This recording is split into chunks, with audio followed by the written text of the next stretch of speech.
That should be live. I just needed my epic gamer hat.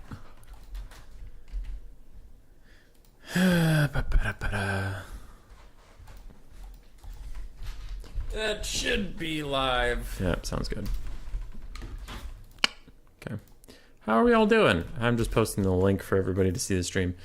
And everyone, we are live and we'll make a bracket on stream. Okay, left screen. Let's start up Total War Warhammer 3 while we're all waiting on me to figure my shit out. It is 12:30. Everybody has had time to sign up. The hour-long check-in period is over. Leave tournament. Okay, sounds extreme. Everybody's here. Who's going to be here? Looks like. What's that about? What the fuck? Alright, that was weird. If there's not anyone not playing in round one, can I have that spot? I don't know what that means.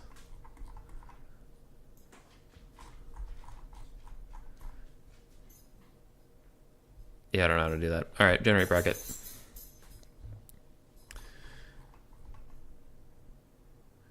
Oh, I get a pass. Okay, that's also fine. I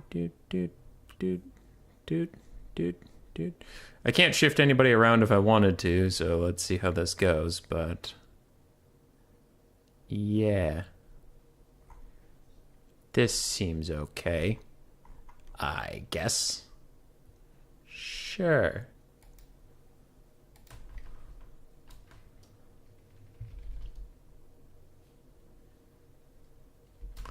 Oh, he's talking about a buy round. How do you move people around in this thing?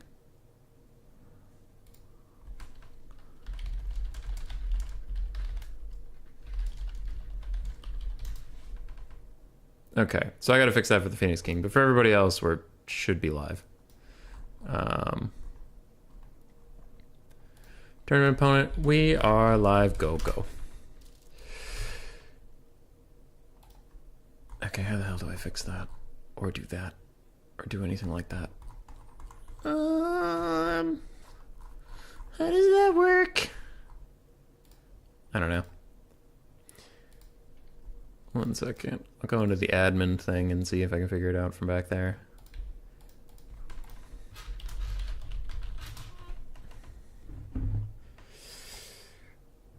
Oh, that is good tea. It smells nice. Okay, so I'm on the tournament page. Matches. Those are not nice.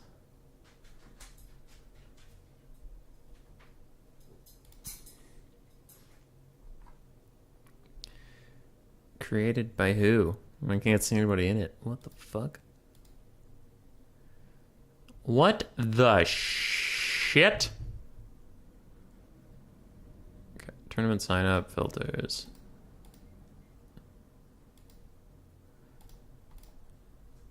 Okay, go away. This is weird. Tournament checked in. So what if I do?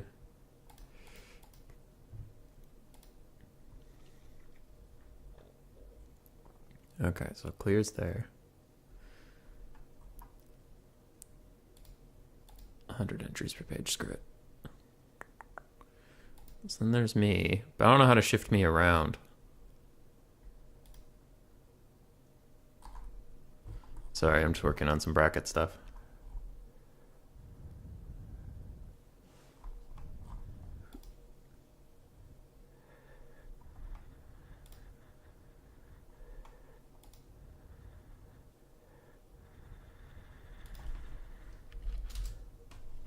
Alright, I'm trying to figure out this thing. Sorry. The Phoenix King. I mean, the easiest way is for me and him to just switch. But then how would they report scores? I don't know.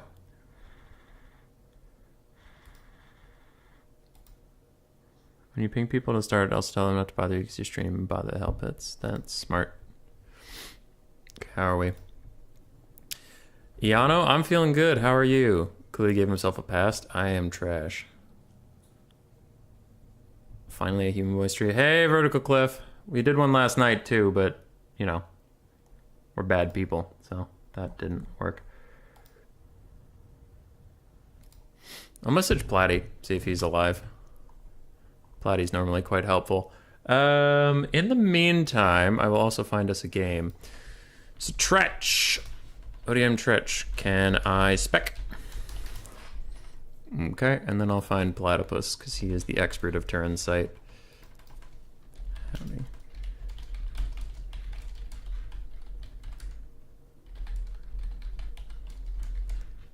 Bracket. Like, one has a buy and one doesn't, but someone needs to BRB.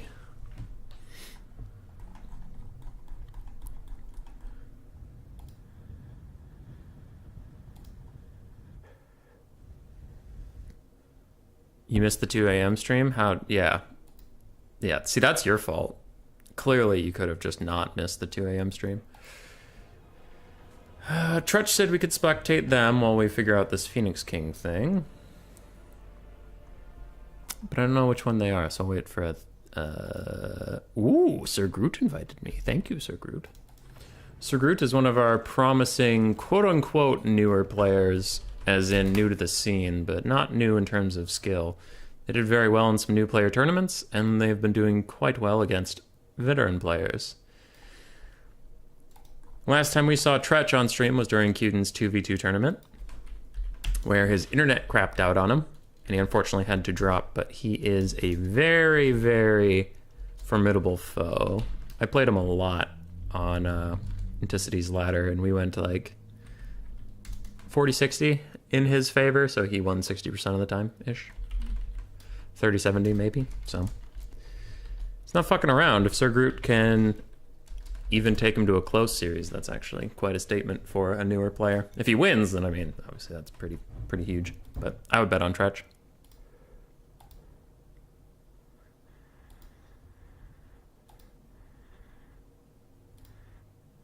If you click the match number, it'll take you down to a back-end screen where you can edit the participants. Right side will have names. Click on the extra move one and search whoever you need.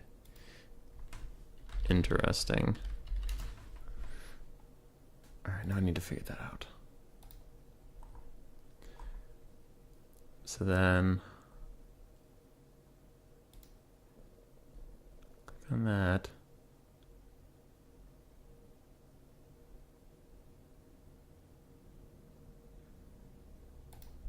What did Platypus tell me to do?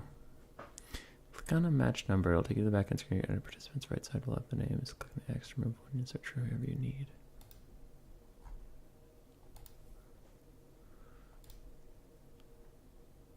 This is difficult.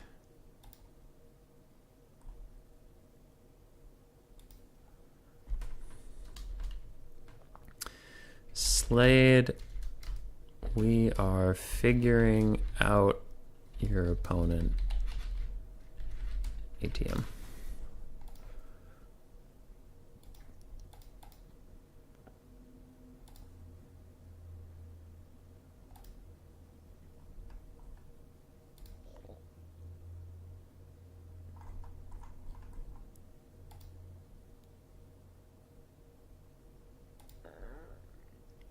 What did that do? Void Lulls and Harley? I think that's for a different tournament. What am I trying to accomplish here, ladies and gentlemen? That's what I want to know.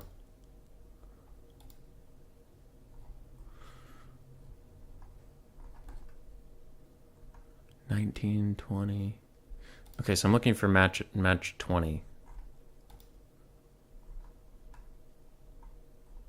There isn't a match 20. It starts at 23. The fuck? How is this supposed to work? It starts at 20. I mean, the list starts at 23. What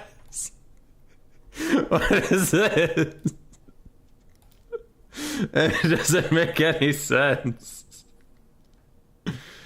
Void Laws and Zyphos, that isn't right either.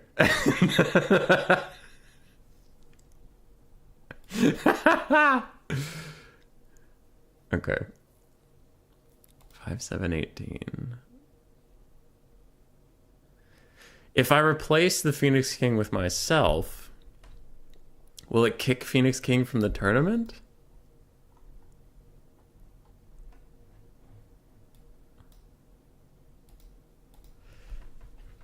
Human boy, yes, yes. Okay. Save? What did that do? Now I'm fighting Slade and myself. Okay. So then I can go to this thing. Matchup. And then... how do I get Phoenix King back in here?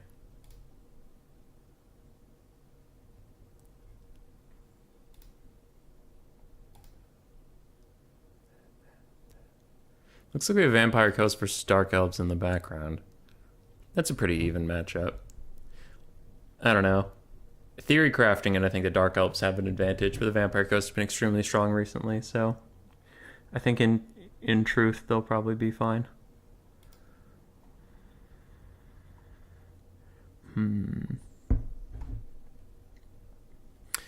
So I replaced Phoenix King with myself, but what to do now? So everybody knows my dilemma. I did this. So now I'm fighting Slade, which was the point. But I also have a buy round. I need to replace that guy with Phoenix King, but I don't know how. All right. I'm gonna keep working on it.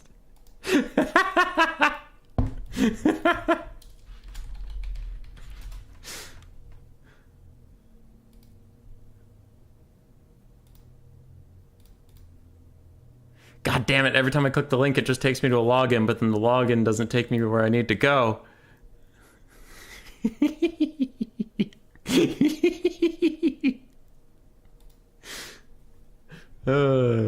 This is very funny to me. Okay. Matches. I mean, none of them are gonna be right. Killer Lion and the Gentle Rat is 27, and then the one I need to replace is right after it. 52726 doesn't exist yet. The match I need to change hasn't been populated yet. Okay, well that's a bitch and a half. Whatever, I'll deal with it in a bit. How's chat doing? You went shopping, got ice cream because I'm fat? You can have ice cream without being fat. Container comes in, we have little libs for ice cream, rebuys soft serve. Also Sir Groot easily. Top 1,000 players in material, in my casual noob opinion. Yeah, he's pretty good.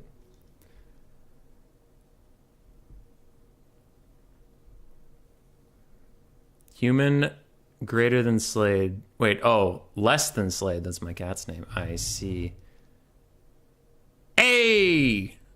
3, that's good shopping haul. You did great.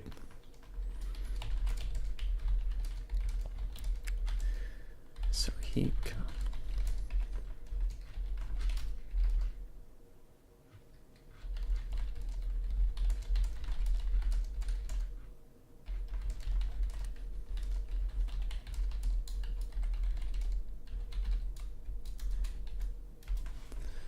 Oh wait, what if I do... I'll try one more thing while Sir Groot is finishing up his build. What if I do that?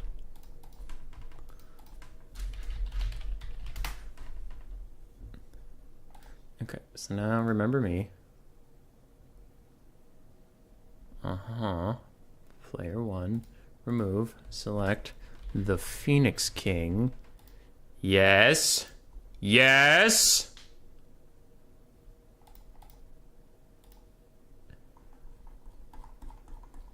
Hey, fucking did it! Hey, let's go! Phoenix King!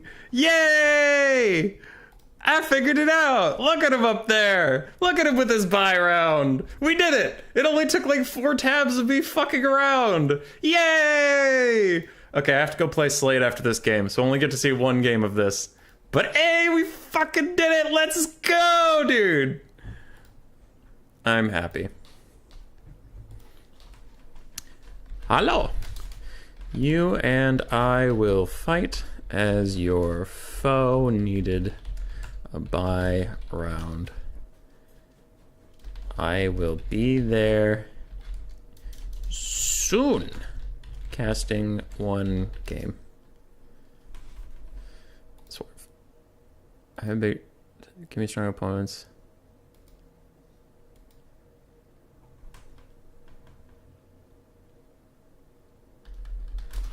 Okay. Deal with that.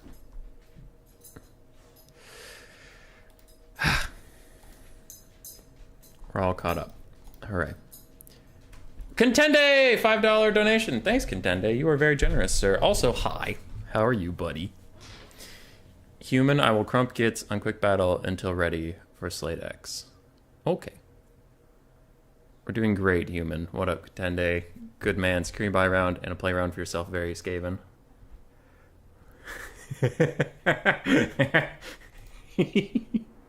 Just in case I lose round 1, I get a round 2. No, I replaced Phoenix King with myself. I do need to message him and let him know that that has occurred.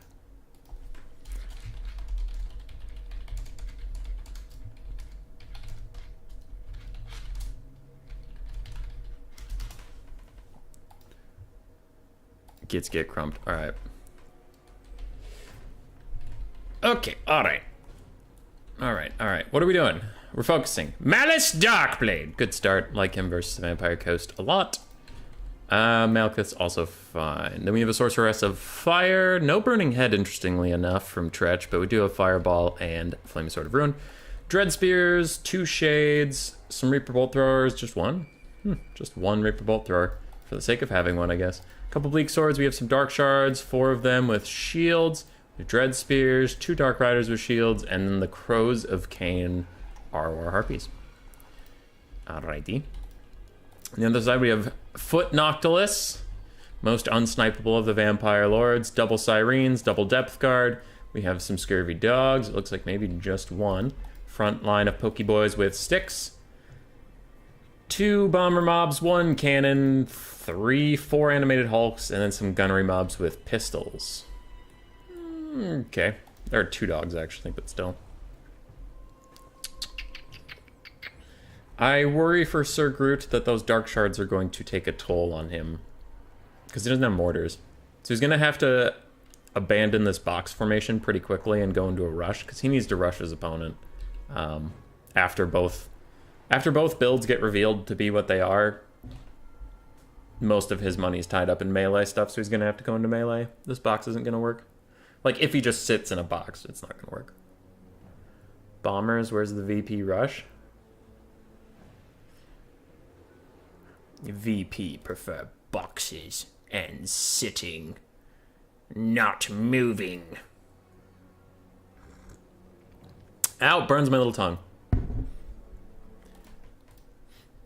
Just want to drink my tea. I don't want to burn my tongue.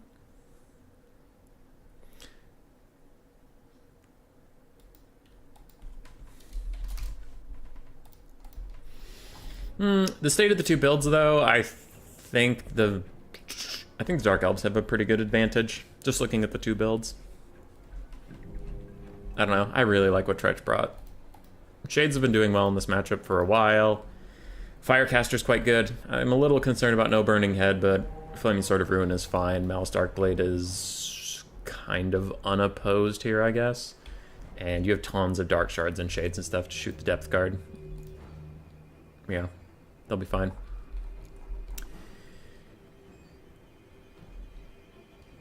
Yes. It looks like Sir Groot is roughly doing what we wanted to, starting to spread out a little bit, deforming the box after seeing all of these archers. You don't really want to stay in a box at that point. And Shades are going to catch out Sirens while being blessed by the Flaming Sword of Ruin. You can see with their magic damage, oof, that is half health off a Siren unit, and they are going to run away, but nice little pick there. And that might have looked silly unless you know that Shades are stalked, so the Sirens didn't even know anyone was there until they got shot at. Cannon is shooting at Dark Riders, while the Bolt Thrower is shooting at the Cannon. This is fine. I think Bolt Throwers will beat Cannons 1v1. Yeah, because Bolt Throwers are really small and hard to hit. But Cannon's already down to 2 models. They're just trying to get some value out where they can. And Shades are now shooting animated Hulks. A lot of good targets. Honestly, everything's a pretty good target. Except for maybe the Pokey Boys, but that's about it. Is Malice on Spite? Ooh, he is.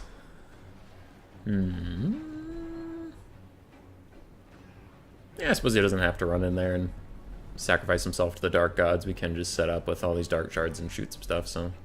Dretch is doing fine. He's currently in a winning situation, doesn't really feel like changing it too much. Meanwhile, Scurvy Dogs from Sir Groot are going on a long flank. Maybe going to try and find some Dark Shards in the future, but that could be tough considering the amount of infantry and such around for the Dark Elves. They should always have something to deal with these dogs. Coast is still advancing a little bit. Depth Guard are getting shot by these Shades, and now Pokeboys will chase them off. Plus a side shot from the singular cannon model still left. Just one. Just one old cannon model over there. Doing its best.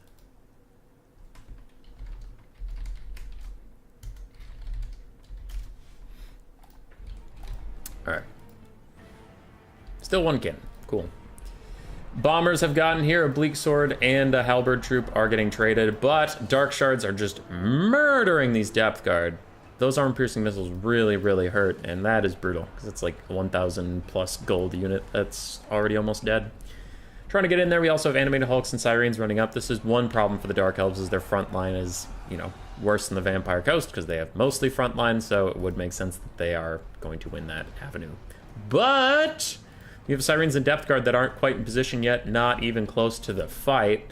And already we have a whole bunch of other shit going on, so usually you want to sync up these a little bit better, but to be fair to Sir Groot, he didn't set up with a rush in mind. He set up thinking he would play defensive, and then shit happened. Reaper Bolt Thrower is taken out by a dog. A different dog is stuck fighting Dark Riders and the Crows of Cain. That looks like that is more just sacrificial, and these dogs will finish off the Reaper Bolt Thrower and then probably move in on these Shades and Dark Shards just to keep them in fight with the animated Hulks. Maybe? It looks like they are still trying to finish off that Bolt Thrower crew, who is somehow not shattered even though they're at 70 HP. Okay. I feel like it takes a lot longer for things to shatter in Warhammer 3. Like, their leadership is stronger somehow. Looks like Depth Guard finished killing something and now dropped hacking orders, a little lost in the sauce as Dark Riders are going to get a side charge onto them. That's fine. And Malice is going to fight Noctilus. Now, if Noctilus can get some favorable RNG, he can definitely win this. But currently, Malice is swinging for the fences and already has half-healthed him, taking him down to about a third. He needs some help, and fast. Sometimes mounted characters can just run around foot characters forever and not hit them, but that is not the case today, as Malice just destroys Count Noctilus, and Noctilus is going to run for the hills now. Sirens and Depth Guard are going into a very long flank, but they probably just need to come in here and get it over with, shut down some of these Shades, do some good work there. Animated Hulks and random zombie mob summons have now surrounded Malice, trying to keep Noctilus safe as he runs over here to help some fighting and get some healing back for himself.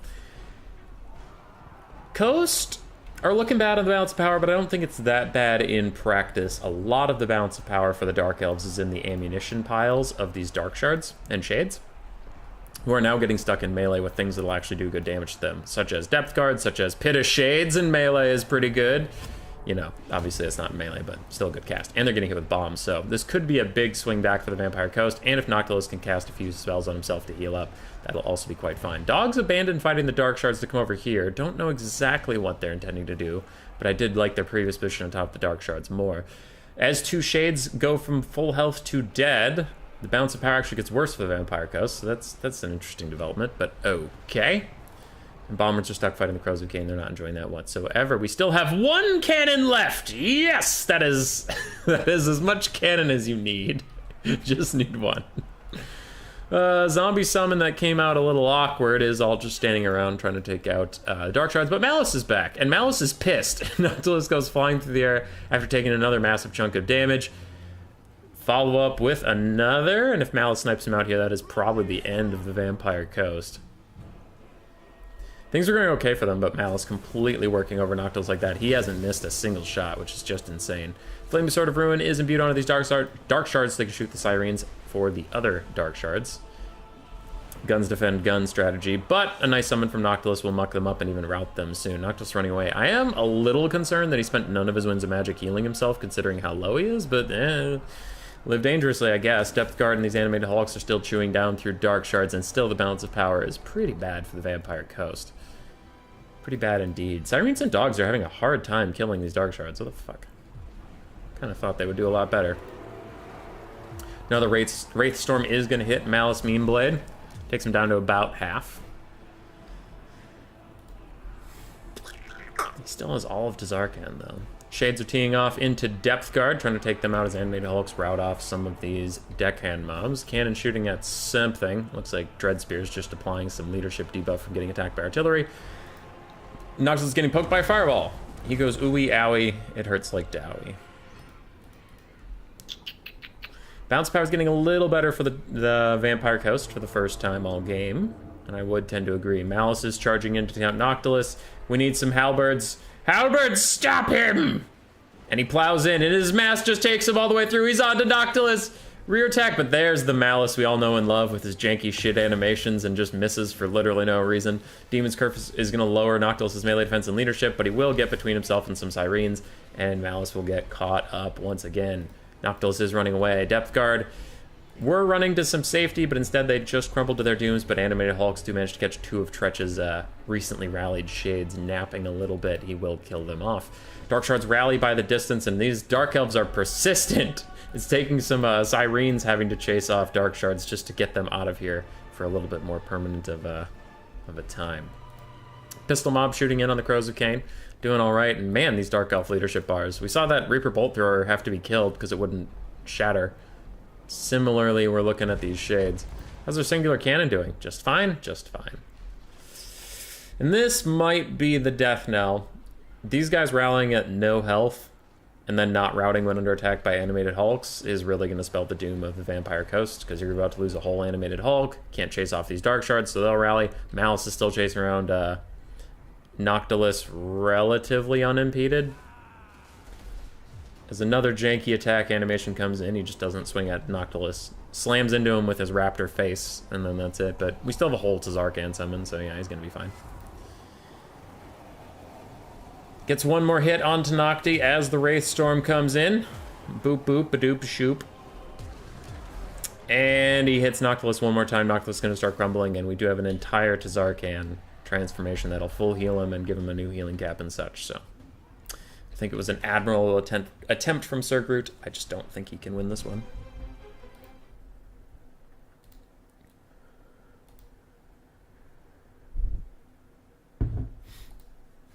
G, well played.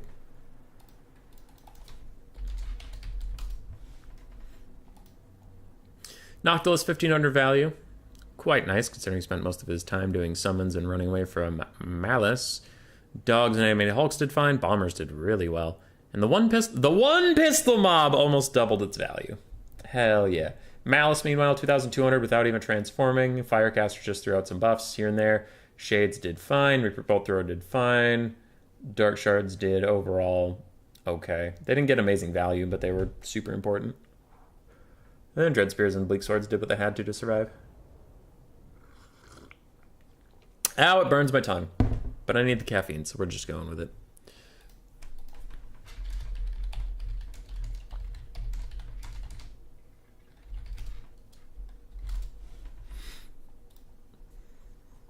We'll see if Sir Groot can turn it around. But we have our own game to play.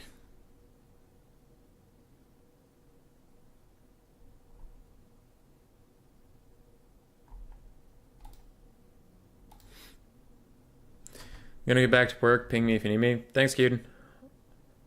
Fireball took 25% off a Siren unit. That was a good shot. True. And GG, says Faust. True, true. Alright, host battle. We're at 1, 2, 3. Invite the X of Slades.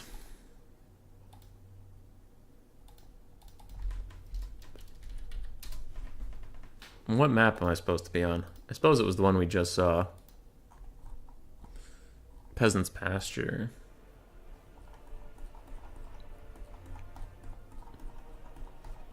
Scroll. Scroll. Who should we play today? Who's first pick? It's me. Okay, cool. Gold band 1, gold band 2. Pick 3, band 1. Okay. I'm tempted to leave vampire counts up to keep practicing Skaven versus them, because I feel like I'm close to figuring that matchup out. But I don't think Slade is going to take meta.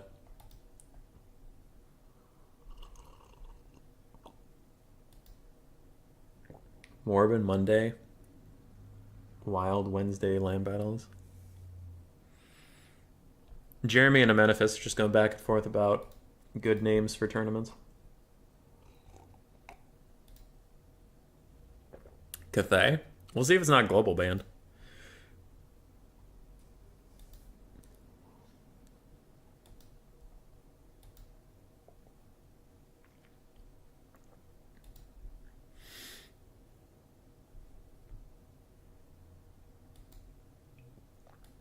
Alright. Slade X will be here eventually. I think he was doing a quick battle because he was waiting for me while I was casting another game. So while we wait back to scheming about vampire counts. I was thinking about it earlier this morning. I wonder if there's something for Snitch. The biggest problem for Snitch versus vampire counts is if they go Spirit Leech, which is rare, to be fair. But they can. Like if you go Strigoi Lord or Manfred. If you have Spirit Leech, Snitch has a really bad fucking time. But I need something to do with Vlad. Vlad was a pain in the ass. Same with Queek. Queek can actually dumpster Vlad 1v1. The problem is if you don't get Vlad, you're going to get murdered by whoever is not Vlad. And if you do get Vlad, they can just walk away from Queek and summon zombies on him.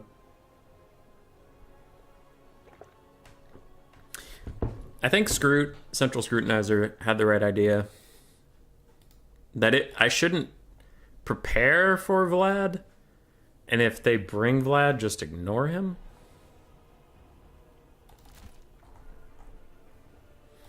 In which case, I still think Ikit was a really good Lord choice. Still take Flensing Ruin. This is versus theoretical vampire counts. Packmaster on his Brood Horror did okay. He did fine. Yeah, I could keep him.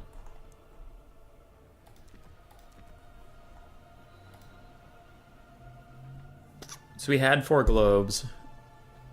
And then Trader's Vargeist Rush proved to be a real pain in the ass.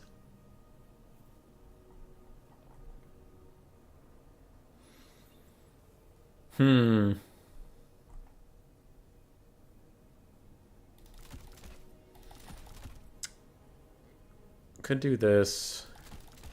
And then some slingers. And some globes. There's that. Infantry don't matter. So where could I upgrade with the money?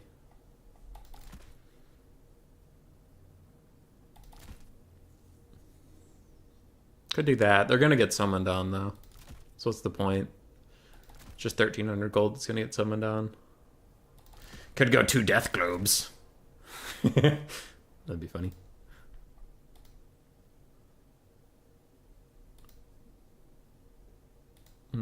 I don't know. I do think the double gutter runner, double night runner is key in this matchup. The rest I'm struggling with because you just can't. It's hard to protect it versus the counts. These bastards.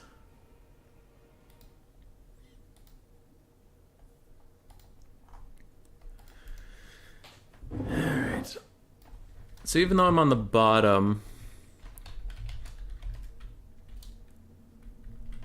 I'll put myself on the left because the game will put me on the left whenever we get in there. And then we have XMT Slade. X. There we go. Minor stroke over. And I changed the names because he responded saying he's ready. Global ban Warriors of Chaos.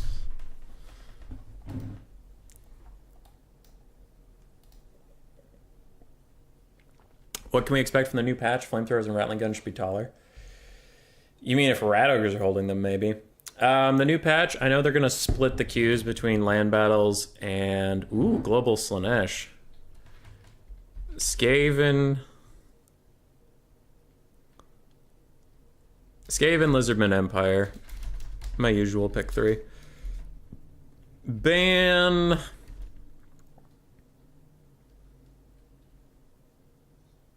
I don't really have anything I care to ban. Ban Wood Elves, I guess, just because I don't want to face them. But with that pick 3, I feel pretty solid going into anything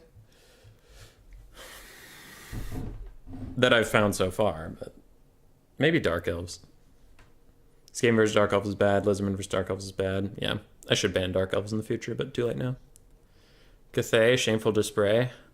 I might in round 2, but if I start out with Cathay, I know he's going to get mad. Wish Flamethrowers didn't suck. Yeah, they're pretty bad. Mostly because they're sightlines and take too long to shoot.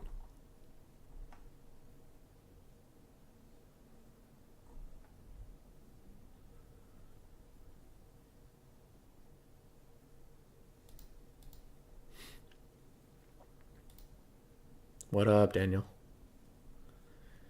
Oh yeah, the new patch though. I don't know. The main thing I heard was that Dom and land battles are getting split on quick battles. They're different. Aside from that, with like balancing stuff, probably gonna get Slanesh nerfs because they're crazy in domination mode. Probably gonna get undead nerfs because vampire counts and Tomb Kings are both crazy in domination mode. So I can see those nerfs being done. Hopefully they fix the bugs so the Tomb Kings and vampires passives don't give you infinite ammo anymore because that's really annoying to ban in tournaments. Really forces you to just play Arc in the Black if you play Tomb Kings. So those are the big changes I would hope for. Aside from that, I don't see Warriors of Chaos getting nerfed. Even though they're really strong, I just don't see them getting nerfed that hard. Because their strength comes from their diversity. Greenskins ban Empire. Gotta pee, BRB. That's fair. I could play Lizardmen. Yeah, let's go Lizards. Let's go Lizzies. Separate ladders? That's what I heard, yeah. Lizardmen into greenskins, huh?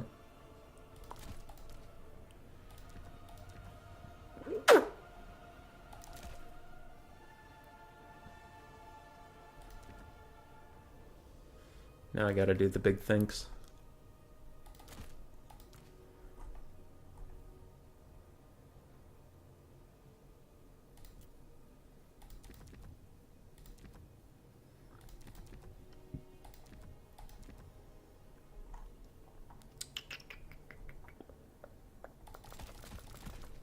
This is a tournament game, so I am taking it seriously.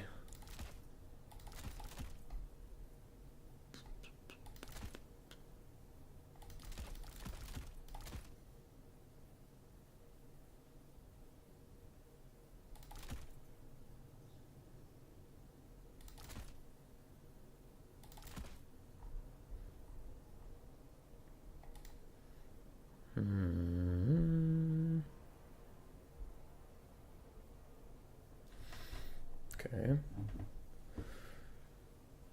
I could do that. Is it worth it?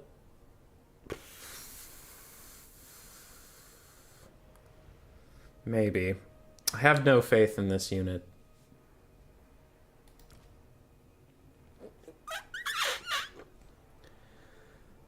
But maybe I should take it. God damn it. Fine. Take the fucking thing. That takes me negative on gold, so you, I guess. Why do people get mad if you pick Cathay? Because Cathay is, if not the, one of the best factions in land battles right now. They're just crazy overpowered. And most people consider their playstyle to be unfun, because they're so heavily incentivized to tightly box and just sit in a blob. Jade Warriors have way too much weapon strength and melee defense for their cost point. They can beat Longbeards, and they cost less. Having a giant unbreakable Terracotta Sentinel getting healed by Miao Ying isn't fun for most people. I don't know. They have a very blobby, very boxy, very toxic playstyle that a lot of people don't like to play against, and they are just really, really strong. Hopefully they'll increase damage for Crumbling for Undead. God, I hope they do. Crumbling is such a joke, man. Cathay is easy when playing Skaven? Yeah. Skaven have a great time into Cathay. They have a great time into Cathay.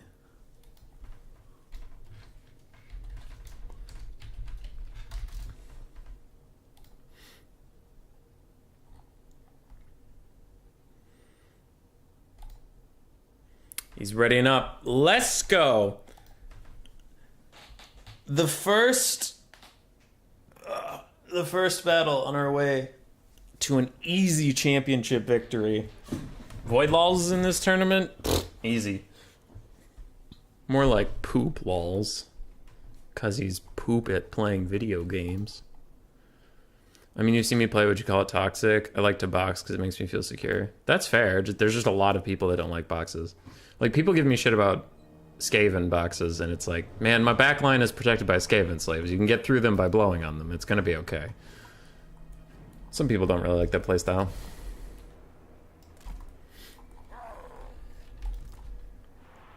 Enemy troop count outnumbers me, which is fine. Don't forget Peasant Spearmen and Horsemen, crazy good value. Yeah. Hopefully VC will get nerfed into oblivion. That was wild. Last night, not on stream, but after the stream, I started looking at vampire counts, and I realized... I don't know who the fuck was handling vampire counts, but they fucked up. So vampire counts was one of the best factions in high-level play. And I understand that low-level play, it's different. That's fair. That's fair. It was one of the best factions in high-level play at the end of Warhammer 2. And coming into Warhammer 3, they were like, you know what? They need leadership buffs. They get buffs because of healing. Healing in general got buffs across the board. So they get healing buffs. They need... Graveguard get magic damage buffs. Black Knights get magic damage buffs. And Black Knights get melee stat buffs, though they do take a cost increase. That kind of neutrals out. Vargheists get constant healing. They get the hunger. All forms of them, not just the ROR.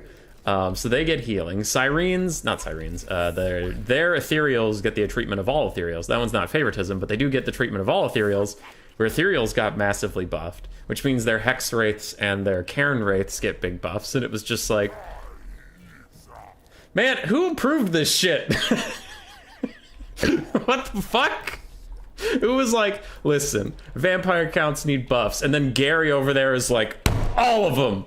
Gary, are you sure? All of them? Maybe just a couple. No, all of them.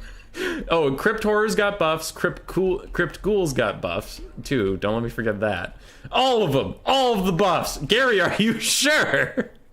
Are you absolutely positive we aren't overdoing it on the buffs? No! More! Is there any unit that we didn't buff? Yeah, zombies. Yeah, we gave them leadership. Actually, yeah, they buffed every unit on the roster because of undead leadership buffs. But it was just... I was shocked. Alright, what are we doing? Okay, while you guys advance, let me take a look around. We have Skarsnik. We have a Fat Boy on foot. Basic archer line of Orc Arboys. We have some pigs. We have a front line of Orc Boys, Orc Biggins, Skarsnik, and then some Skirmish Cov. What's over there? Spider Riders? Okay. This is pretty straight up. We're fine with this. Solar Engine. Hey, Solar Engine. Let's start teeing off onto Skarsnik. See if we can get a little bit of poke onto him. Actually, hit the Biggins for now, because at that angle, you're probably going to miss him, because you're stupid. Wow, that did no damage. Alright, I hate you. You suck. Try and hit Skarsnik, I guess, you worthless piece of crap. Go over there and do that. Meanwhile, you guys are moving up. That's fine. Little pokey pokes. As our javelins will do their business.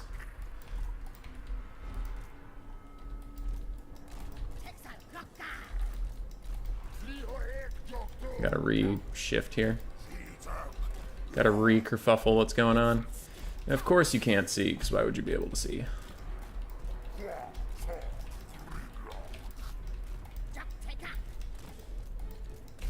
Okay, didn't really want to fight you with you, but alright, we'll send some skink cohorts in the back to go do the skink cohorts things.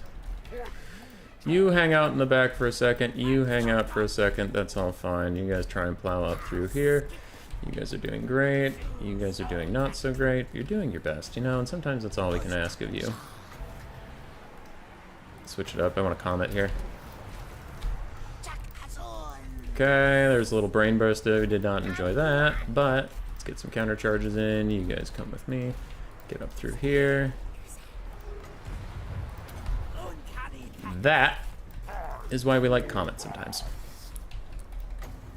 Krokar, go show them the meaning of pain. You, show them the meaning of blobbing up on top of a lightning bolt is not a great idea. Alright, I do have these guys. Don't really know what I want to throw at just this second. I'll go see if I can hit these orc boys.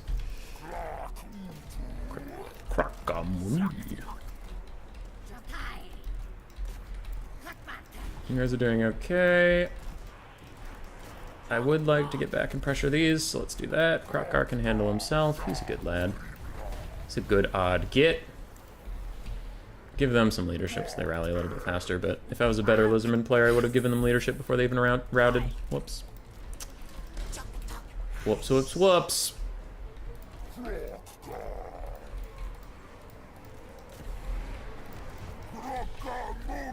Ah! Oh wait, I'm not rampaging yet. Nice! Run! Run! Quick, before Scarstick hits you! Run! Just get out of there!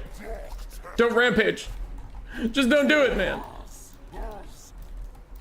This is kind of sad how long it's taking these bacon boys to try and get through me. So I'm not even doing anything. Just sitting here. Boop. Oh, there's pigs around me! Oh, I don't like it! Oh, I don't like it! Leave me alone! Stop bullying me! Let's go get these archers. Voleurs lose!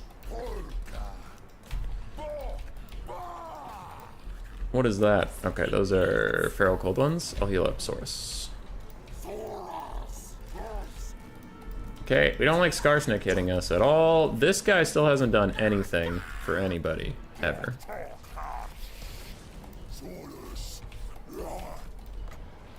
Keep them in the fight for a little bit. Javelins, try and do that. Sword of Spears, go here. You guys go here. Who is sleeping? Who are you? Ow! Stop shooting me! Stop it! I just want to sit and drop micro in peace. We are playing like poop.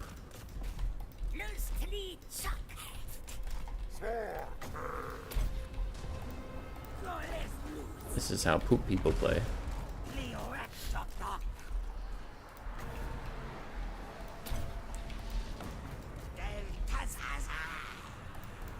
Well, that's not great.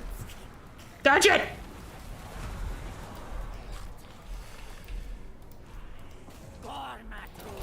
Too horrible to die. I call everything too horrible to die.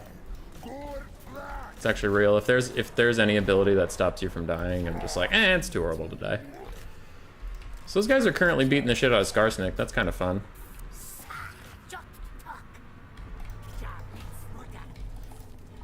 Who's sleepy, where, and why? You come with me.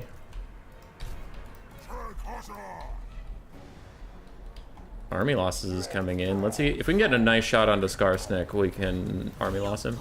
All right, he just forfeited. It's fine. There's Kylo Ren. More.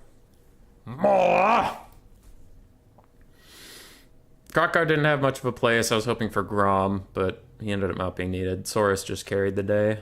Saurus and Feral Cold ones. Skarsnik ran around, tried to do stuff, but couldn't quite. Oh, those were Orc Boy Biggins. Okay. Unfortunately, if you have Orc and Boar in the same word, the unit's trash. Yeah. Rough. GG, well played. I thought it was going very well, and then the balance of power didn't move in my favor at all. So I was confused. But then all of a sudden it turned in my favor, so we take those. The Deadwood.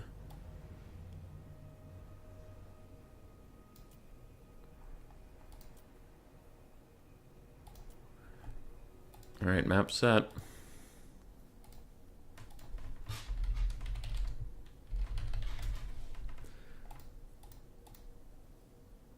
Orc Boar Jazales, trash. Utter garbage, can't hit a thing. Orc Globe Boar Boy Biggins. Oh, still trash, has Orc and Boar in it.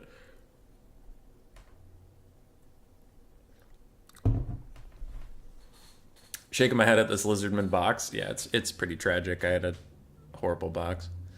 Lizardmen, haven't heard that name in years. I think Gary secretly hates them. The only way to make more hate is to build them up to ridiculous levels of OP. Soon the world will hate vampire counts as much as I do. That's pretty funny. What makes this wild? I don't know, because it's on a Wednesday. Orc Boar von Karstein. Orc Boar deckhands mobs with polearms. The Orc Boar deckhand mobs with polearms actually sounds pretty good. Jade Orc Boar Boys. They get harmony from... Hold on. They get harmony from being near ranged units. But they don't suffer from the only weakness Cathay has is their cavalry can never benefit from harmony in most situations because their cavalry can never be near like an archery unit out on the flanks. But with greenskins, it's just like Wolf Rider archers or Spider Rider archers are giving harmony bonuses to like boar boys.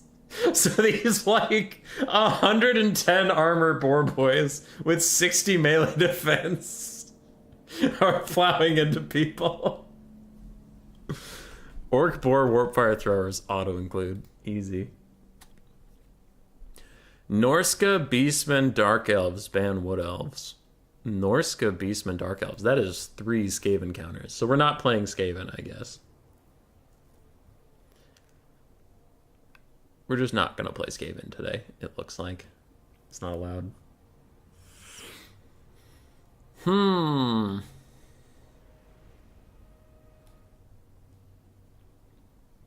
Orc Boar Boys of Nurgle Fanatics.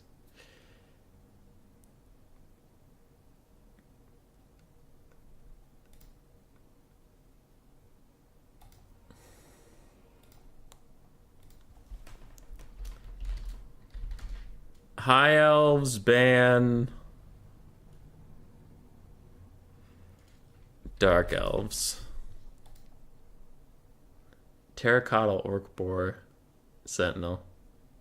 Orc Boar Bears of Nurgle Fanatics. Half boar, half bear.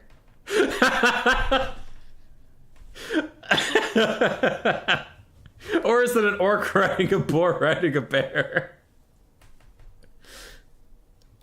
That's so good. Anyway, we're going High Elves. They banned Dark Elves, so we have to go Norska or Beastmen.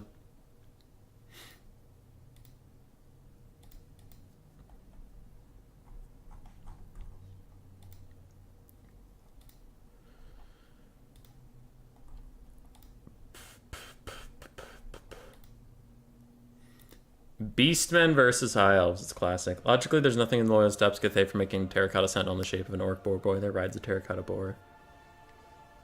Orc Boar Zombie Pirate Deckhand Mob Polearms. Savage Orc Boar Zombie Pirate Deckhand Mobs Polearms.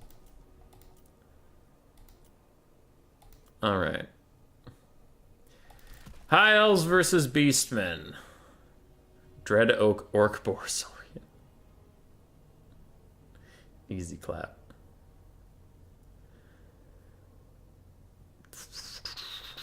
Beastmen, huh?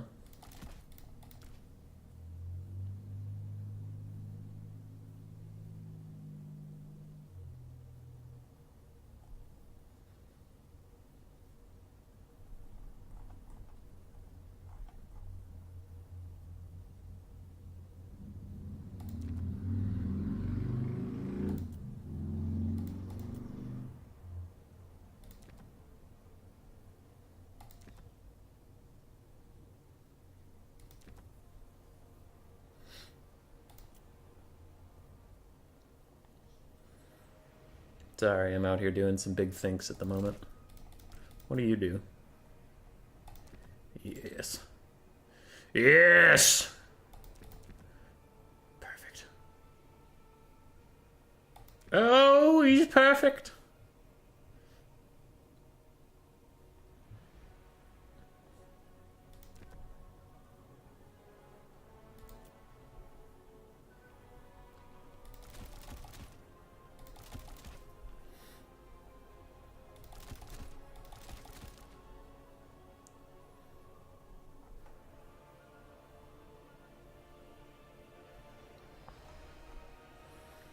I'm busy thinking, and you can't make me feel bad about that.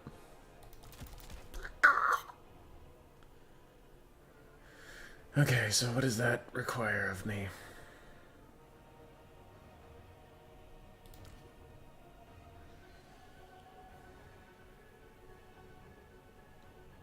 Not a lot, honestly.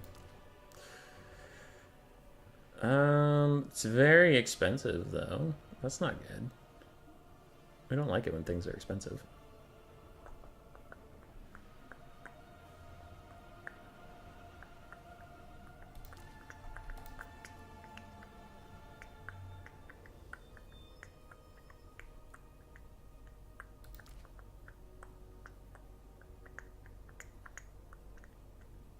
Celestial Zombie, Orc, Ice Boar, Chariot, Deckhand Mobs, Great Weapons, Lettuce. See, I wasn't on board with you, Contende, until Lettuce. And then now you have my interest.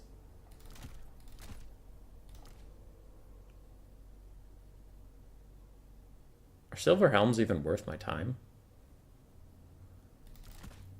No. No hard stop. Oh well. Kill die, elf lover, ready.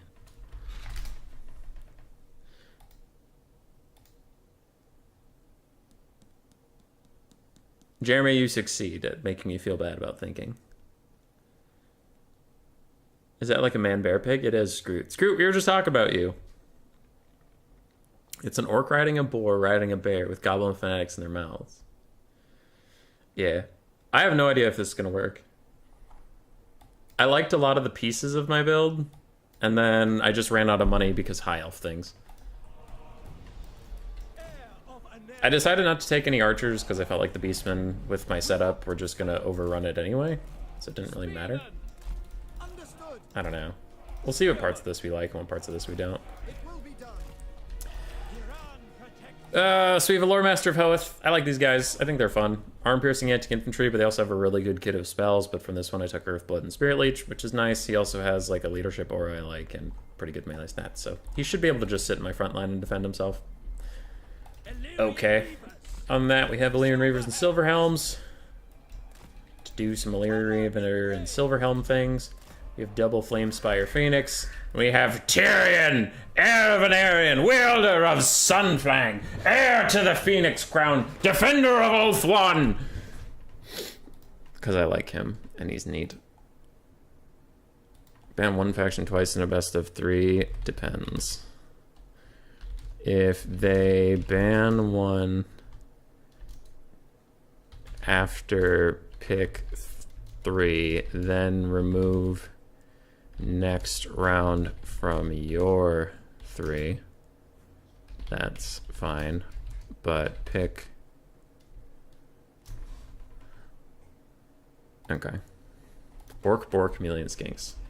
Stalked Orc Boars with poison arrows. You know, honestly, that's fine. I think the Orc Boar component of it drags down the Chameleon Skink component.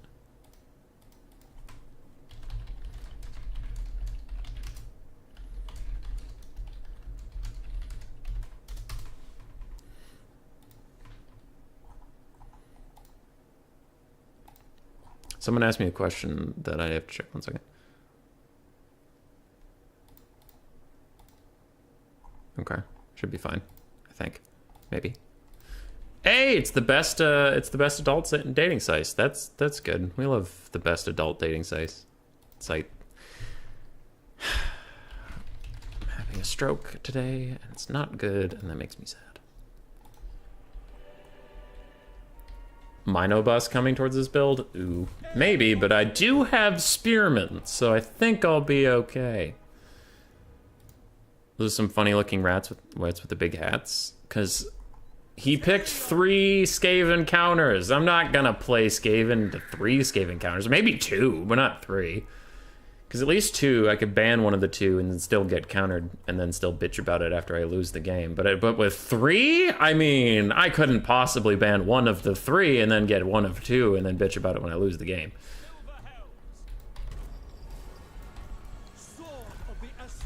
Alright, you right-click on their lord and I'll see you later. Alright, you right-click on their lord and I'll see you later. You guys come with me, you guys come with me, you guys come with me. I will poop on all of you! I will do it! Fuck you! The poops are coming in! Poop, poop, poop. Kill him, Tyrion, kill him! Oh, shit, we have throwing axes. Spearmen, walk menacingly after them! I got caught up on something I shouldn't got caught on. That's my bad. Meep.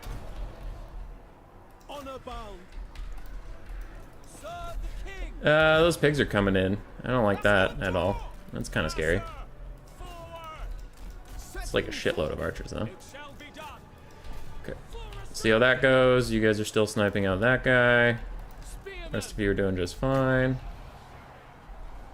I mean, I'll heal them, I guess. Sure. You, Phoenix, try to get back in the sky. Other Phoenix try to get back in the sky as well. We have some things to do. Who the fuck cares about this little guy? Whatever. You guys ditch. Illyrian Reavers, pretend like you care. No one care about the mage. Just ignore him. Go over here. You guys are taking forever to kill some basic archers. I thought I told you to leave! Where's Kazric now? Way over there. Okay, well, no, it's Spirit Legion now, so whatever. Ah, there's more Ungors, run! Oh my god, they finally killed a basic archer. That's exciting. Alright, you guys come over here. I told you to leave, you stupid bird! As you say. Did they just Fate of Buna that random-ass Illyrian Reaver? That's okay.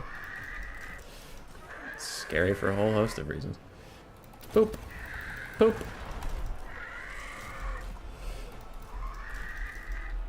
Servant of light. No, shit, fuck, dick. Poop. Poop. Poop. Poop. Poop. Poop. Poop. Poop.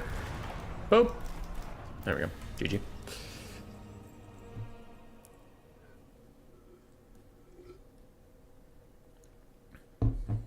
I have poopy birds that do poopy bird things. Rip Kazric. Rip in peace. Razor Gores. I mean, strangely, there wasn't a lot of value on either side that game. Even though it felt like my birds killed a lot of stuff, they didn't get a lot of value. So, GG.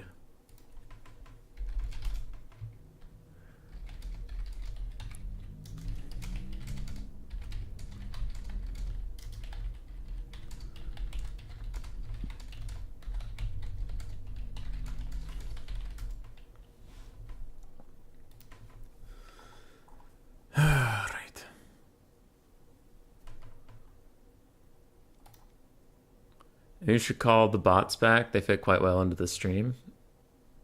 Yeah. Listening to this while working on other stuff is weird.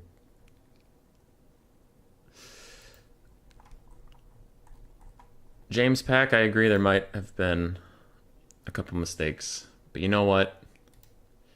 We respect our opponents around here, sir.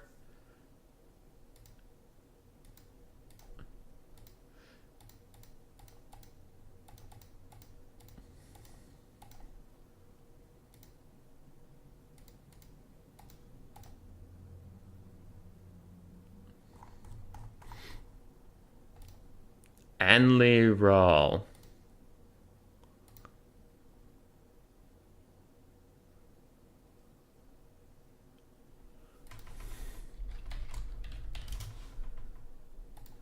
Okay, I have to find this Anli Rawl person.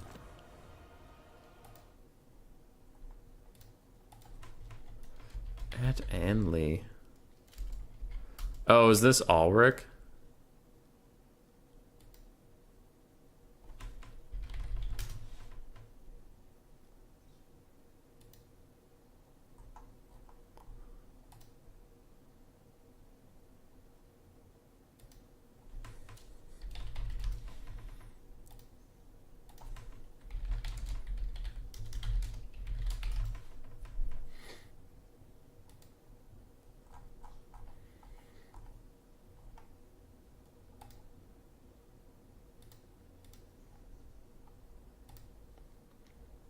These men are notorious for scamming before they get killed off for the value. True. You know you made it when the sex cam bots start showing up. Then we've made it for a long time. They're always here. Respect equals no criticize. Oh, no, you're right. I just didn't have anything to say, so I just spewed nonsense. No, you're correct. You didn't say anything wrong.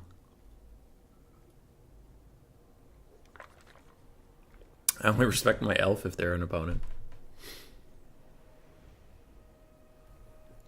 Always respect elves. Yeah. Slade is a memer.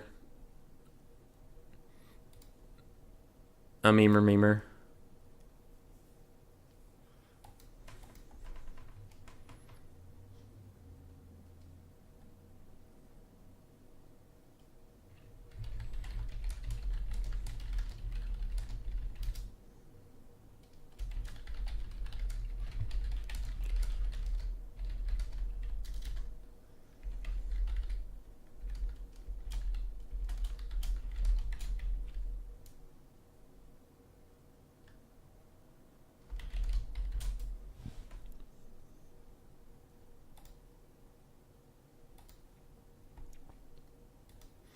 Alright, just trying to track down my opponent.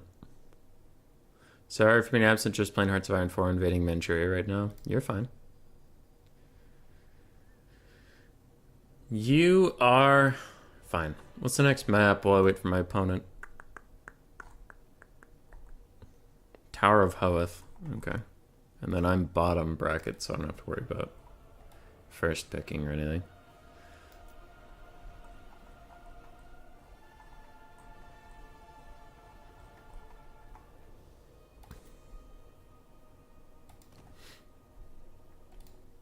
Lord bless this man, because he's about to catch these hands.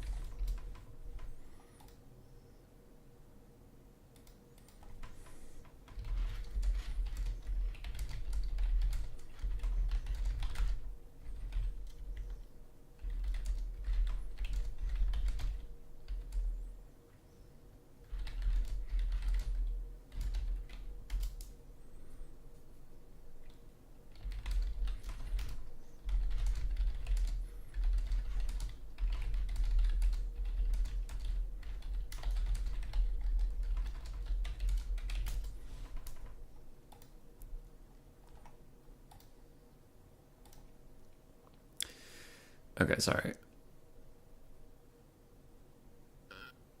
Fucking Jeremy. Japan, Jichikura, they're trying to break away. Do you start with it in Hearts of Iron 4 or what? Not? Because Manchuria, I mean, in World War II actual history, Japan invaded Manchuria. So that just seems historically accurate. Ansley Rawl.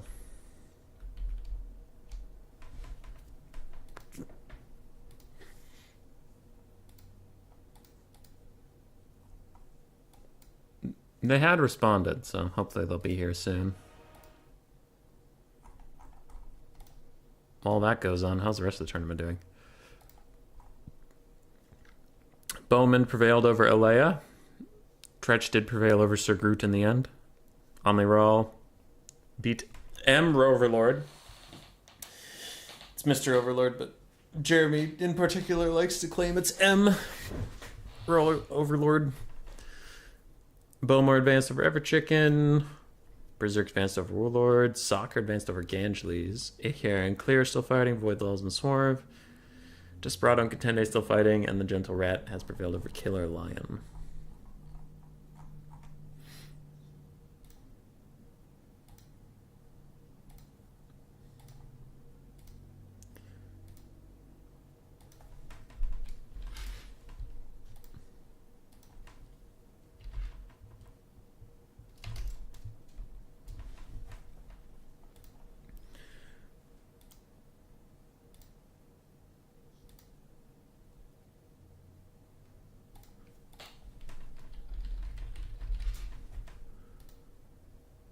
Banned Cathay.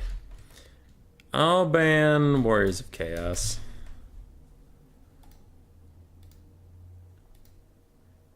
It starts at 36.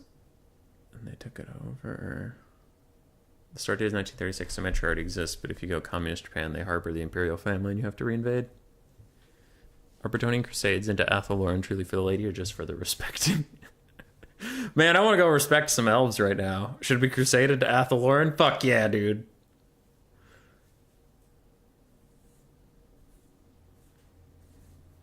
Oh, that's funny. I still haven't played Hearts of Iron 4. There's a lot of things I haven't played, though. I'm very behind on other games that aren't Total War Warhammer.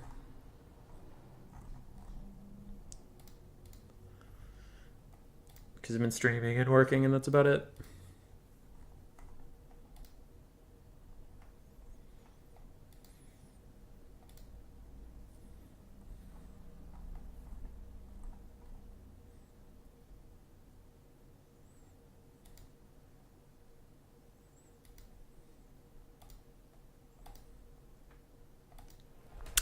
TMO, a missile to Athelorn. I am ready. What? I just want to play Total War 40k Big Sag. Here's a counterpoint. 40k sucks. 40k is big dumb. Hey, you want to play Space Marines? You want to play Space Marines? Oh, you want to play any of the other races? Sucks to be you. Everything's about the Space Marines. It's just Space Marines.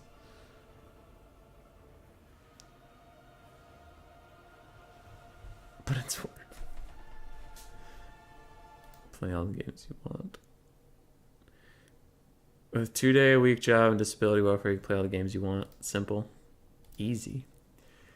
So Anli Rawl is going Slanesh, Dark Elves, Tomb Kings, ban Slanesh. Okay, well Slanesh and Dark Elves are both really bad for Skaven, so I'm not really gonna do that.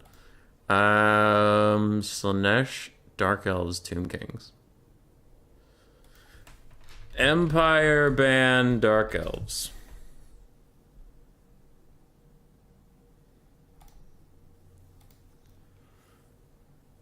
Caught your stream, have a question? Sure, what up, dude?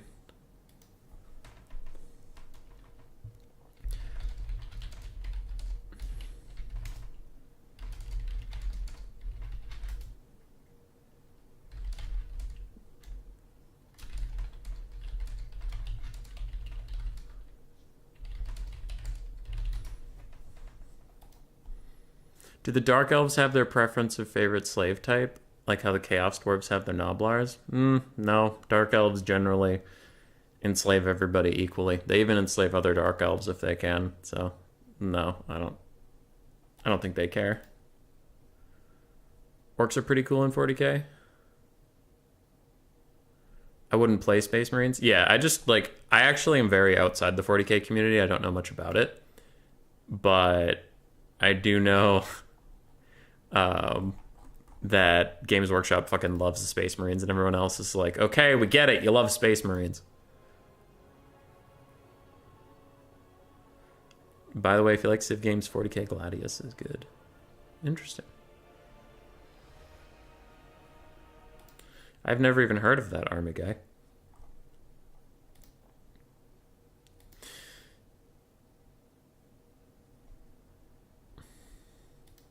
All right, looks like we have Empire versus Slanesh.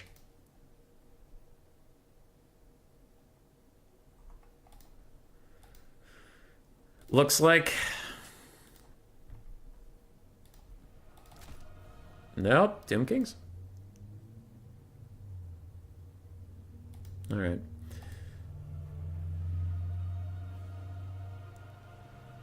Dun, dun, dun, dun, dun, dun, dun, dun, dun, dun, dun.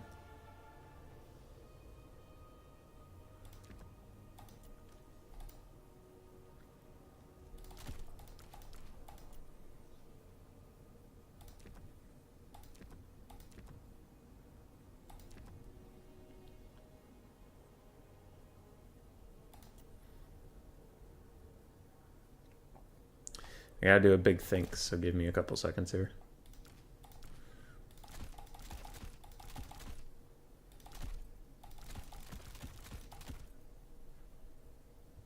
Okay, so that went okay. Made some adjustments from last time we did this.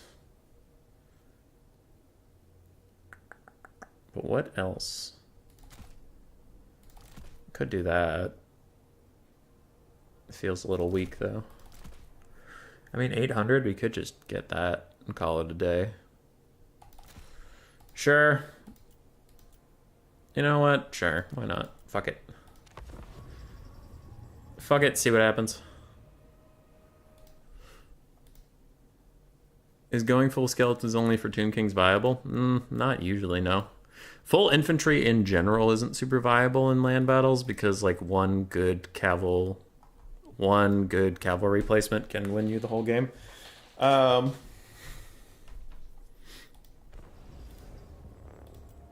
you can just cycle charge stuff over and over again. Blobs of infantry generally aren't a great win strategy in land battles.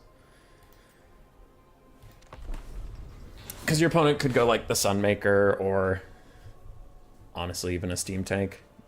Outriders, grenade launchers, Volkmar, cavalry. Anything from that can kill almost infinite amounts of infantry if it's uncontested. It's fun, just not that well known. It's through the effort of posting. Actually, enjoy Gladius. Be freaking amazing if I had a workshop, though.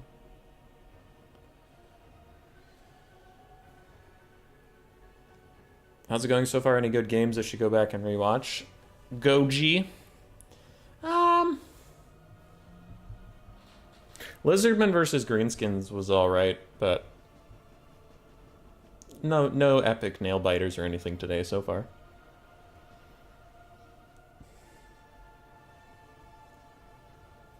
We spectated one game between Sir Groot and Tretch, but it was pretty straightforward. You can have skeleton cav, chariots, artilleries, and archers. Oh, that's what you meant. Like, not just infantry. I mean, yeah. Yeah, that could be viable. Because that's pretty much their whole roster outside of Ushabti. I mean, Ushabti Great Bows suck not to have, but you could definitely make a pretty competitive build without Ushabti in the Empire matchup. Unless you're talking about all matchups, then definitely. Skaven, don't care if you have Ushabti Great Bows or not. Usually that one's just scaly spam. Anyone played Warhammer 40k Chaos Gate? I have not. Talking my language at least. Orcs? Yeah! If you love orcs, you'll love how that game turned out. Yeah! Nobody tell them how that went. Yeah! Orcs did great! Yeah! Lizardmen didn't slaughter and eat them all or anything. No. Yeah! No!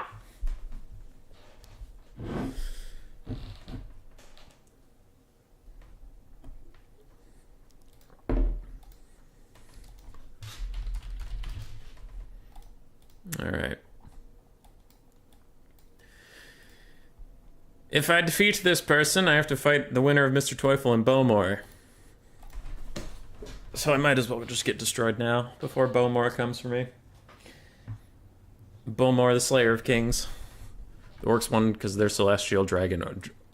They're celestial dragon boar boys. Oh my god, dude. The amount of times I've had to say Savage Orc Boar Boy Biggins and just had a stroke on stream instead is pretty intense. In case of a completely invalid build, is it a replay with different builds? Yes.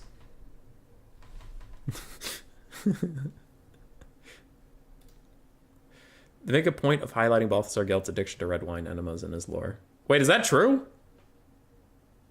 Slashbot's coming for you? That is the third one in less than like 30 minutes. It's kind of intense. Alright, so we're going with... We talked about it last night on our just practice stream where we were tryharding. I used to run triple Great Cannon in Warhammer 2. I actually thought it rather good. Yes, it was actually a good thing.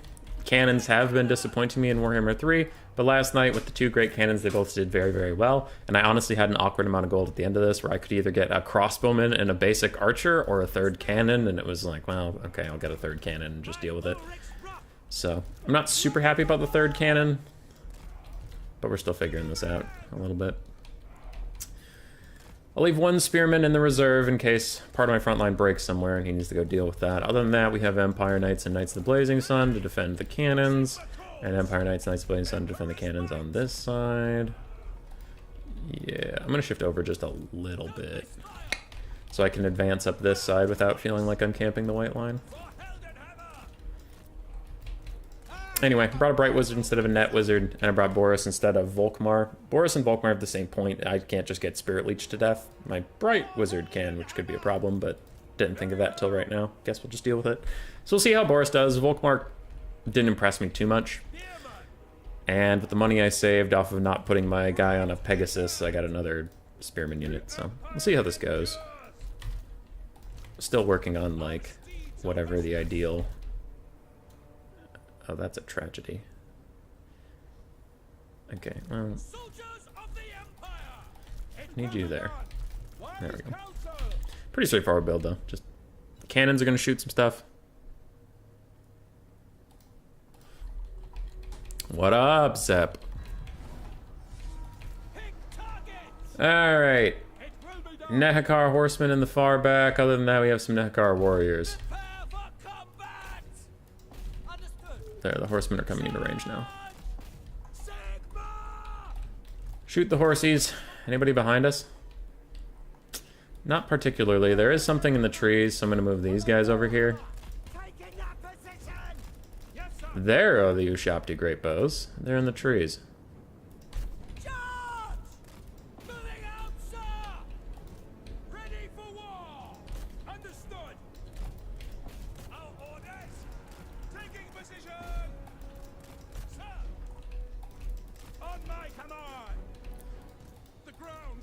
Alright, we have our Ushaptis. Attack! Prepare for combat! My Galmaras! Take the ground! At speed! Wise counsel! Take the ground! Swordsmen! Quick march! Yes, sir! Quickly! Quick march! Moving now! Great cannon! Whoa! Taking position! No lingering! Get down! No lingering! We obey! Moving now! Combatto! To battle! Heading out! Go! Taking position! To battle! It will You go over there. Charge! Formation march! Yes, my lord! Trying to path out of that. Trying to get out of that. Yes, quickly! I channel fire! Yes, sir, quickly! Quick march! You need to land, my friend. That was a Fate of Buna? Jesus. Ready! Moving! Alright, seems like overkill, but sure. For the Emperor! War! Quick march! For the Emperor! Okay. Cav's doing Cav things. You're No chilling. lingering! You need to get away from those carrion a little bit. Great cannon! Sigma You're guides doing us. okay. For Heldenhammer! Sigma guides us. Another Spirit Leech from Arkin, the meanie. Summon fire! Guns up now! You guys fire at that if you can. Fire at that if you can. Preserve us! You aren't doing very much to Arkin, so fire at that if you can. We'll take out that one Ushopti. You guys are doing okay, but let's try to path you out of here. Holy shit, that carrion's still going. It's not great.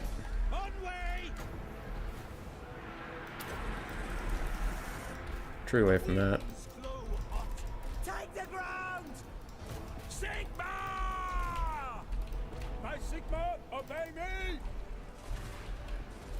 It will be done. Okay, you should try and leave. I took out some of the Ushopti. Do you bid? Prepare for combat! Spearmen! Formation march! Kindle flame! For France! It will be done! Boop. Spearmen! Yes! Detachments! Move! Sigma, preserve us! Yes, sir, quickly!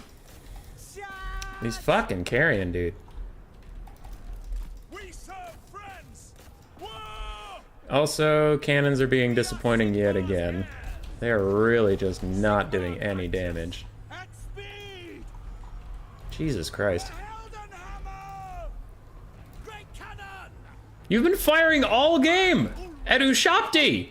How do you have 0 value? Why are you trash? Why are cannons trash? Everything! Jesus! Attack!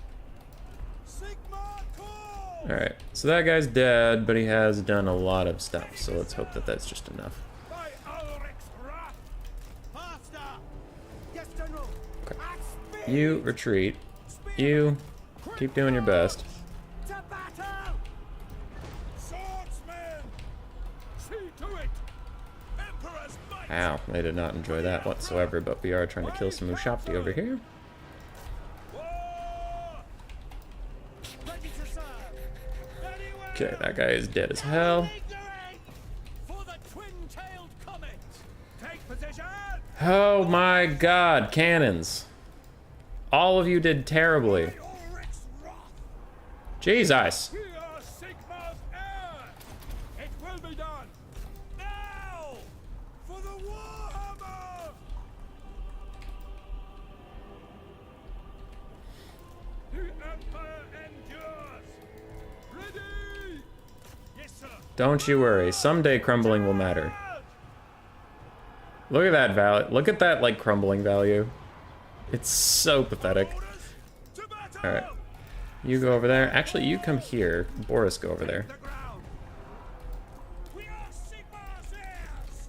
Quick march! Chariot's still hanging on, because reasons. Now! Yes, General! Obey! We are ready! By the Emperor's will! Sir! Crumble, crumble, once again. You guys try and hurt those chariots, but in the end don't. Moving now! Ready for war!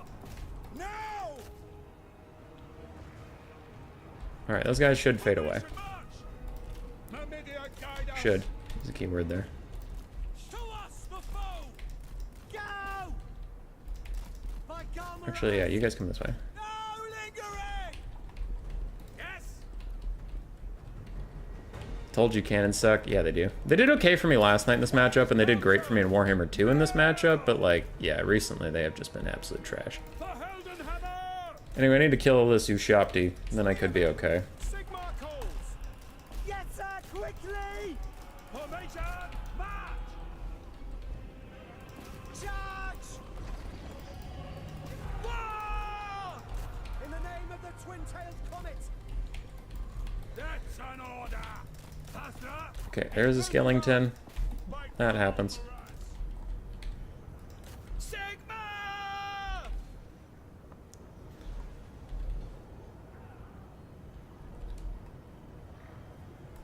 To battle! Alright, that was weird. He missed like a million attacks in a row, so let's just go over here. Battle awaits! Trying to kill some Nakar horsemen. You're doing your stuff. You guys are fighting. War! Spearmen! Go back to fighting Arkin for a little bit. You guys turn and hit that chariot in the face. You guys are still fighting this. You come back here. Quick march! Prepare for combat! Okay, those guys are still crumbling. So let's get after them. Sigma! Bap. It will be done! Okay, turn and fight him now that you're in melee. Ooh, another Spirit Leech is gonna be a pain. Will be done! Maybe if Boris can goon out Arkin, but he's taking a lot of damage. Yeah, it's GG. God damn, dude. Cannons suck so fucking bad. Like... Oh my god.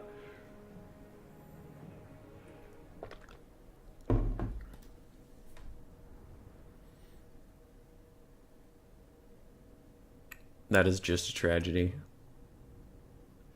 Everything else besides the cannons did alright. Boris did really well. I liked him in that matchup. I like the Bright Wizard, so I would keep them. Cutting all 3 cannons feels so bad, because in Warhammer 2 they were crucial for shutting down the Ushabti Great Bows. But in Game 3, I don't know what happened to Empire and Vampire Coast cannons, but they are just garbage. Damn. Alright. Next map is Valley of Thieves.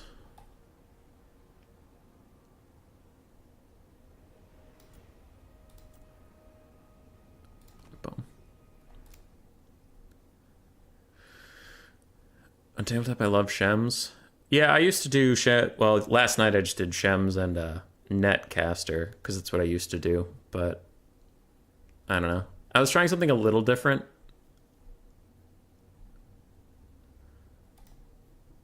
Volkmar's Stash would have won? I don't know. Boris was doing a ton of work. I really liked him for shutting down those Ushabti Great Bows. Because the thing we could do is cut all those.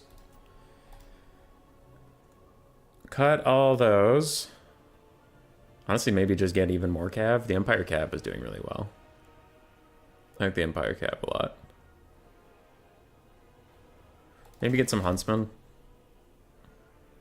Some Huntsmen, a 3rd Knights of the Blazing Sun. And then upgrade one of these to a Flagellant. Could be better. I don't know. Though at this point, if I have 5 cav, I might want some healing. Lore of Life with Dwellers Below and Earthblood. Don't know. Anyway, my pick 3, Skaven. These people clearly like playing Dark Elves and Slaanesh, so I need some counters for that.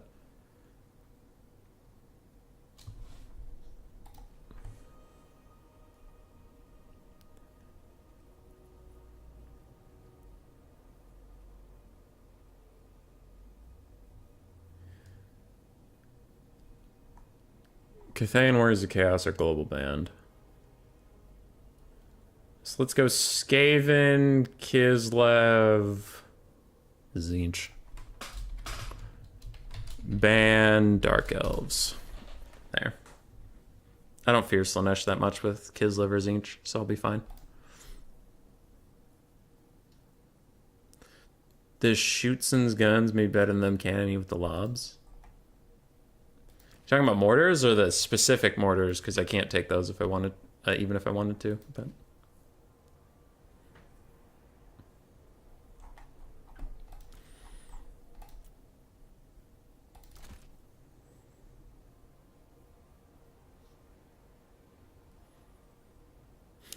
do I just go even more cav? Do I even need the Huntsman?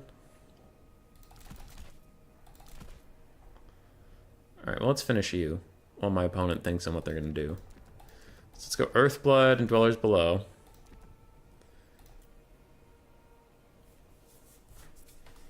Five infantry. Could go more, but what's the point? Could go 1. Some basic archers.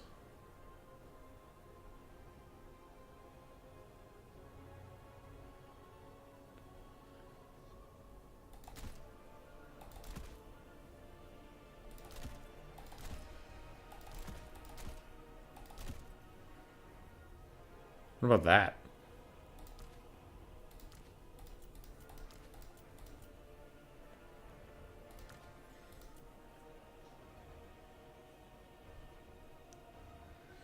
quarters overall. Yeah. You could. I wasn't having any issues with their infantry, though. I was having issues with those who shot great bows. And Arkin and, like, the Tomb Scorpion. So my problem is I need, like, arm-piercing single entity fighting. Their infantry just kind of mulled around until the late game. And even then, there wasn't that much of them left. Slanesh ban Kislev. Okay. Zinch. Zinch versus Slanesh, huh? I don't know if I know this matchup. But I'll try.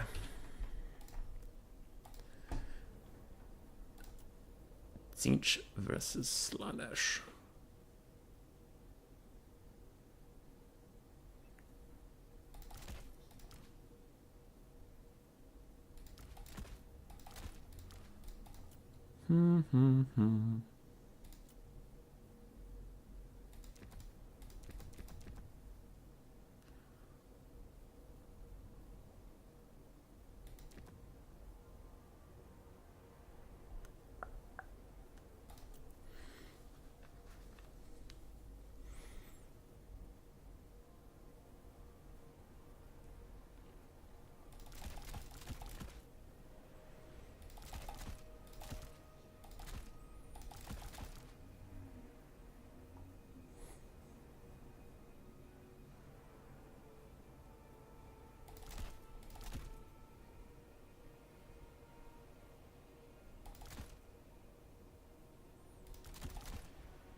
What does Slanesh usually even run here?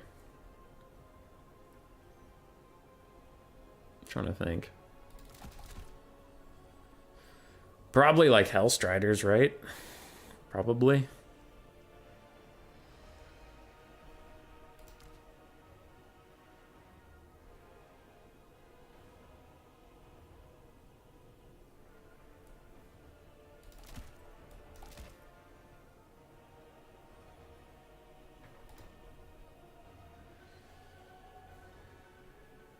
Sorry, I'm thinking.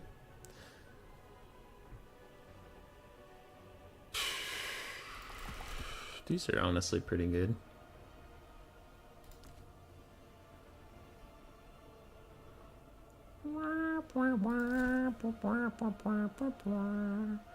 Do I want that? No, I don't. Do I want that? No, I don't. No, I don't. Why would you want that? 'Cause I don't. Because I don't. 180 feels like a lot to spend on chevrons. What am I gonna do?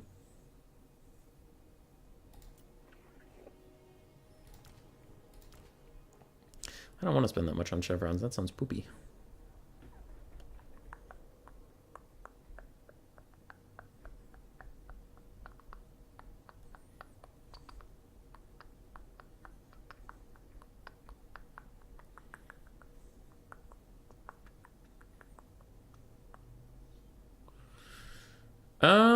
That might just be the way the world goes. Fuck, that's too expensive. Oh boy, I could upgrade all of you, but then what am I losing?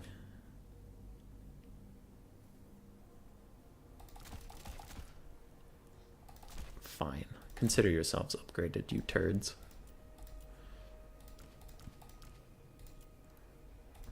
Good enough. No anima color scheme? Can't go into battle with the wrong color scheme.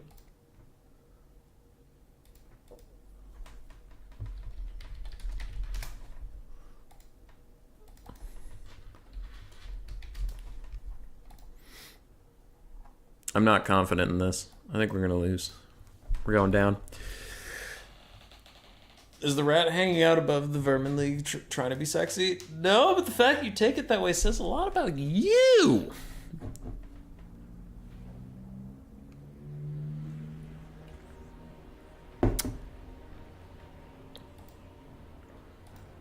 Can we take another look at Bellicorn tournaments? I'm hoping he'll get nerfed in the next patch, because now the domination people are complaining about him.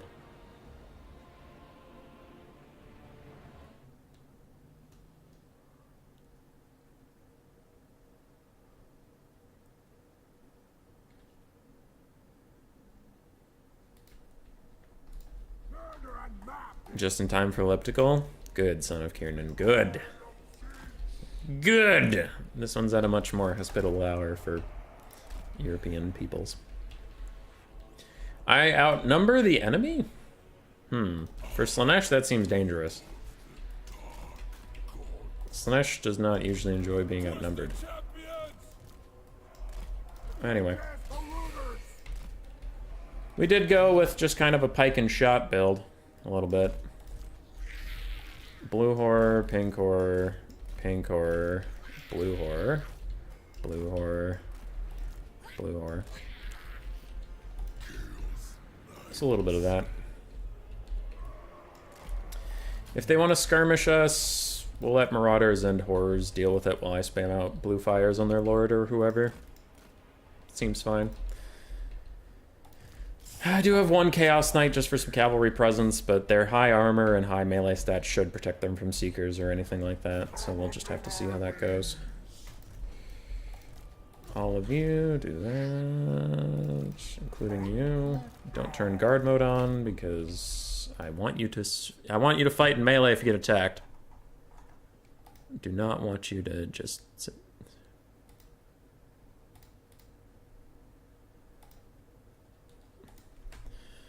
Oh, okay, they read it up, yeah. Have you considered a large unit size tourney event, or wonder how you would play that in 3? We did a poll on whether people wanted large or ultra unit size, and it was overwhelmingly ultra, so we stuck with that. Why don't you just take Spawn and Forsaken GG? Skirmish Cav really fucked with that style of play. Always box into Slaanesh? I mean, kind of. Oh yeah, Sigvald exists.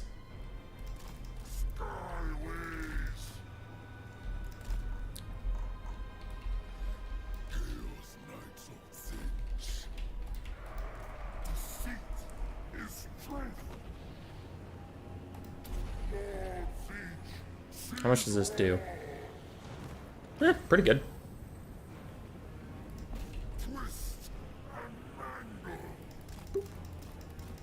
You missed. You fuck barrel, you missed. How did you miss?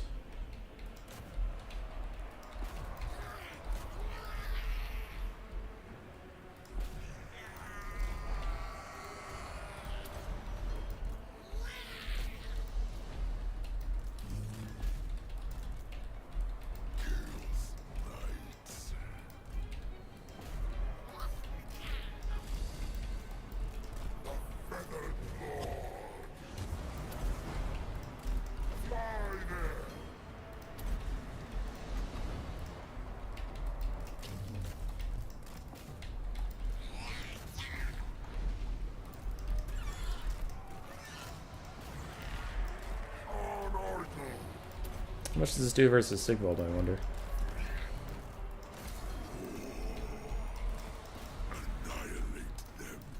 Okay, mostly missed on that one.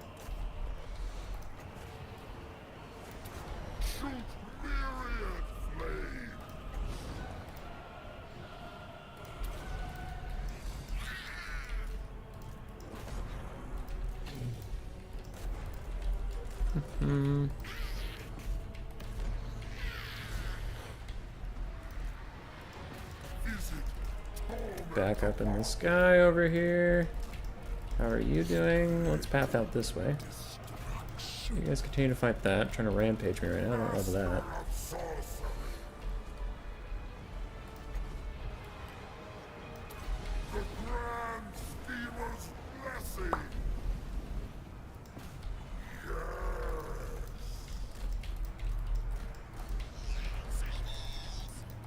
Okay, so you did end up getting rampaged. How have you not killed that guy yet? You've been fighting him for like 35 years.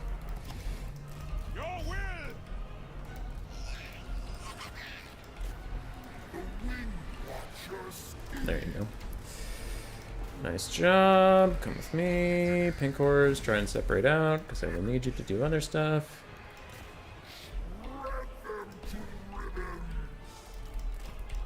You guys try to path away. Swing again. Swing one more time, and then we gotta go.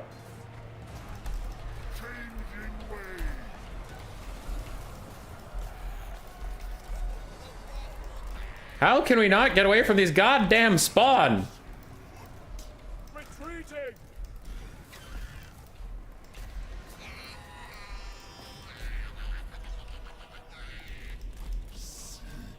Jesus.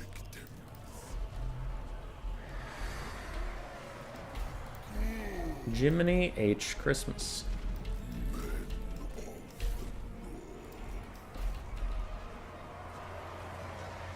How's this going? Not great. Can't hit him. It is looking pretty doomed. God damn, these spawn are so fast, man.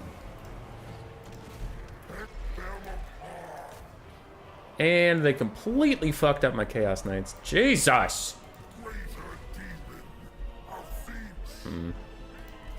Yeah, since the introduction of Chaos Warriors and Marauders, unfortunately it would appear that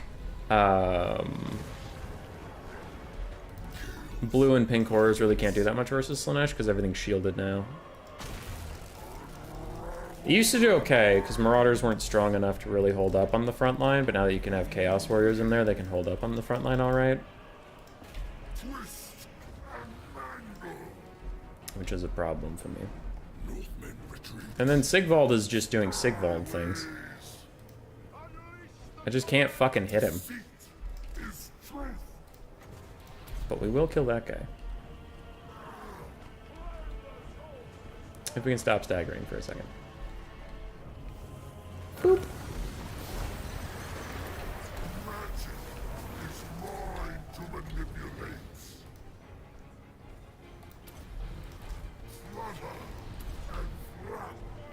Because I can!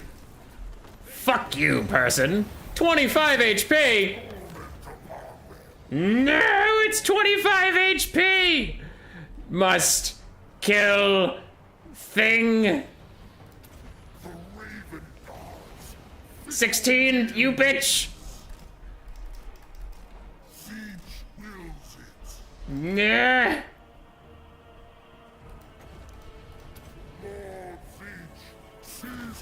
Hang in there, buddy. We gotta see him dead. Yes! Victory! Got him. Blues loses to Marauders.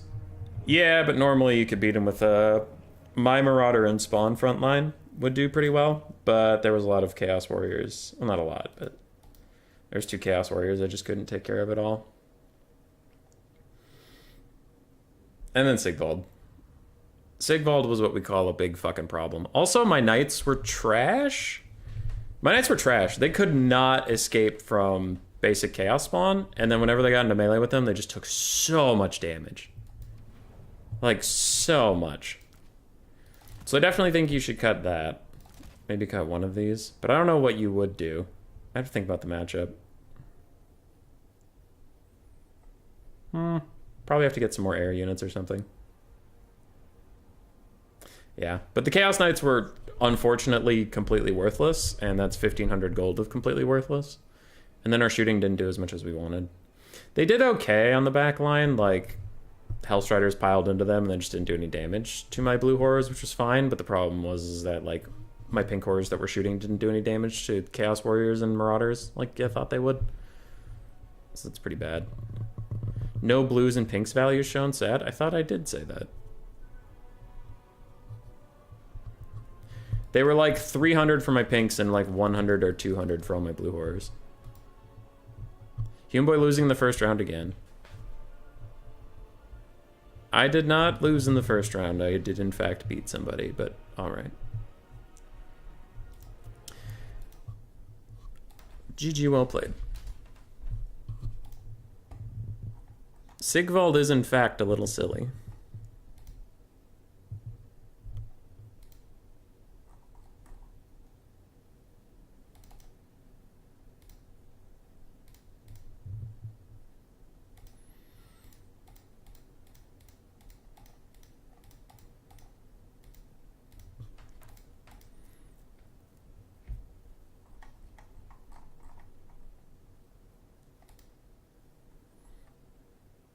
Okay.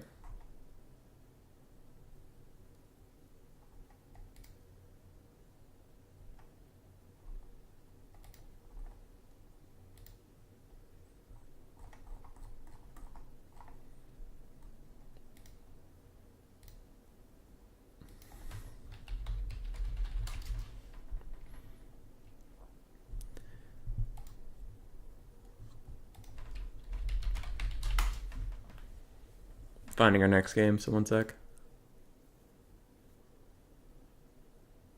Slanesh found out that armor exists. The matchup is working as intended now. Tzeentch losing Slanesh, rushing into them before they can shoot barrier kite. Yeah.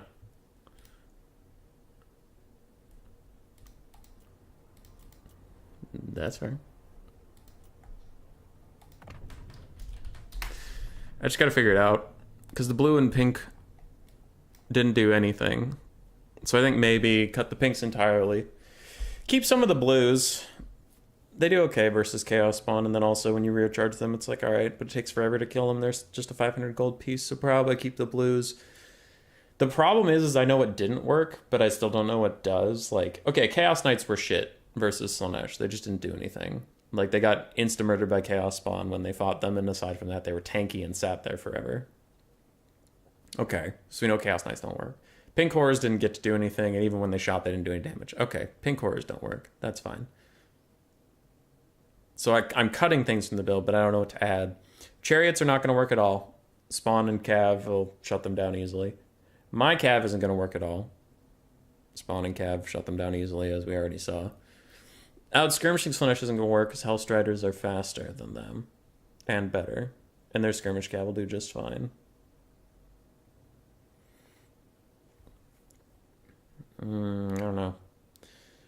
Forsaken and Spawn, maybe, but if the enemy has skirmish Cav, you're just going to lose pretty hard on that one. And killing Sigvald is really tough as Tzeentch. So I don't know what you can do. It might be a bad matchup the more I think about it. Because you lose the mobile game.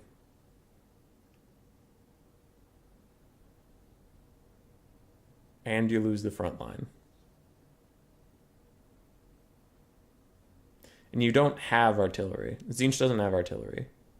Because that could be one thing you could have is infantry spam with artillery. But you don't have any. It's just not a thing you have access to. You can't Lord Snipe because of Sigvald. That's kind of a big deal in that matchup. Yeah, it might just be fucked. I wonder how Village does into Siggy. Curious about that one. Could do Village with no spells. And then if Cultists of Tzeentch... Now you go with Chaos Sorcerers of Tzeentch. Maybe you go... But then you're paying for 2 casters. I don't know. You could go a Metal Caster and try to Final Trans Sigvald. But Final Transing just Sigvald feels really bad. Yeah, I don't know.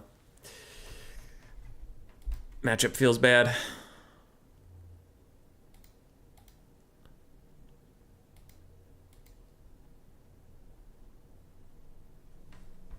If they ban twice in round 1 and round 2. Yes.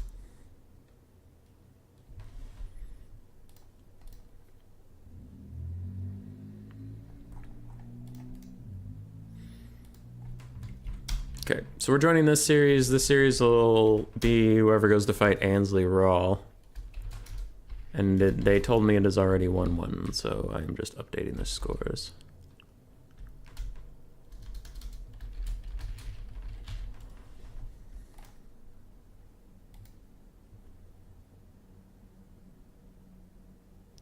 Is it weird to put soft serve in the freezer and save it for later? No, though I don't know what happens to it. Don't you think the infantry figure was too one-sided? Infantry fight? Yeah. I mean, I lost it pretty hard, but I don't think Tzeentch can win that one. Unless you weigh... You need to outfund Tzeentch a lot, and that's just not going to happen. Because that's the hard part. Is Tzeentch... Slanesh can win the mobile fight for much cheaper than most factions can, which is their strength. But then also their front line is... solid? Not great, but it's solid, which is a problem. Like, that's a 1-2 combo that you don't usually face. Because normally Beastmen, like, they have a shit front line, but their sides are really good. Or, trying to think of another rush faction like that. Norska's kind of the opposite. I mean, you have Skin Wolves, but in general, like, your sides are weak-ish, but your front line's really strong. If you don't count, like, Skirmish Cav, because that's an entirely different monster, right? That's skirmishing, but... Yeah. I think the biggest problem is not being able to kill Sigvald, because that is a huge part of what Tzeentch wants to do. Also, Pink Fire of Tzeentch didn't do any damage, which is very upsetting.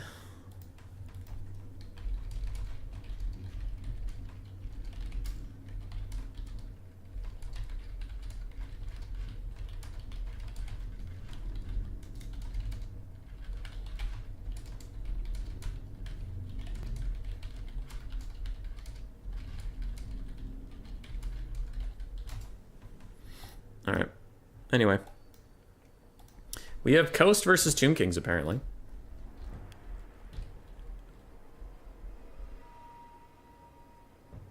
Blue Zone, I think the build to make relies on nerfs to Slaanesh, to be honest. Yeah, but I still think there's a better way for Tzeentch to play that than how I played it. And that's why I want to learn the matchup is I don't know. I don't see a lot of value. It depends. If like a faction is massively overtuned, then learning how to play against them when you know they're going to get nerfed is different. But I don't think the spirit of Slaanesh is going to get nerfed. So I still think you have to deal with the same problems. It's just going to be a little different on the ratio of those problems, right? But you still have to. I still have to learn that matchup and learn how to optimally play it, even though Slaanesh is going to get some nerfs, because it's like they're still going to play it the same way, and I think it's worthwhile to learn it. But if, like, Skaven had Hell Pit Abominations constantly explode and do bloated corpse worth of damage, so every Skaven build is just 2 Hell Pit Abominations. Okay, that's not how Skaven are going to play, and that's clearly, like, a bug that's going to get nerfed or something, and it's going to fundamentally shift how they play. Then I don't think it's worth learning how to play against Skaven until that gets fixed, but, like, Slaanesh, I think they're always going to play that way, so it's worth learning the matchup anyway. And then, like, in the future, oh, there's some nerfs on, like, Marauders, so they don't kill my front line as easily. Or, oh, there's some nerfs on Hellstriders, so they're not as cheap, and the build is a little less, the build is less wide, sure. But I do need to figure out what, like, good units are. Because Chaos Knights just felt horrifically bad in that matchup, right? So I already learned, oh, don't take those. And Blue Fire Spam, I was thinking about all the Lords Slaanesh usually takes before Sigvald, and then I forgot that Sigvald even existed. It's like, oh, yeah, I need a different Lore of Magic, because Pink Fire didn't do very much damage, and Blue Fire was useless against Sigvald, so I had 2 spells that weren't very good, right? So there's improvements I can and should make without just waiting on the nerfs. Now, you might be right, it might be a really bad matchup for Tzeentch until the nerfs. That's true, but I still think there's a lot I can learn about it. I think Flamers are your answers if you can defend them. I don't know, man. Flamers have constantly disappointed me because they fire over your opponent, which is fucked up. Anyway, this game, we have Bomar versus Mr. Teufel, Vampire Coast versus Tomb Kings. We have double Carronades versus the Tomb Kings. Usually, on paper, a good thing to take care of Ushabti Greatbows or Cavalry or something like that. Recently, cannons have been underperforming, but once in a blue moon, like last night, they did okay for me. So, pray to RNGesus that you actually hit. We have some Bomber Bats, Handgun Bats. Ooh, Handgun Bats. That's spicy. Lamprey's Revenge, 2 Animated Hulks, 2 Sirens, a bunch of Pokeboys with sticks, 2 Pokeboys with bombs, Scurvy Dog, and then a Vampire Fleet Admiral of the Deep with a pistol. Tide Call, Fog of the Damned, and Denizens of the Deep. Cool, cool. On the other side for the Tomb Kings, we do have Carrion, Nehekara Horsemen. We have a bunch of Nehekara Warriors, Tomb Guard, Skeleton Warriors, more Tomb Guard, more Skeleton Warriors, and Nehekara Warriors. Right, we got it. Kepler Guard, 4 Archers, Arc in the Black, and on the far side, 2 more Carrion, so 4 Carrion. 4 Carrion and an Infantry push. I like the Coast build better. Yeah. I think if we could get some summons to shut down those archers, then the handgun bats can shoot stuff. Though, oh, I guess there's 4 carrion and no handguns. Okay, that does shift how I feel about this. So the deck droppers can land, but if they can land, then they're just shitty versions of handgun mobs. So might as well have had handgun mobs, right? I don't really believe in the infantry push. I think the Sirens are going to do serious work, and so are the Lamprey's Revenge, but I don't know. We'll see if the Carrion can shut some stuff down.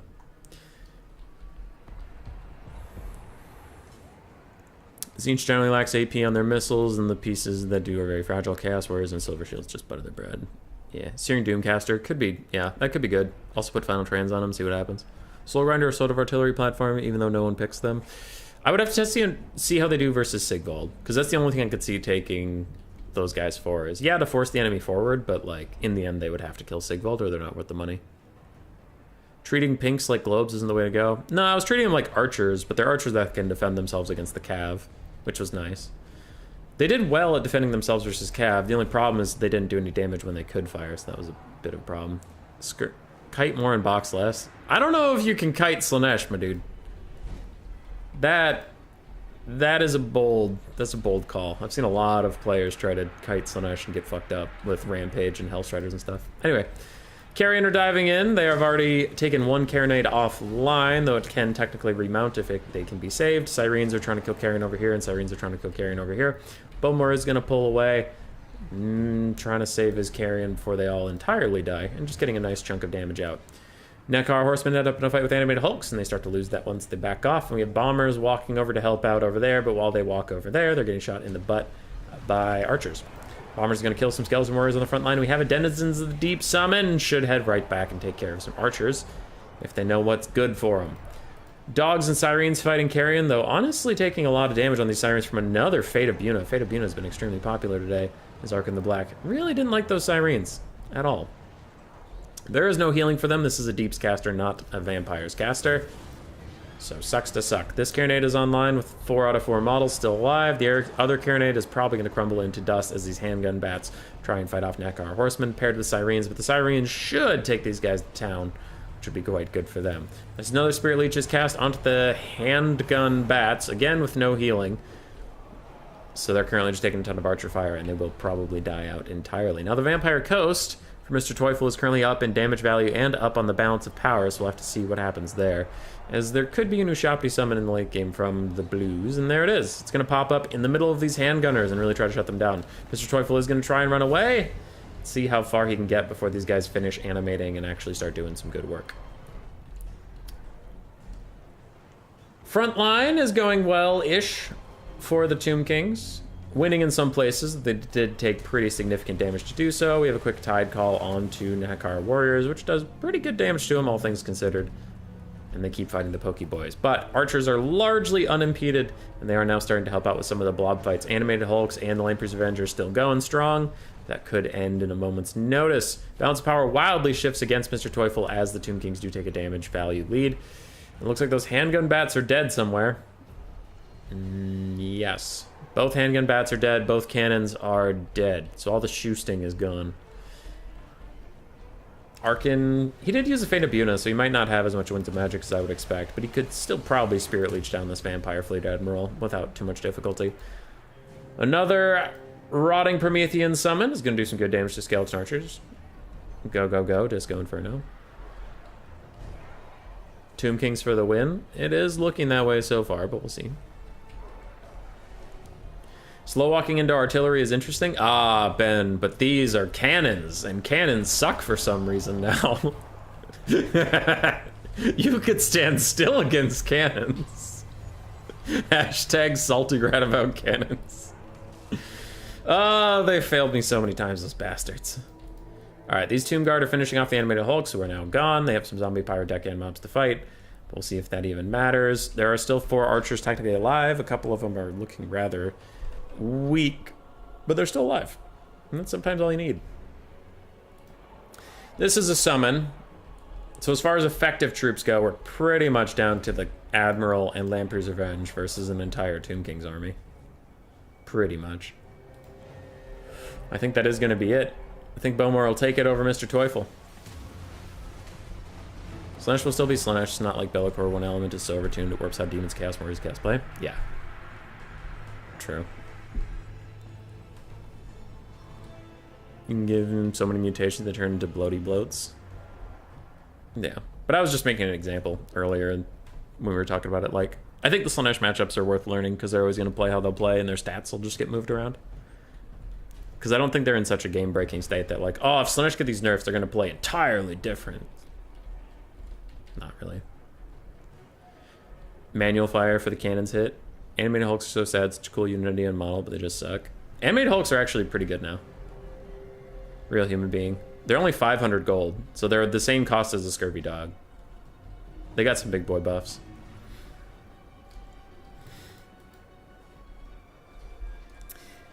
I think it's all over but the crying. Rotting Prometheans can't kill skeleton archers. Because undead leadership buffs were a good idea. 81 leadership on Tomb Guards with halberds. That is a lot. That is a lot.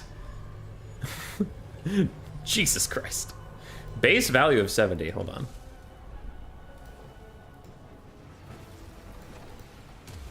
I never really looked at the... Oh my god, they're like Saurus. Tomb Guard are like Saurus in leadership. And crumbling isn't real. Whoop! That exited instantly. I didn't get check value on anything. Well, GG Mr. Teufel and Bowmore. Bowmore will stay here. We'll get Ulrich Rahl. Sorry, it's not Ulrich Rahl. It's Anne Rahl.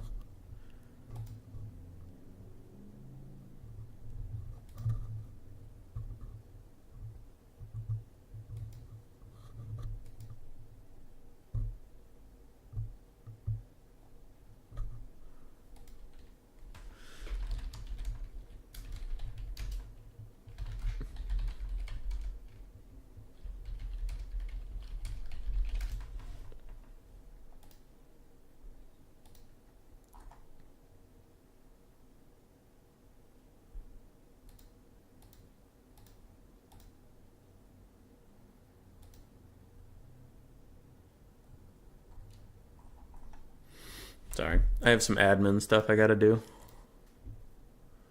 Hulks are too cheap? Yeah, maybe. I think the undead should get leadership and crumbling nerfs overall, and then I think we should assess how strong they are or not. Because I would hate for crumbling to become a real mechanic, and for animated Hulks to get a nerf, and for undead leadership to get a nerf all at the same time, and then it's like, oh, fuck, these guys are trash. Because I have really enjoyed that Coast can either sit and shoot, or they can charge you. I think that's good and fun. I think most factions should have multiple viable playstyles. But I would agree they're overtuned right now. But it's kind of like the vampire counts discussion we had, where someone at CA was like, listen, undead, buffs, buffs, buffs, buffs, buffs, buffs, buffs, buffs, buffs. Wait, throwing like 500 buffs at something in a row without waiting to see the results of one or two was a bad idea? Well, shit. And then like Tomb King's counts and Coast all rise to near the top of the meta. So, yeah, it happens.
Okay.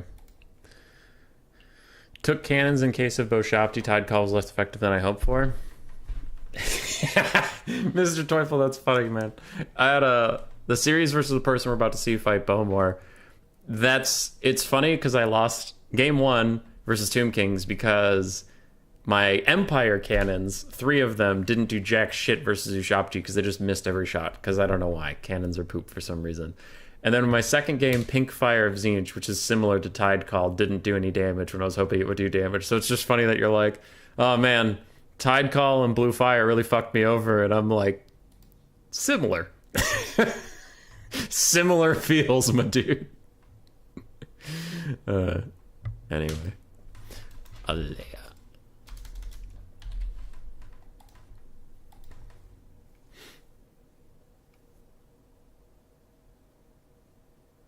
Okay. That should be fixed now.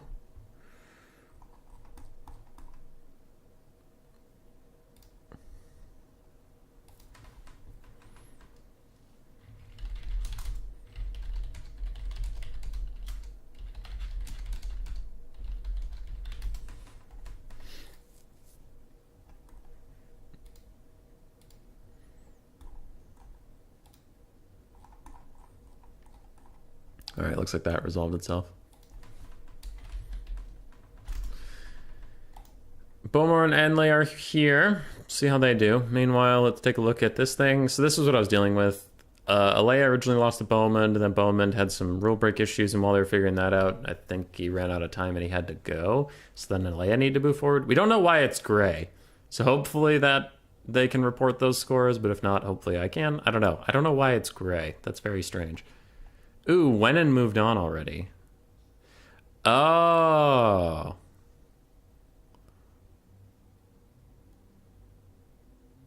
Okay. That's why.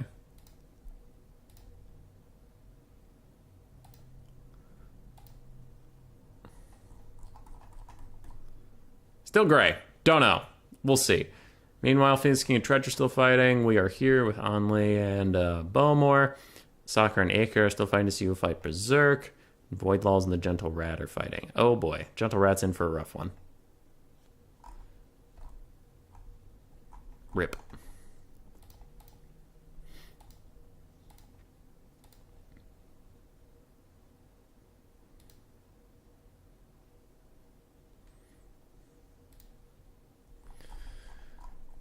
All right.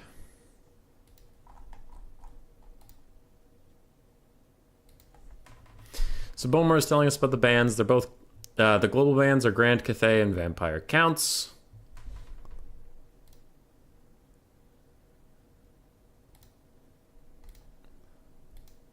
We'll see what they go with.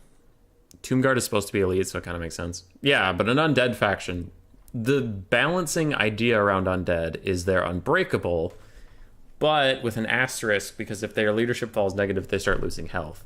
But the undead buffs was... I mean, crumbling has always been kind of a joke, but it feels like even more of a joke in Game 3. It feels like it didn't ramp up with Ultra Unit Scale, so it just does, like, literally no damage to them to crumble. And then they got leadership buffs, so that kind of broke that agreement, right? Where, like, you guys don't have great leadership, you're also unbreakable and stuff. And now it's like, you guys have such great leadership that the unbreakable thing doesn't even matter, and when you do dip negative, the damage doesn't matter. Yeah. Why the shooty bats? Scaly archers outrange handgunners, and I thought I could be safe in the air to a degree. But then for carrion. Alright, we have Lizardmen versus Warriors of Chaos. Interesting.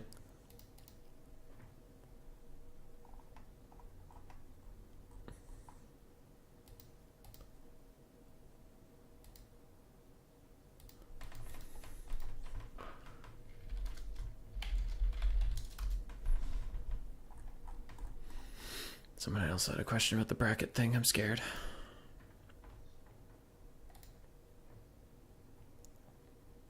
Yeah, I'm not... Oh, you're not saying it should not be rebalanced. Okay. Yeah. I don't know. I think if Tombguard are going to have that high of leadership, then Crumbling... Like, if Undead are going to have high leadership, then Crumbling needs to go way up. But I personally would prefer they went back to the Game 2 style of leadership for Undead and then just made Crumbling matter.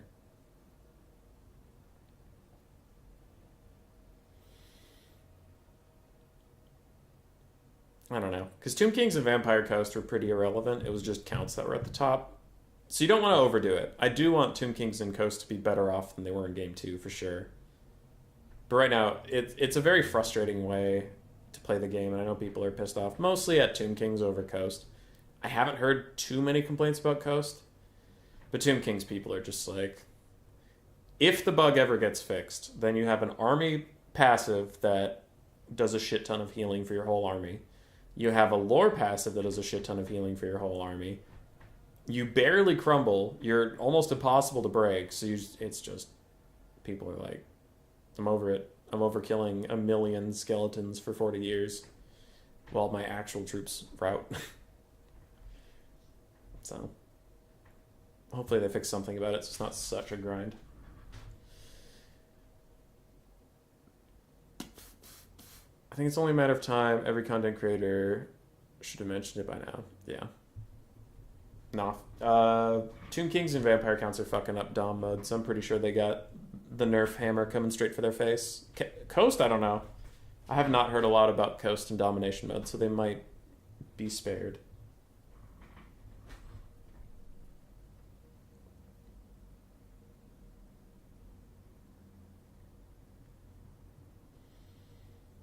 Oh boy, that's an army. What up, Wicked? How you doing, dude? How you doing?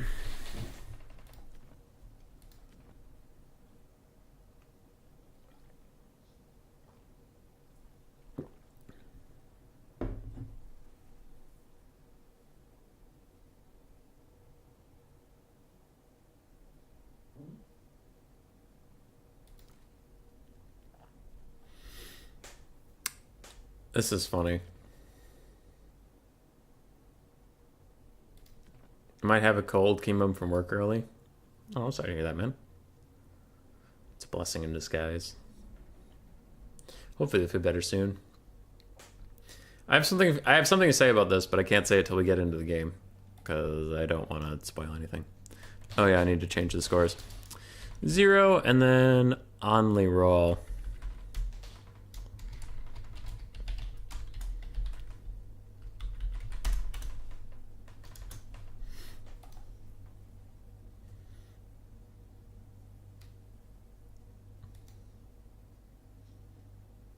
How did the marriage go? Were you on time this time? I was on time.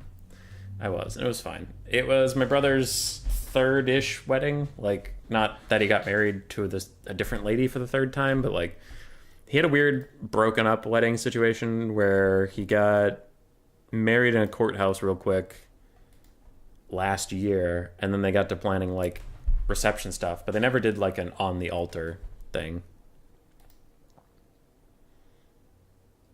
Thanks to Phoenix King. So then we had a reception with my family where we live. And that was fun. That was in July. And then this one I flew out to where he lives. And met a lot of his family. So that was neat. Got to dress up all snazzy. Went to Detroit. Our hotel... Detroit's weird, man. The hotel we were in was actually very nice. And it was like... I don't know, the building was really nice, and then there was a casino nearby that was also quite nice, but then the area of town was kind of shitty, and there was a strip club, like, literally across the street from us. And there's a strip club attached to a Chili's, so I don't even know what to think.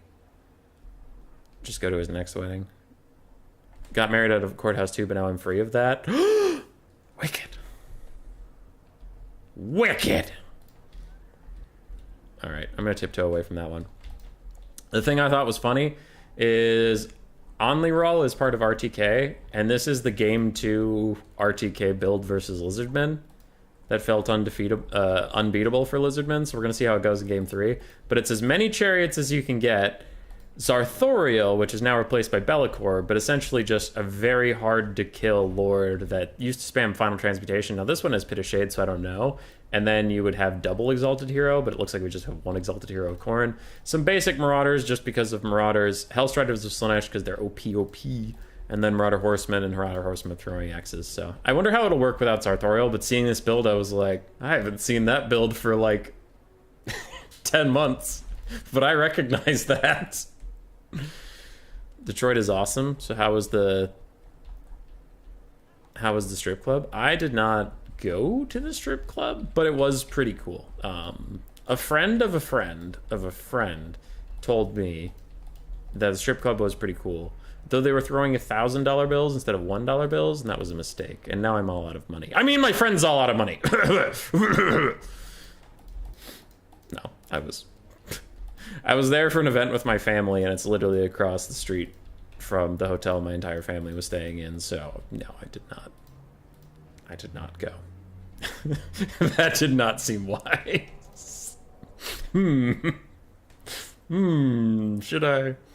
Anyway.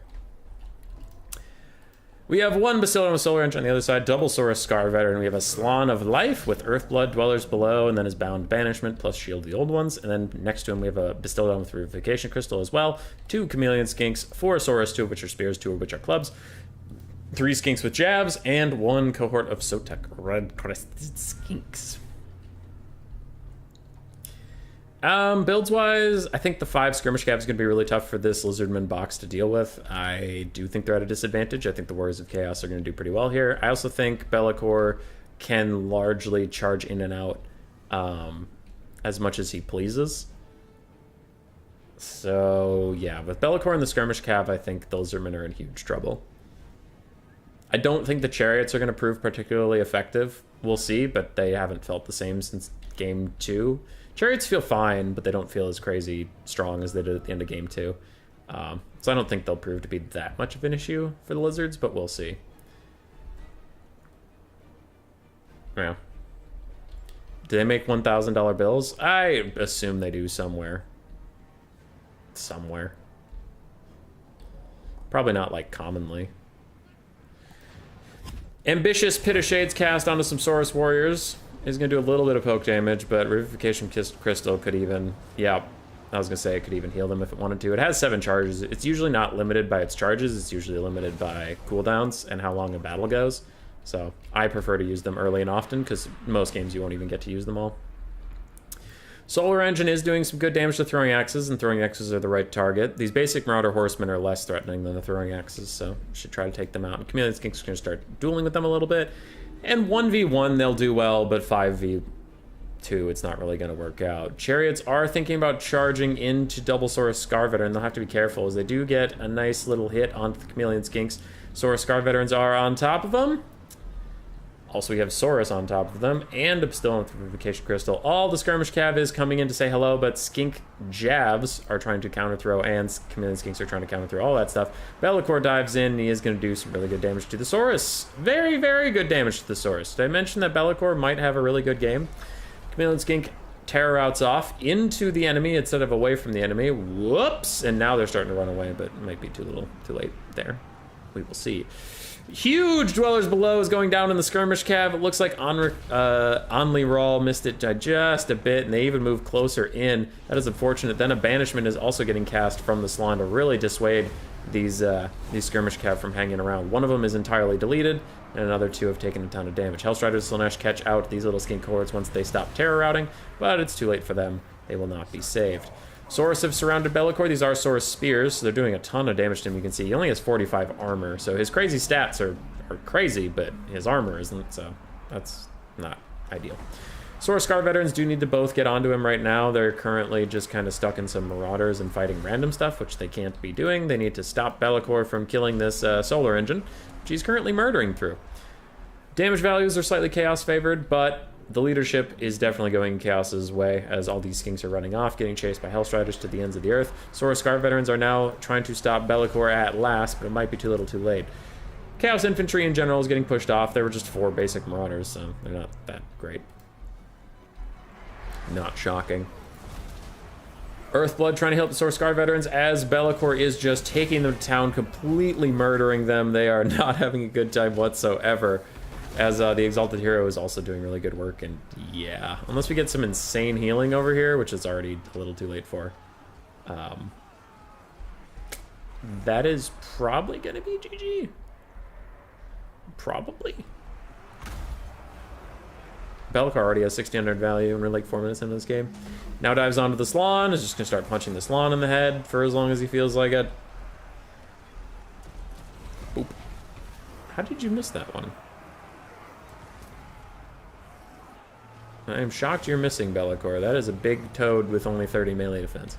Skirmish Cav are falling back. The Saurus Scar Veteran has rallied. He got some healing from Revivification Crystal while he was there. And now he's back to fighting the Exalted Hero of Khorne. He's probably going to whoop his ass. Yeah, 80 melee attack ain't nothing to scoff at. No, Scar Veteran's actually trading okay. Back into him. Be'lakor is currently surrounded by 3 single entities. Only one of them actually does any damage, but it is what it is.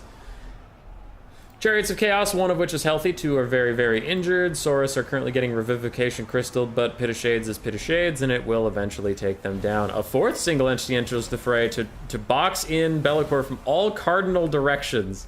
And he can still probably path out, mind you. Saurus Scarvetter just kicking this Exalted Hero's ass. But his fun is about to come to an end as a whole bunch of Skirmish Cav and Hellstriders slam into him, and now, yeah, he's gone. That was a big chunk of burst damage, but still, he gave it hell out there, you know? We appreciated the effort. Be'lakor's down to half HP. And now he's thinking about maybe leaving after 4 single entities have been whooping his ass for like 55 years. Skinks and Saurus still fighting to the very end. Balance of power comes back closer to even, but I don't think that is factual. Another Dweller's Below actually getting cast. Gotta take out some Hellstriders, some Marauders, and other Marauders, but it will also hurt Saurus Spears, and a follow-up Banishment is almost certainly gonna seal the deal on these Saurus Spears as it goes into them, doing even more damage, but good job from Bowmore, taking out 2 infantry units and a cav unit of Chaos. Saurus Warriors did rally. They're currently getting hit with an Exalted Hero of Khorne and some Hellstriders, but the Javelin support from the Skinks plus Saurus' natural ass kickery will rout off those guys. Be'lakor needs to leave? I don't know why he's still here.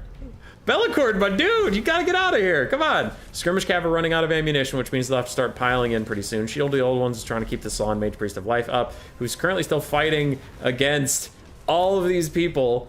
And I do think this is a pretty huge mistake. Chaos had a ton of advantages. They didn't need to leave Be'lakor in a 1v like 4/more if you really include these Saurus. Hellstriders and Skirmish Cav are all piling in, really trying to take him out. Be'lakor has just been destroying this Salon. And now the Salon is terror routing, because not ITP in the first place. And Be'lakor gets rid of that with his Aura of Dark Grandeur, or whatever the fuck it's called. Balance power slightly Lizardman favored. I would disagree, but okay, all right. You can do whatever you want. Lizardmen are behind on the damage value, but they have done a ton of healing. I think it's the fact that the Saurus Scar Veteran is healthy, quote unquote, though he is heal capped. And both of these Bastildons are very healthy, but their leadership is low as their lord is leaving, and their lord's about to die a horrific death. There is some ammo left in these Marauder Horsemen. Don't know how much it's going to matter. But I think the big part is that Be'lakor is just going to charge that Saurus Scar Veteran once or twice, kill him off, and then these Bastildons are dead. Revivification Crystal trying to keep the Salon in the fight. I understand the notion. I understand where you're going there, but I don't think he's going to live no matter what you do, because Be'lakor just keeps hitting him. He just keeps hitting him.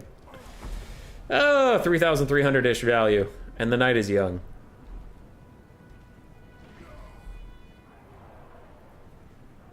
The largest note we make is 10,000 yen note, and it's very common. So that'd be about 100 buccarinos. I like the Gorby's traded for dealing with command schemes because higher armor. Yeah. Be'lakor lands, plus the Exalted Hero. They 2-shot the poor Saurus, who is going to instantly rout. And we're down to 2 Bastildons. Now the Balance of Power thinks maybe the Lizardmen don't have as good of a shot as I thought. And I would agree, because Be'lakor is just putting on his carry pants. Hey guys! What is it, Gary? You know how I really buffed the vampire counts? Yeah, Gary. We know you buffed the vampire counts. Yeah. I have a cool idea for a lord. What is it, Gary? You know Torox? Yeah. What if he could fly? Alright. What if his damage resistance was higher and lasted longer? Alright, Gary. What if he removed ITP so you couldn't even be immune to psychology with him around? You just run away anyway. Alright, Gary. What if he was a caster? Okay, Gary. What if you could have crazy stats that... Alright, Gary! We got it! You like Bellacore! Just go design it. We don't give a shit. We're running out of time. Warhammer 3 comes out tomorrow. Yay! I made Bellacore! Oh, fuck, he's a problem!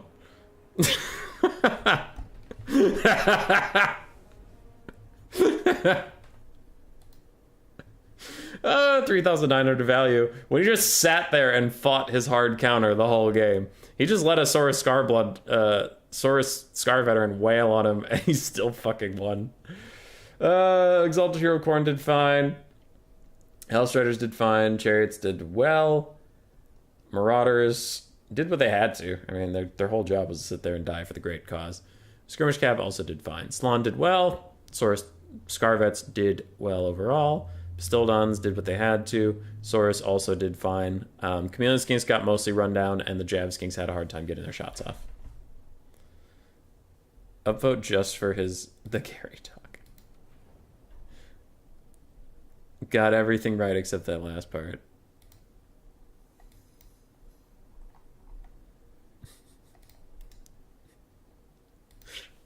All right. Bellacore.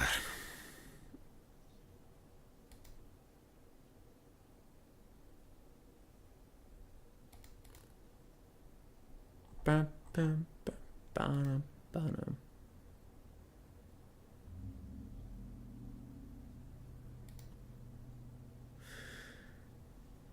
So what will we do for game 2?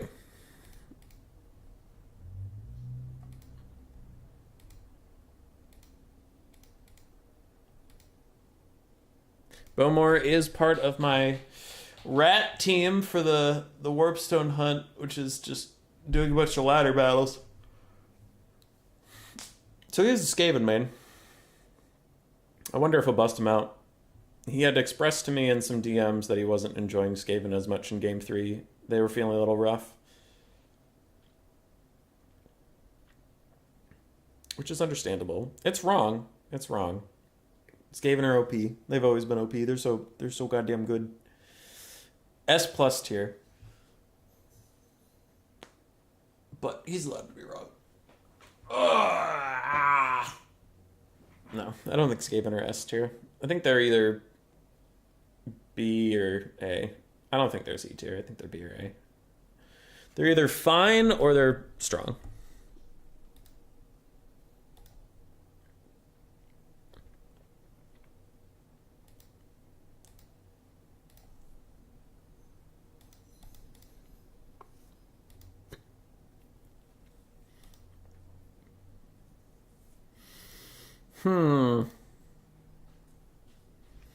Hazel Basil, what you doing?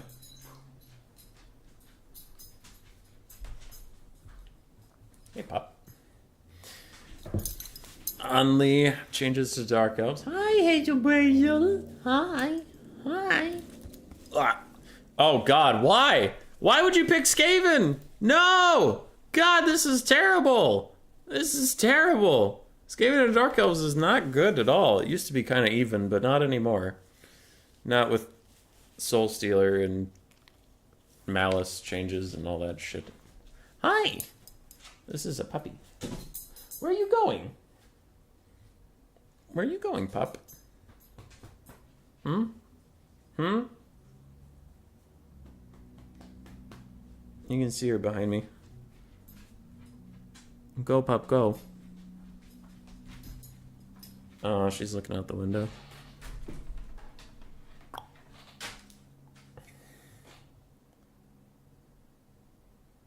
She loves the little window spot. Hazel Basil!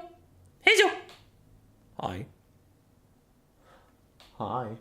Bye. Back to the window. Oh, you're okay. That's the cat tree where Moo Cow usually sits. The host has left the game. That's not good.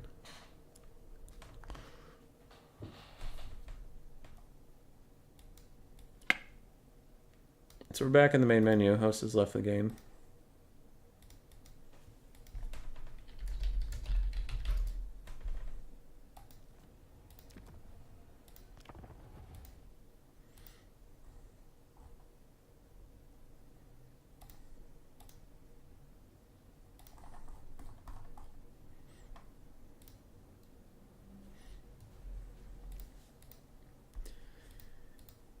Bowmore also got booted from the lobby, which is weird because he was the host, so I don't know what happened there.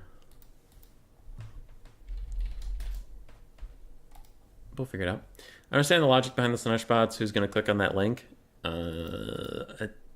Someone must.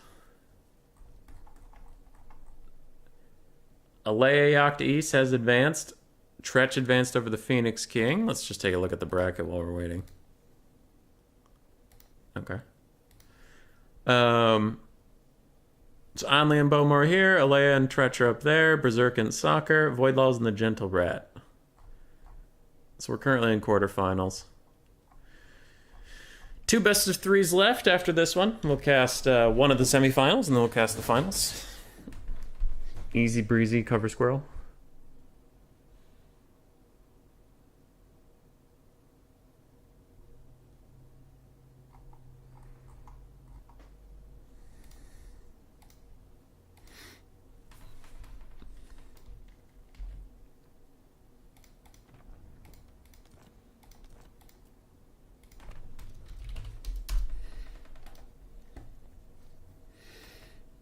And we're back.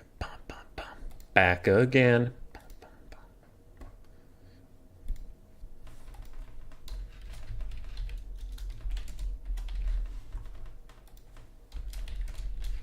Hold on. I'm putting up a very important poll.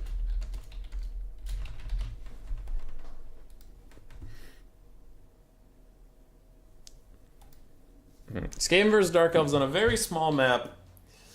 So you're not really going to have too much time to shoot. It's probably going to be some sort of rush versus some sort of rush-ish. I mean, Poison and Globes will probably be included, but overall it's going to be more melee-focused than range-focused. I am out of something to drink. I also need to take a leak. Bowmore is ready. All right, we'll see if Anley's ready. They're still working on it.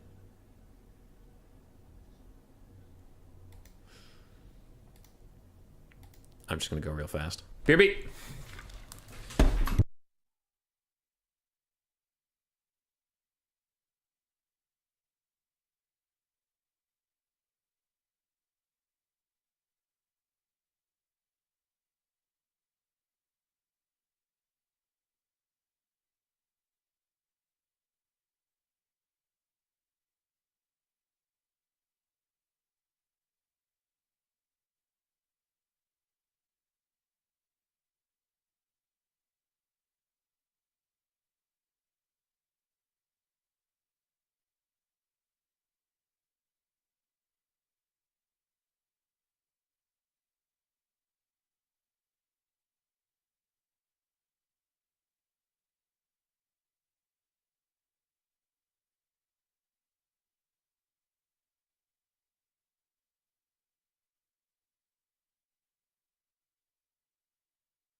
I'm back.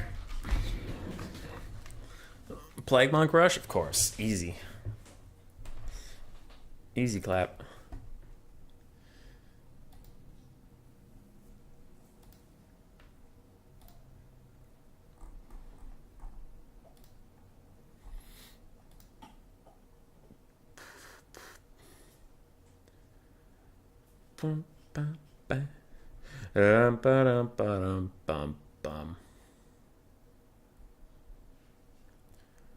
And we are in. More shooting than I honestly would have expected out of this Skaven on this map, but we do have some Storm Vermin, so they're trying to hold. 2 Jezzails, 2 Globes, 2 Rat Ogres, 2 Gutter Runners, a whole bunch of Clan Rats, 1 Storm Vermin Halberd, an Assassin, and Agresia. When's the Flappas game? When the Flappas are any good. Which is never. Ooh, what's under here? Ooh, Glacial Lake is also touched by chaos. Perfect. Oh yeah, that's very chaos. Gross. On the other side, double Manticore, Malice Darkblade, a Firecaster with fire. Ooh. Burning Head and Piercing Bolts of Burning. Wasn't expecting that. I was expecting a Fireball. 2 Dark Riders, both with shields. Then we have 2 Cold One Knights. There. It's 4 Dark Riders total. 2 Cold One Knights, 2 Manticores, a whole bunch of Dread Spears and Bleak Swords. Hazel Basil dropped her bone. She figured it out. Good for you, bud. And that's roughly the whole build. We also have the Crows of Cain, but it's a lot of infantry chaff, cavalry, Malice, and Manticore is all rushing. I am very worried for this game. Your data might be old, my friend. Are Flappas good now? What? I don't think that's true. I'll test it. I'll try anything, but I am not confident in it.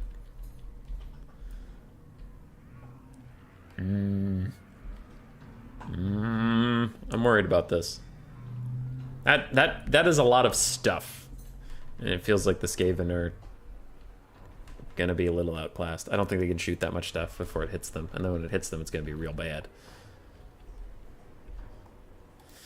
What does our Ruin Seer have? Dreaded 13th and Howling. Ooh, just Warp Lightning. What here can kill Malice? Like, nothing. Yeah, I think Bomar's in trouble.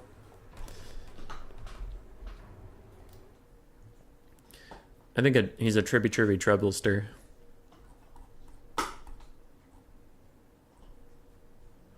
Voidlawls has unfortunately beaten our friend the Gentle Rat. It's nothing against Voidlawls, it's just the Gentle Rat is so gentle. And he's a rat! He's a rat that's gentle, how can you not root for him? Look at him, he's so fucking gentle.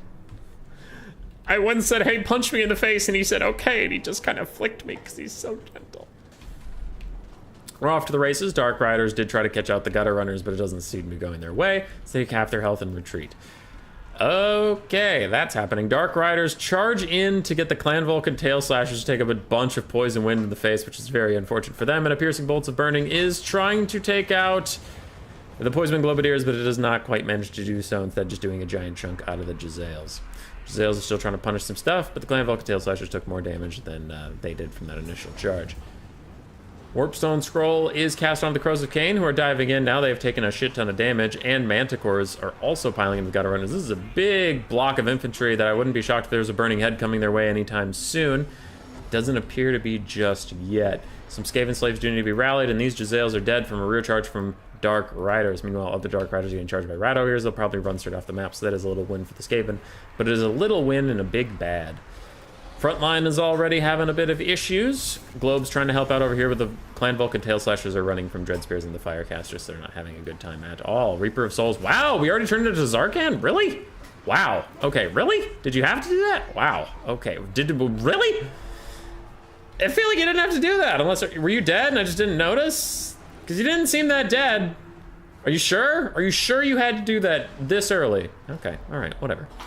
Assassin is trying to deal with the Sorceress of Fire. Meanwhile, Rat Ogres are nearby, but it looks like they're busy with Dread Spears. Warplock Jezzails are running for the hills. We have some globes that are not running, but soon should be. And one globe that got forgotten by all these Dark Elves and could just calmly turn around and throw into the blob if he wants to. Skaven are up on the damage value. Cold Knights are charging in. I don't think they're the strongest part of this build, as they don't really have a whole lot they can fight. And Gutter Runners plus these Clan Rat Spears just murk down that Manticore, really taking care of him. Bound Scorch is going to take out some Bleak Swords. Still does good work, even after a bit of a nerf. Just not as strong as it used to be. Malice, I think, transformed to Zarkan a little too early. I do think that was a mistake, as I've made very clear. But he does need to prioritize some different targets a little more aggressively. He was just fighting infantry for a while, and whether that was intentional or not, it was still happening. So he needs to fix that. Jezzails are turning and firing on some Cold Knights, who are just gonna wrap up anybody who leaves the fight for whatever reason, and both Jezzails are actually trying to turn and fight the Cold Knights, but both Jezzails will soon be compromised. Malice casts another weird-looking spell over here of some kind, and Poison Wind Globes nuke all of their own troops trying to hit some Bleak Swords. Ah, okay. So that was... It's just because the Bleak Swords are so spread out through their own formation that it did that much friendly fire damage. Tazarkand is completely murdering the assassin. I constantly hear nets going off, which is not annoying at all. I'm very, very happy that I constantly hear things getting netted when nothing's actually getting netted. Skaven slaves and clan rats are rallying, and they're just trying to keep the natty boobos alive. Gutter runners are shooting at the sorceress of fire. Now they're all out of ammo, so they'll just charge Endure instead. Globes are now firing over onto Dread Spears, doing good work. Dark Elves are running out of gas, but they still have Tazarkand, who could solo carry all of this, and a nice burning head from a caster who's on her way out the door. Will also be good. Another goddamn net! Oh, I wonder if it's because of their snare net. I wonder.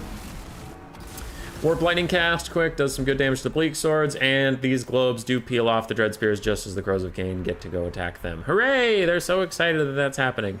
I bet they're trying to throw into the Crows of Cain, but since they're melee, they can't. And another goddamn net sound! Dreaded 13th Summon is coming out. It's trying to take care of the last of the Cold One Knights. A little explosive damage, but not a ton. Will maybe get them to retreat as these Storm Vermin come back to go fight. Other Storm Vermin are still here, and they're still doing okay. The Skaven are up in the damage value, though I think that'll change very quickly, as Tazarkand has now selected the appropriate target. And Grey Seers are not as tanky as you remember them being, my friends. They were fixed. They were definitely bugged before, and their hitbox wasn't real, but now that you can actually hit them, they are squishy, squishy boys. And Tazarkand is going to take him out with gusto. This Storm Vermin Halberd is not real. Remember, it is a summon. And it'll be going away in short time. Now, Malice is slowly hurting himself as he's healing. This is a bit of Benny Hill shenanigans. As this chariot is infinitely chasing the Sorcerers of Fire, Malice is just kicking his ass from behind anyway. Just getting attack after attack on this Grey Seer. The Grey Seer just needs to let her go! Let her go! There we go, he turns around so he can actually get back to some spears or something. So he stops just getting his ass handed to him. But it might be too late, as he's already down to almost dead. Balance of Power all of a sudden goes, wait, Malice still exists? Oh god, I thought the Grey Seer could just 1v1 him. No, he can't! He's dying! He's dying horrifically bad, Balance of Power, you drunk idiot. Quick little Warp Lightning cast, trying to get rid of that. Ooh, a nasty burning head from the routing Sorceress of Fire. She returns just to throw that out there. Routes off 2 units. Do I see 3? Maybe 3. Now, the only hope for the Skaven is Tazarkand just dies on his own. Which he's trying. Assassin is trying to get some free shots on his back. Globes are still trying to kill any Dark Elves that are left, but the Balance of Power swings wildly into the Dark Elves' favor as Tazarkand is just soloing this whole army. Globes are still throwing at something. Okay, that guy way over there. They're not throwing at him anymore. Crows of Cain are back. Stormfront with halberds just barely didn't get poison winded, which is good. And Assassin's still trying to chase down the Sorceress of Fire. He does have concealment bomb, so she doesn't even know he's coming. And now she knows! Grey Seer throws out one last Warp Lightning to rout off more things. The Crows of Cain are now chasing after the Grey Seer. He might just want to turn and fight and have the globes like throw at him or something. He's got to take all this stuff out. Malice Darkblade is now stuck in 2 different spear units. His healing cap has been hit. He's just slowly spirit leeching himself to death. The Assassin needs to kill the Sorceress of Fire if the Skaven have any chance in this game. You gotta kill her. You gotta kill her. How is she still here with 83 health? All right, she now starts running. The Assassin misses his attack, but not having a mage on the field will really help the Skaven's Balance of Power chances as they start to run away. Manticore's not charging the Grey Seer. It's charging the Poison Globes, which is fine. Grey Seer, get some distance, man. Grey Seer, get some distance. Just run away. Just run away from your problems. Buy time. Another Dreaded 13th is coming out right now. It is getting cast. It is down just as the Grey Seer dies. Crows of Cain shatter. We have another halberd unit. Balance of Power is back to about even. The Assassin needs to stay the fuck away from Malice. Everything needs to stay the fuck away from Malice except for the Storm Vermin Halberd summon. The other Storm Vermin Halberd is still fighting him. This Manticore, it looks like it's gonna get attacked by an Assassin. There's nothing left besides Malice. No, Assassin, stay away from him! Why are you getting close? The only way you win this game is if you just kite. You just need to run away. Run away from Malice. Don't get near him. Damn it! The Assassin is running away. The Storm Vermin Halberd is still trying to fight something, anything. Malice is slowly bleeding out. These other Storm Vermin are gonna go fight Bleak Swords. These Clanrat Spears are gonna go fight this lady. But they're just trying to get away from Tazarkand, who's still bleeding out. Manticore shatters. Other Bleak Swords are gonna rout too. Cold Knights are coming back too. Fuck you. How long does this have? 20 seconds on him? So this Storm Vermin Halberd is gonna die before Tazarkand officially dies off. Unless they can catch back up to him fighting the other Storm Vermin Halberds. Ooh. Assassin is not going to rally, but these Skaven Slave Spears did. And the Skaven just need to hold on. Tazarkand is bleeding out, but can they hang in there? 2, 1. They fade away into nothingness, and he explodes the other Storm Vermin, and the bounce power swings right back to the middle as this summon is going to fade, and it is gone. The last Storm Vermin are also going to get killed. They can't hold on. They can't hold on. The routing bounce powers back to the middle. There's no health on these fucking Dark Elves. Dazarkad's hanging in there. He's chasing after some clan rats, but these clan rats successfully chased off the lady. They're so far away, and Malice is still bleeding out, that little bitch. Look at these health bars. Look at it. Look at it! Malice is down to 80, 67, 51, 34, 25, 9. He's dead. Balance of power shifts. Cold and Knights are gonna break in this game and fucking do it! Woo! Don't transform to Zarkad so goddamn early. Why did that happen?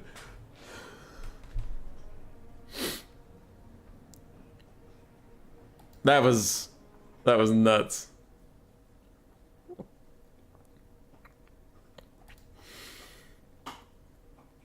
All right, Assassin did okay. Greyseer did fine. Clan Rats ended up winning the game by just being alive.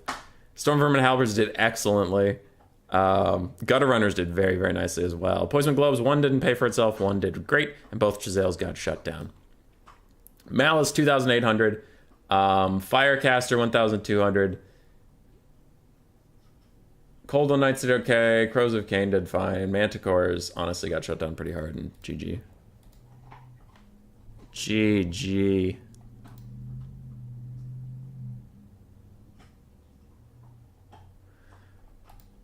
All right. Get ready for game 3. I'll BRB. I just need to see if it was a mistake or if Malice took way more damage than I thought he did.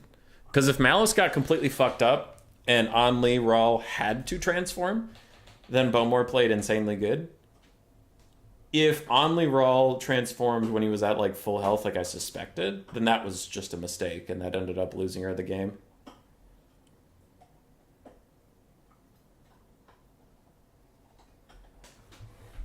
One exciting game that had no right being so exciting. Yeah.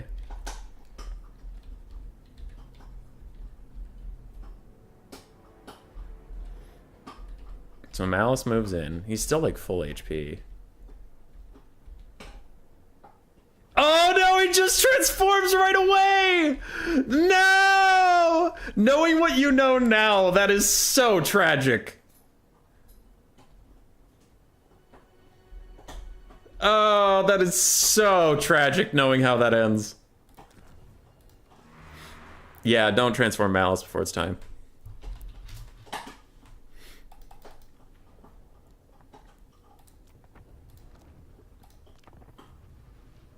Okay.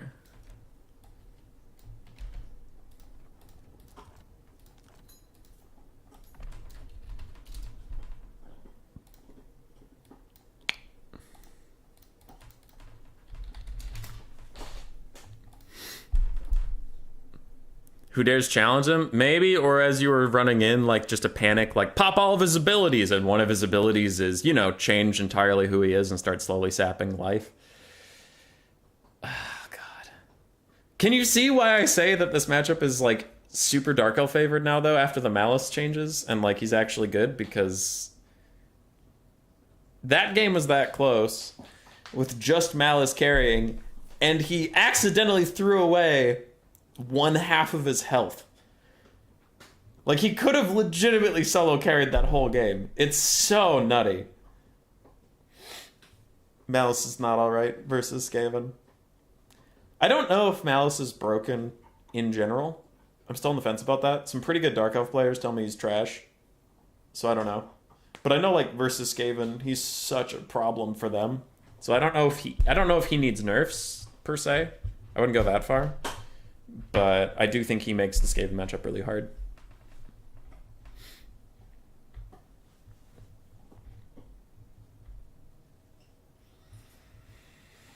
I think if they retool healing like they need to, then he won't be that bad. But like healing is just...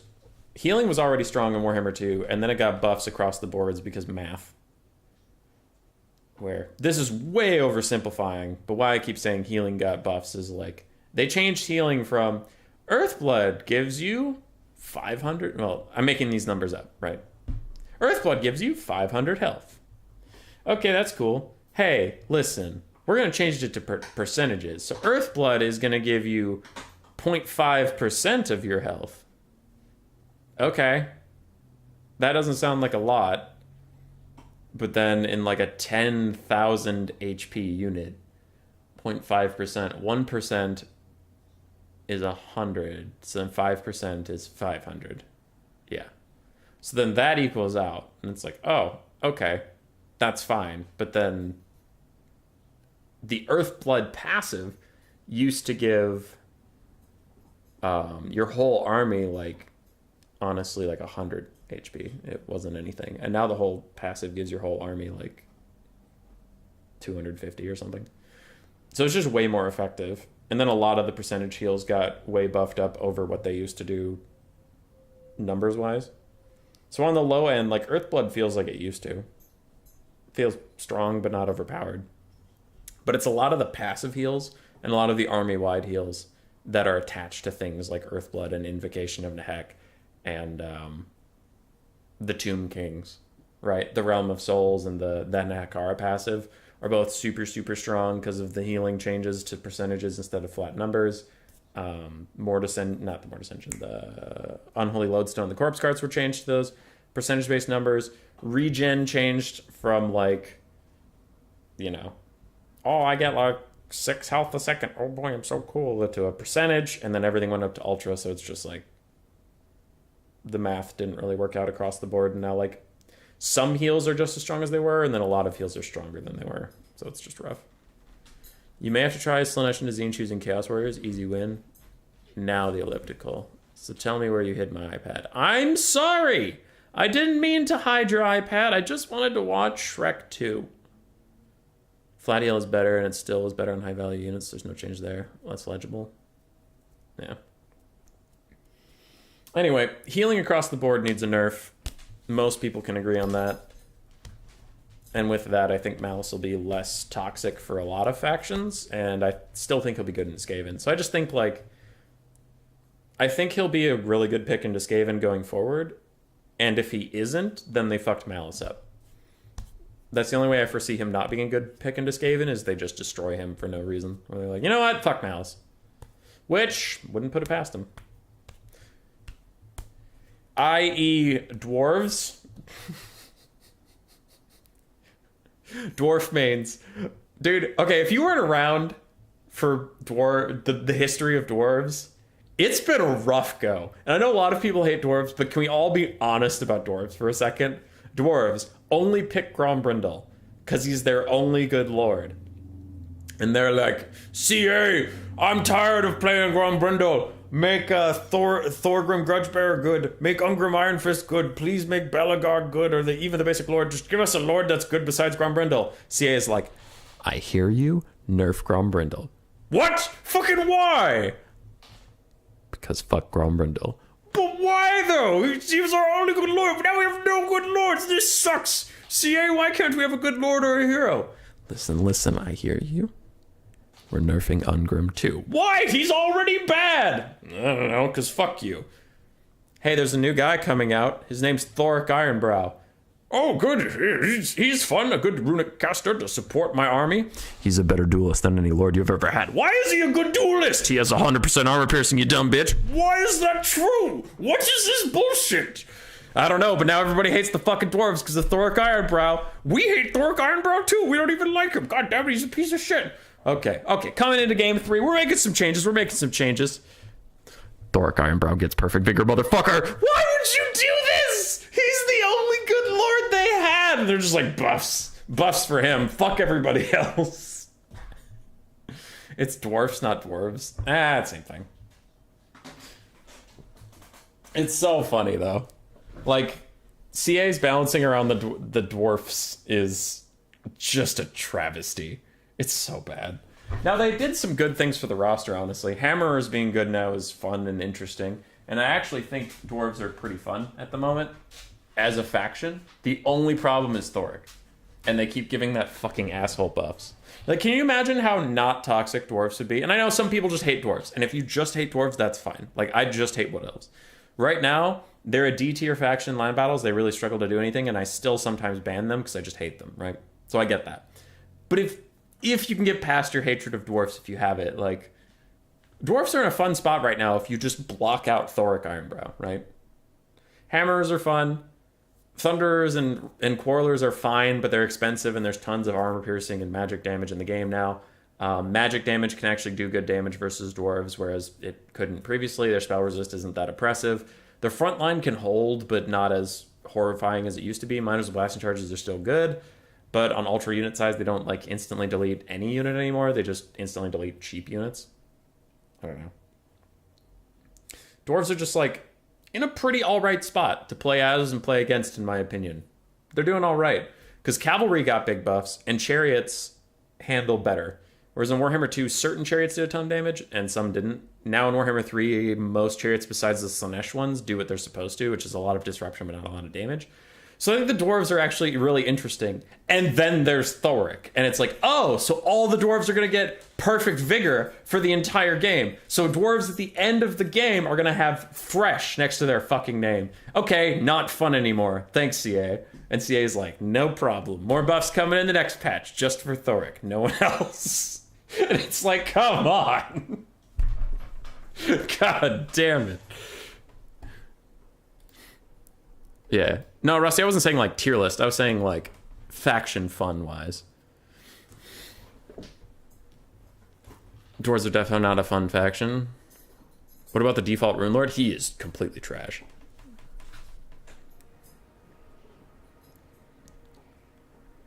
I don't know. If you've seen Pantalinade play dwarves or like Cal Harmon play dwarves, you wouldn't think that they're just a boxing faction. Those guys hardly ever box. They do like a lot of the checkerboard lines, and it's actually very fun to watch in my opinion, and I like it a lot. They're not my favorite faction, but they're not my least favorite. Without Thoric Ironbrow is the key there. Without Thoric. With Thoric, they're horseshit, and they're the worst things to play against. Perfect Vigor, global 24 melee attack buff. It's complete dog shit. He's tanky as all hell. He's one of the best duelists in the game. Yeah, it's dumb. It's super dumb. But when someone takes like Belagar, I generally have a fun time into dwarves. But they are... No one is pretending that... No one is pretending that dwarves are a non-divisive faction. Like, I did say, like, some people just hate dwarves, and I get it. I don't, but I get it. I just hate wood elves. Like, their whole faction identity to me is not how I enjoy playing video games. Which is fine, you know? It's fine. That's one of the reasons Total Warhammer is, like, so long-standing popular with a small group of people. It's like, we don't have a ton of players, but the players we do have usually play for a long time. It's because there's a lot of different ways to play it and a lot of things you can explore, and that's fun.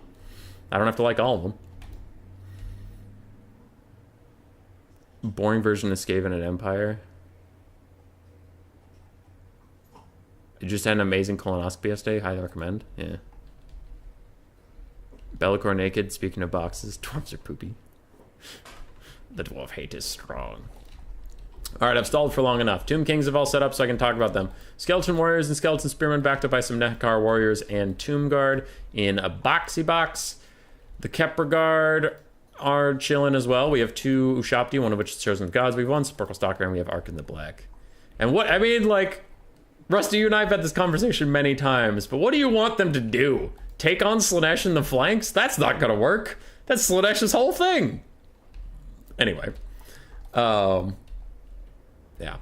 For Slanesh, we have some Hellstriders, a bunch of Devoted Marauders of Spears, Chaos Warriors, Devoted Marauders, and Chaos Warriors and Spears. We have Nakari. I still have never seen Nakari actually work out, but let's see. Acquiescent Slash of Slanesh and Pavane of Slanesh. We do have 2 Hellstriders and 2 Chaos Furies. So 4 Hellstriders total, 2 Chaos Furies total, and then a big old fuck you line of Marauders.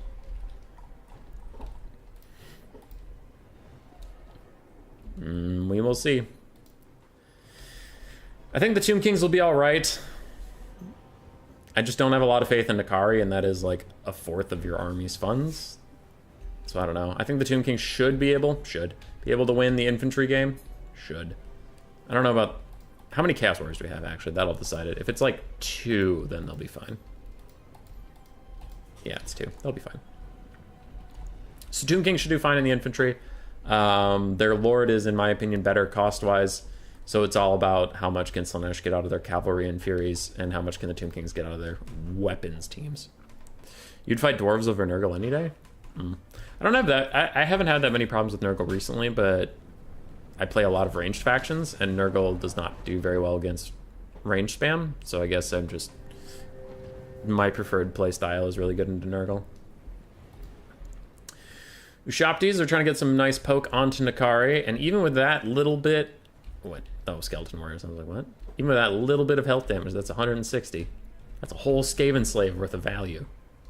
It's a whole Skaven Slave. Nakari is doing some good dodging. Boshapti, chosen of the Boshapti gods, Boshapti, are going to tee off onto these Hellstriders, and they're very good against cavalry, so if they can actually get a solid hit in, I think we'll see those cav die very quickly. But they are going to run away, which usually makes the Boshapti miss a bunch of things. So, Seppi Stalks are getting into position to make Nakari's life miserable, but so are Chaos Furies with a flank attack onto them, and then Nakari just charges straight into the Seppi Stalks. All right, okay, that is happening. Chosen of the Gods run behind some Skeleton Warriors who are going to fight the Chaos Furies, and the frontline fight has been engaged. These Furies are also dying to Tomb Guard and Tomb Guard with Halberds, but the Sparkle Stalkers are also doing a big dead, and they do not like that whatsoever. No, big dead very bad for Tomb Kings. Furies are gone. That's already 600 gold. I have a hard time justifying Furies because they are so expensive, but 1,200 gold down for Slaanesh. Tomb Kings are currently up in the damage value. Sparkle Stalkers are trying to pull away, but they pull away into the Ushapti, who are now getting piled onto by Hellstriders of Slaanesh as well. Ark in the Black throws down a Skeleton Summon, and it looks like they're just going to try and grind this out. As the Chosen of the Gods turn onto Nakari, they are going to try to fire their point-blank shotgun shells are ripping Nakari apart, but a couple Hellstriders get attack orders to come out here and deal with them. A Fate of Buna onto a wounded Hellstrider is a mistake, in my opinion. I do not think that was worth it at all. Spirit Leech would have been just much better, or focus that onto Nakari. Hellstriders are routing. Other Hellstriders pile into just a gigantic clump of infantry, but there isn't a spell to really punish them. It doesn't look like we have slicing shards or anything like that. Another Spirit Leech is cast onto the Hellstriders. Slaanesh, probably a good target, and just keep them down. Nakari is now going Lord Sniping, and Lord Snipe they will. The Squidopus attacks! Staff of Nagash is on for Ark in the Black, and he's running away now, trying to charge up another Skeleton Summon. Meanwhile, basic Ushapti and Sparkle Stalkers are tracking Nakari, doing some good damage to it. Ushapti Summon. Ushapti Summon! Arkin's going to want to loop back around to get in the Ushapti Summon and keep Nakari there. For the Slaanesh Cavalry, what are you doing back there? Sorry, dog's being silly. For the Slaanesh Cavalry, we only have one Hellstrider left in the fight, and it's now routing. The other Hellstrider's going back. Slaanesh's infantry is pushing through the front line, though we can see there's a lot of skeletons left to charge up there and deal with them. They've just been in the back line for most of this, but Tomb Kings are actually running a little low on numbers. A Narcissism. It's a net for Ark in the Black, and Nakari is going to turn towards him. Nakari is going to punish him, and he does a charge animation to just, like, move anyway, even though he's netted, because reasons. I don't know. Fuck you, that's why.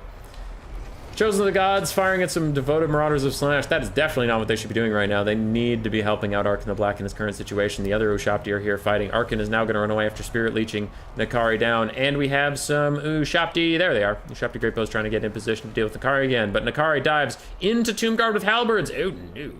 Oh no, Nakari does not enjoy that whatsoever. Chosen of the Gods do need a new target.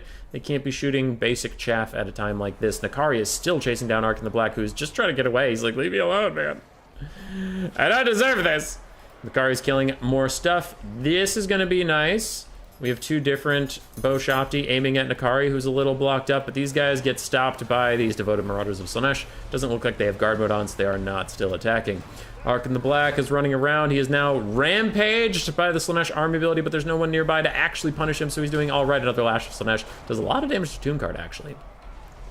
Balance Power is Tomb King favored. I think it's too early to call that far. Sparkle Stalkers are gone. Chosen of the Gods are currently wrapped up. These other Ushapti are also wrapped up, but it looks like they have guard mode on. They are trying to take down Nakari. Narcissism nets Ark in the Black in place just as the rampage wears off. He's throwing out a Spirit Leech on Nakari, but he is stuck in place. The Kepler Guard are desperately fighting to get to their Lord and Master Ark of the Black, but he's getting stabbed. He's getting jabbed. He's getting Caribity crabbed. So far, Nakari has missed 2 attacks in a row, 2 key attacks that might actually cost Only this entire game. If those attacks had hit, Arkin would have died. Now, Nakari is still trying to kill him. So close to dead for both lords. Arkin the Black's desperate trying to get out of there. He's down to 300 health. Nakari's at 900, has been for a little bit, and another charge attack takes down Arkin. Can they finish off Nakari, or will Nakari be able to cycle charge and cycle heal this entire game, since, you know, low leadership of the undead does heal the Prince of Darkness. That is a lot of healing coming in for Nakari at this point, as many undeads are doing the big crumble. Nakari's healing cap is in sight, but honestly, if they could get up to it, they would definitely win this game. That's plenty of healing for them. Chosen of the Gods are gone. Other Shopti are also fading. Damn. How's it going so far? Just got back, Killer Lion? It's been pretty good. It's been pretty good. Well, I put Austin in the book because I said dwarves, because he said dwarves instead of dwarves. Otherwise, fine. Yes, I did say dwarves. What up? Rusty and Killer saying hi to each other. That's not allowed. That's illegal. So Nakari's healing up off of the slowly dying Ushapti.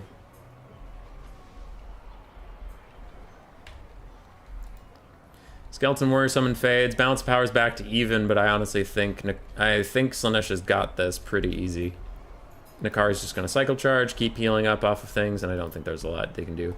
We have Chaos Warriors of Slaanesh over here that are decently healthy. A little bit of friendly fire on those Marauder Spears. But, yeah, Nakari's just going to clean this up.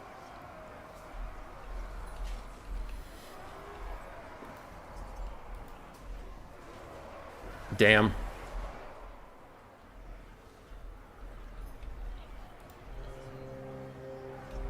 $4,000 value on Nakari. Game 3 is too much healing? It really does. It really, really does.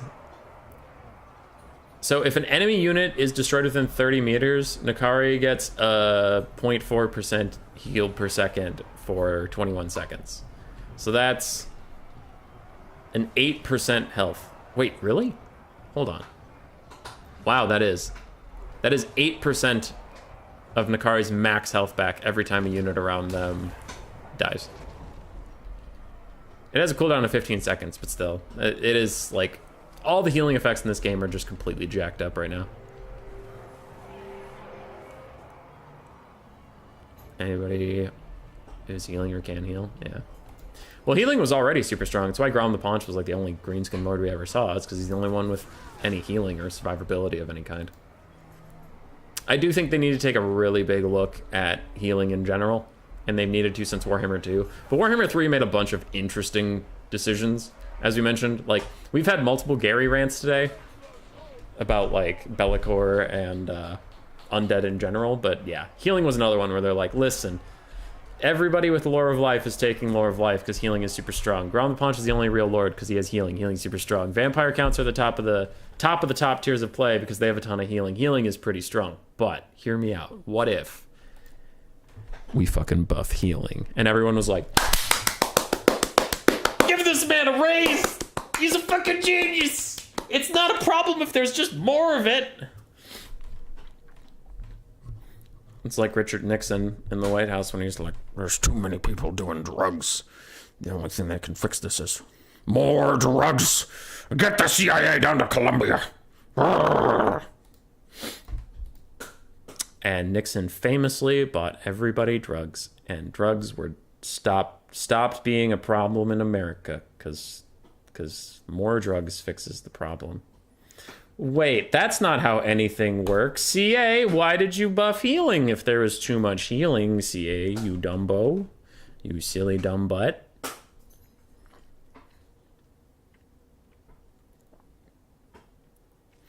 Game 2 had the Fae Enchantress in the meta.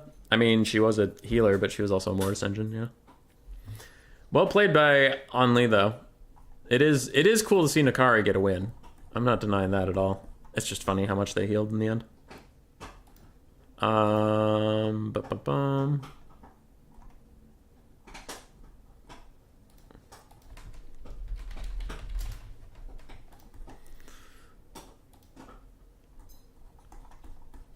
So Only will advance.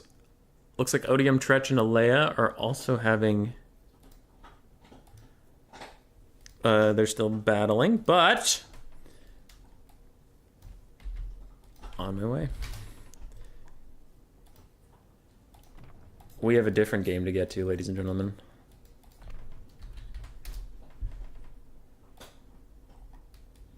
It's the bottom semifinal. Voidlulls versus Berserk. Let's go.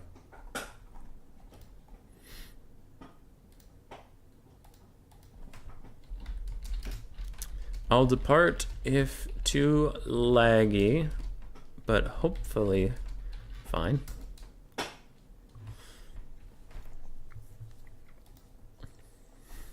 Voidlulls versus Berserk.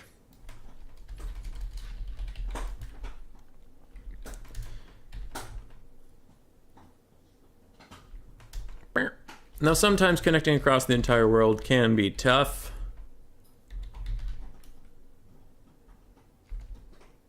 So we'll see. If it lags, it lags. We'll go to the other semifinal, and then we'll deal with the finals if we have to, but sometimes you can't prevent it. Maybe, though, since I think both of these lads are in Russia, maybe just, like, Russia to Russia and then over to America connection will be okay. Hopefully, maybe, possibly. Because maybe it's like, well, connecting from Russia to France to America is too much.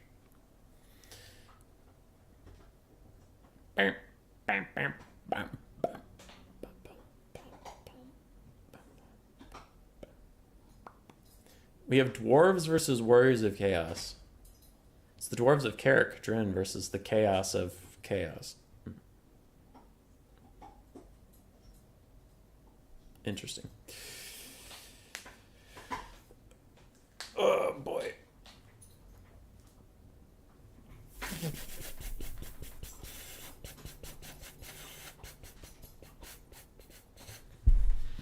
I like Berserk's build.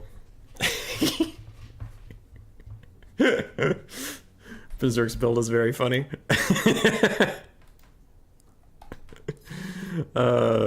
Yes.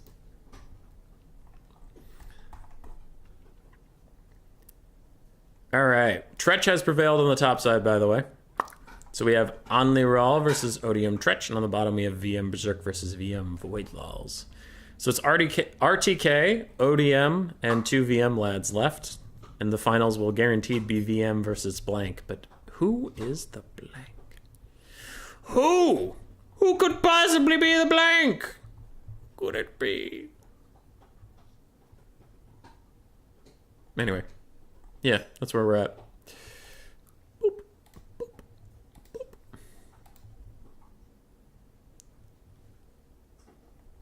It was better back then without the new Chaos factions in the balance, yeah. CA, what's better than a healer? Oh, right, a healer and a Mortis engine.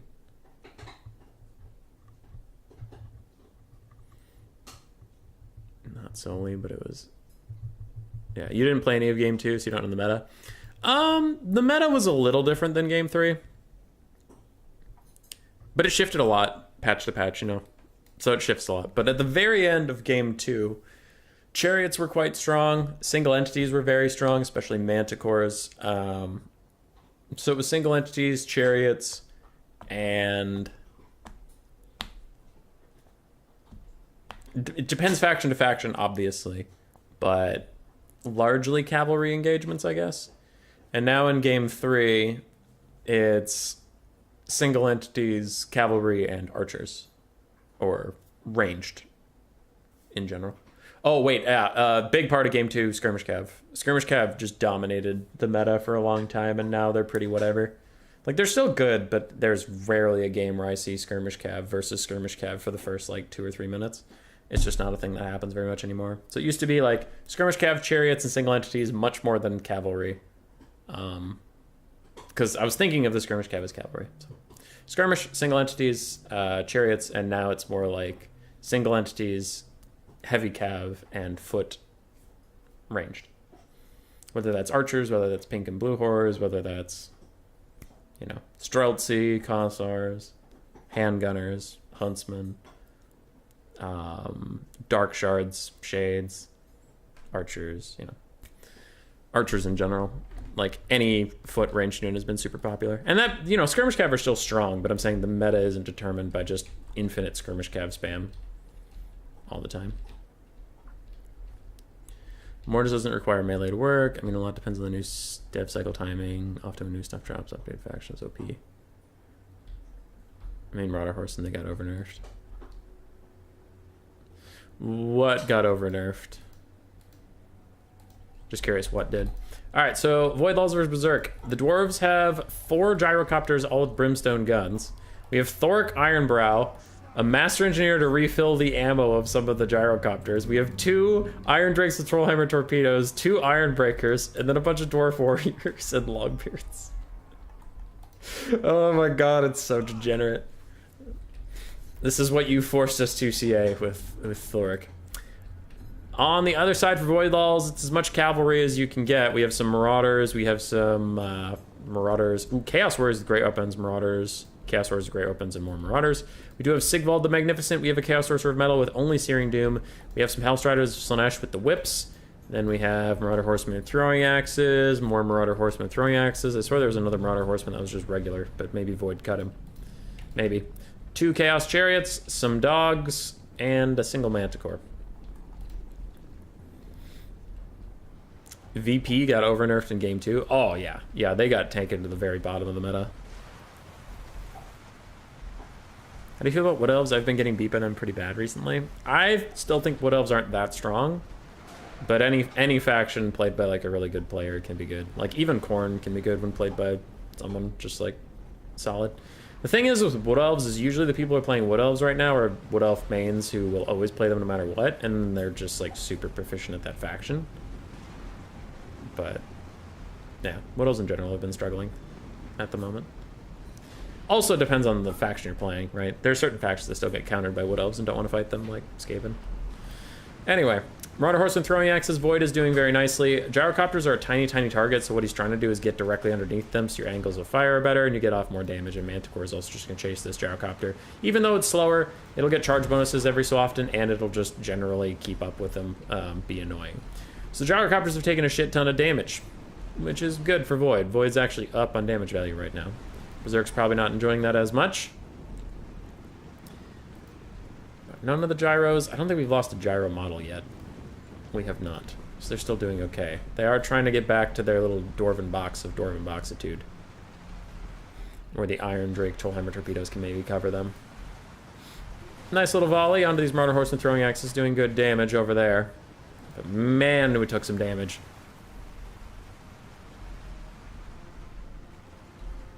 We took some damage. Uh-oh, Hazel Basil. There's a siren outside. She's gonna howl maybe in a second. So just watch out for that. You didn't howl at it. You didn't tell him you were there. If you don't tell him you're there, who's gonna? Silly pop-pop. Gyrocopters are still kiting around. I'm kind of surprised they haven't done more against this Feral Manticore. Now it looks like they're really starting to gun him down.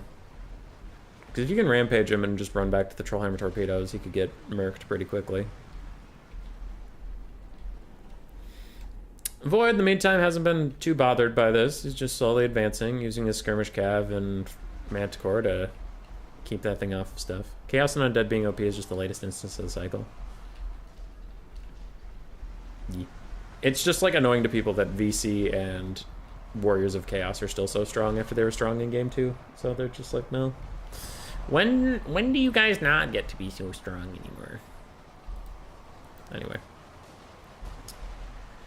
Gyrocopters. Void tried to get behind him with the Chaos Feral Manticore, but honestly they just ignored it and ran away. These ones, though, are staying way past their welcome, and they're actually going to terror out after losing half their models.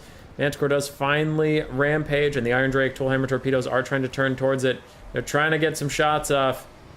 And a Rune of Slowness is trying to stop the Manticore, but it doesn't look like it'll be in time. We have an overcasted Searing Doom. I have generally bitched and moaned about people overcasting that spell. It does literally nothing. Please don't overcast that spell. Just undercast it. Like, I don't know. It just doesn't feel worth it to overcast it. Look how much damage this guy did to himself to overcast that spell. But how... now they undernerf them, the Mortis and the Heal and the New Nurglord is undeniably OP. I mean, they already nerfed it, and after then, I have not seen Festus the Leech Lord since the nerf. Maybe Domination's different, but I haven't seen him in land battles for a while. Dwarves are somehow up on the balance of power, even though they lost in the damage value, but okay, that's reasonable. It's a thing that exists. Thoric and some Iron Breakers are about to teach Sigvald the meaning of pain. Actually, though, he should really get the fuck out of here, or Thoric's about to wreck him. Manticore rampages yet again, and now it landed in some long beards. We do have Trollhammer torpedoes and Brimstone guns all trying to take him out. For Void Lulls, the Skirmish Cav is actually running out of ammunition. Gyrocopters, one of them's about to die. Easy clap. But these other ones should actually be able to withstand all the rest of the ammo that's left, and then they'll be free and clear to shoot as much as they want. Thoric is kicking Sigvald's ass. The Brimstone guns are coming nearer. I wonder if they just shoot Sigvald. Nope, looks like they're going to shoot at throwing axes that still have ammunition, really try to just secure their place in the sky. And they're doing their best.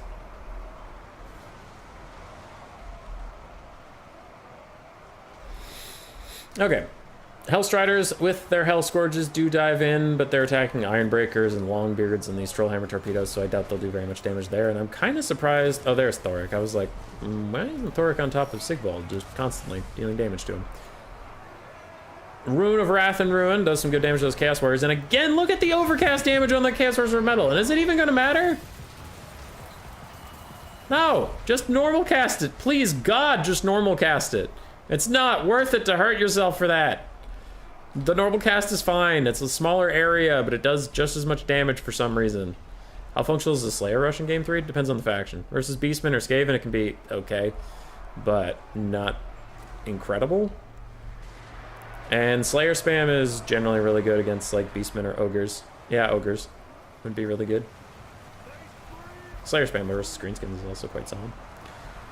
Thoric is still trying to kill Sigvald. It looks like he's having a hard time just getting next to Sigvald. There's too many other dwarves in the way, so he's not actually getting that many attacks up. When he does, he's bodying that poor kid. Quick gyro bombs. Trying to hit some of these Chaos Warriors. Looks like that one killed more dwarves than Chaos, but okay. Alright, teach their own. Sigvald's getting put in the dirt. So are the Trollhammer torpedoes, to be fair. And another overcast is doing... You've almost killed your sorcerer. No. It's not worth it. It's not worth it, little sorcerer. Just normal cast it. Just normal cast it. It would do just as much damage. You don't have to overcast it. Alright. Dwarves are in mass exodus. Chaos is chilling, vibing, surviving. And Trollhammer torpedoes get slammed into by these guys. Sigvald runs outside the formation for a bit to heal up, while Thoric pops another Rune of Doom, giving everybody melee buffs. Still, the Brimstone guns are above. It looks like they're shooting at Chaos Chariots for now. Gonna route them off. Cool, cool, good for you. Another overcast. Two of the last two overcasts haven't actually hurt the Sorcerer more than usual because he's standing next to Thoric, so it takes little bits, but it's risky because he could have killed himself by now with that shit. And he is doing good damage, don't get me wrong, but I'm saying the basic cast of Searing Doom also does about as much damage. It costs you less Winds of Magic, lower cooldown, and it doesn't hurt you as much. So, that's why I get all butthurt about it. Cavalry still charging in from time to time. Chariots getting taken out slowly by gyrocopters, but I think the gyrocopters are going to have to kill this metal caster or the Sigvald. I think there are better targets for these gyrocopters than... what they've been shooting. There you go. What are you shooting at now? Random chariots? Okay. Hey, alright, here's an undercasted one.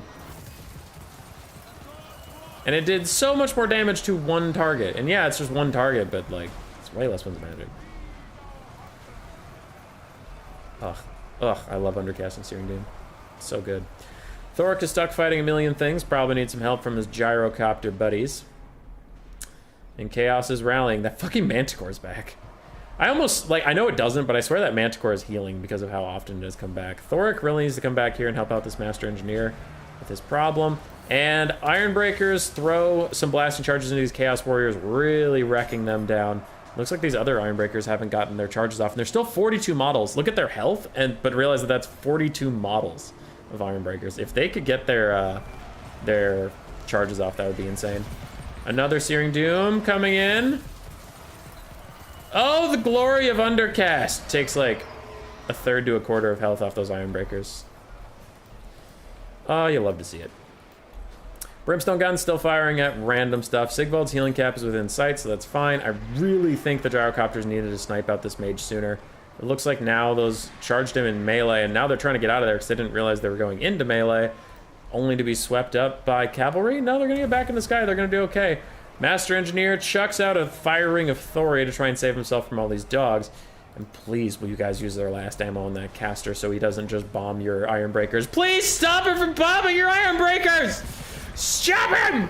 Stop him from doing that! Look at him! Look at him just killing your Iron Breakers for free. Will someone shoot him? He has like one volley left in him. Just walk over and shoot his dumbass. What are you shooting at that's more important than the mage? What are you shooting at that's more important than Sigvald? What are you shooting at in general?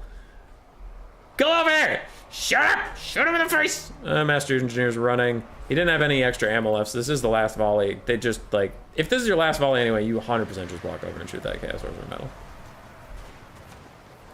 These guys have 5 volleys. What are they shooting at? You're shooting at the Hellstriders? Who gives a shit about the Hellstriders? Yet another Dowie player trying to make Troll Hammers work. We salute you. Yeah. Thork being able to punish any casting is still dumb. Who to win? Ironbreaker's 35 spell or properly undercasted Searing Doom? Clearly a properly undercasted Searing Doom. As the Chaos Sorcerer casts right next to Thork is going to do more damage to himself. And these Ironbreakers taking a shit ton of damage. Shoot him! Shoot him for the love of God! He's shooting something. It looks like he is actually shooting the mage at last. I still don't think a million Marauders is a good matchup against Thoric, Longbeards, and Ironbreakers. Maybe that's a campaign player speaking. Standard Marauders, no. But AP Marauders will happily take that trade. Yeah, there was a lot of standard Marauders in here. Dwarves are routing off a bunch of stuff. It's about whether Thoric can kill Sigvald or not. And usually he can if his buffs are up, but we'll see. Dwarf Warriors are coming back. Slaaneash's Striders are running off, but we're still using Gyrocopter ammo in 2022 on those Hellstriders of Slaanesh. Not on Sigvald.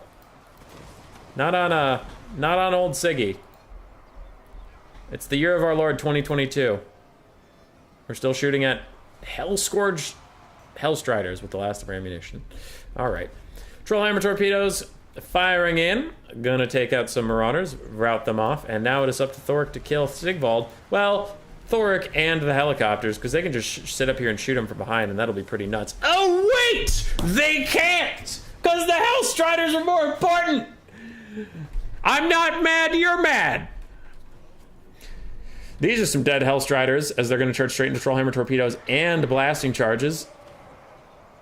So that's rough, but they should be able to take out both of these guys. Oh, no. Ironbreakers didn't quite get in position to throw. Rune of Doom is cast. Thoric Ironbrow is buffed up, but Sigvald is actually just kicking his ass right now. Gyrocopters are trying to fight, trying to get back, trying to fight. Ironbreakers are still fighting. Troll Hammers are throwing. But I think Sigvald is going to clean up this whole game. Minus blasting charges are godly right now. Yeah, they are pretty good.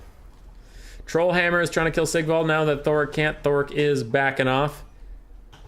Sigvald's troop count is down to 74. It's mostly in these routing things. The gyrocopters are going to try and assist off the field. Thoric is still getting chased around by Sigvald as gyrocopters try and stop him, along with some iron breakers. We do have Trollhammer torpedoes. Can Sigvald do it all? Can Sigvald be the man we all deserve, the man we all need? Should he have been shot by gyrocopters? I'll let it go. No, I won't! He should have! Instead of those fucking Hellstriders, who gives a shit about them?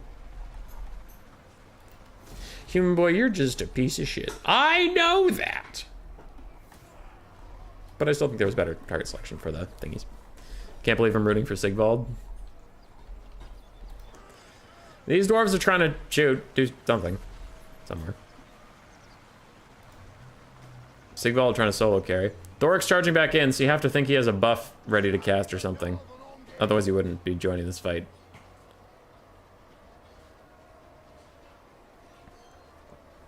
You have a buff or something, bud? Why are you here? Hold on, why are you here if you don't have a buff? Run! Run away! For Sigvald, he just has his healing armor, and he does have Silver Slash, okay. Can they even hit him properly? Zep depends. If you saw the whole game, I've had several issues with the gyrocopter targeting. Very awkward game on choosing who to root for. One side's playing Dow at you, the other side's playing Void, also playing Warriors of Chaos. Alright, everything shatters. It's down to just Siggy, who is slapping an infinite amount of iron breakers. These iron breakers, troll armor torpedoes are thinking. Oh, they're doing big thinking about when to attack.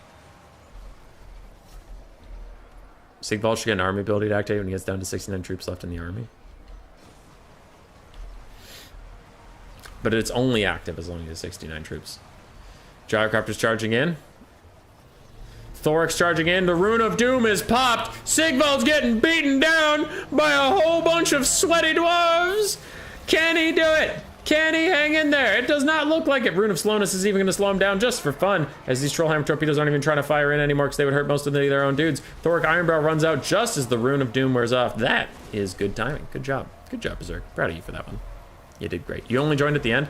Yeah, I've been bitching and moaning about the gyrocopters most of the game. They started out strong, and then the mid-game, their targeting went to shit. Can we root for a draw? That's fair. Sigvald's still fighting. Balance power shifted against him pretty strongly. He's still killing just so many iron breakers, and Thoric is running around waiting for another chance to cast. Looks like these Marauders aren't coming back. The Chaos Sorcerer isn't coming back, and if they leave, the Chaos Sorcerer especially, the balance of power might just tip so far that Sigvald is going to army loss. But he's hanging in there for now. He's trying to kill enough stuff that army loss isn't coming, and Thoric is coming in. Thoric takes a massive shot to the chops, and Sigvald needs to assassinate the Dwarven Lord right now to win this game. He's hanging in there. He's running around in circles, and he's doing his very best. And now he's got a bunch of helicopter blades in his face that are actually probably really dangerous. They should probably not be chopping him up with helicopter blades, and he charges back into some iron breakers who will never break because they're all fresh. Did I mention that they're all fresh? Because they're standing next to this asshole who for some reason gives everybody perfect vigor. It's even better than perfect vigor. Why are they all fresh? Everything's fresh. Vigor isn't a real thing in this game because Sigvald also has perfect vigor. Nothing matters. Nothing matters. As the Chaos Sorcerer officially goes off the map, this bounce power is going to tank because losing your mage is like a huge deal to them. So it goes down. Sigvald's even closer to army losses than he ever has been before. The dwarves are hanging in there because they're all fresh. Why wouldn't they be fresh? Why wouldn't they? You bastards. Sigvald's still fighting. Still killing some stuff. Dwarves are thinking about it. They don't know what to do. Rune of Doom's gonna be off cooldown soon. And then Thoric will probably charge back in and try to take out Sigvald with his bare hands. Sigvald's barely hanging on. Army losses is barely hanging on. These dwarves are barely hanging on. Everybody's just chilling and doing fine. Regenerating Vigor on Rune Lords is probably the biggest just why in Dowie history. Yup! Just buff him. Just buff him. Sigvald's actually taking a good amount of damage from these iron breakers, and army losses will hit at last. And Void Lulls goes down 0-1 because Thoric is a balanced lord.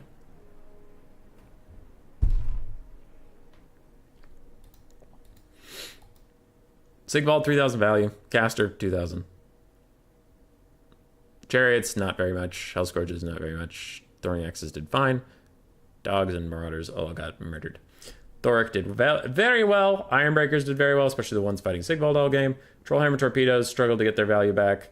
Gyrocopters did quite well. Dwarf Warriors and the Engineer did fine. Box equals skill, Void Lulls. It's a toughie. The air cheese. Sigvald is boo. Sigvald is boo. Yeah. Gyrocopters that survived till the late game got pretty good value. They needed to shoot the caster a lot sooner. Thoric should also get a Mortis engine and ammo replenishment in a 300 meter radius. Now we're talking. Now we're talking.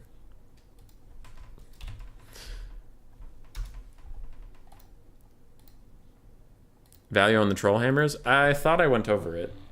Yeah, it was like 400 and 500.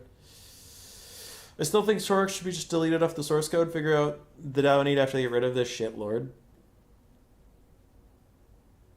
Yeah. I mean, Sigvald's also quite ridiculous, but that doesn't make Thoric any less ridiculous.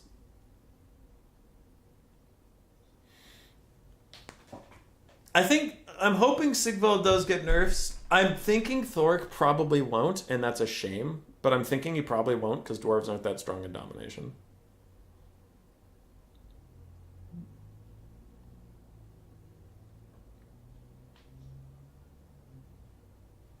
Thoric should provide harmony. Thoric should get a summon of Iron Breakers too, just for fun. Yeah. It's so, like, we've bitched about Thoric a lot on this stream, but it was such a weird decision for CA. And I, like, someone was pointing out in chat, I think it was Zep or someone, but I honestly didn't know that the basic Rune Lords also got the Vigor thing, so it looks like it was just an Anvil of Doom buff. But, like, they had to know how fucking broken Thoric was, and they were still like, yeah, let it through. They had to. Those bitches. Anyway. Oh. I'm gonna make myself a tonic and tonic. It's like a gin and tonic, no gin. Isn't that right, puppy? Other Dowie Lords need some buffs. Yeah, they do.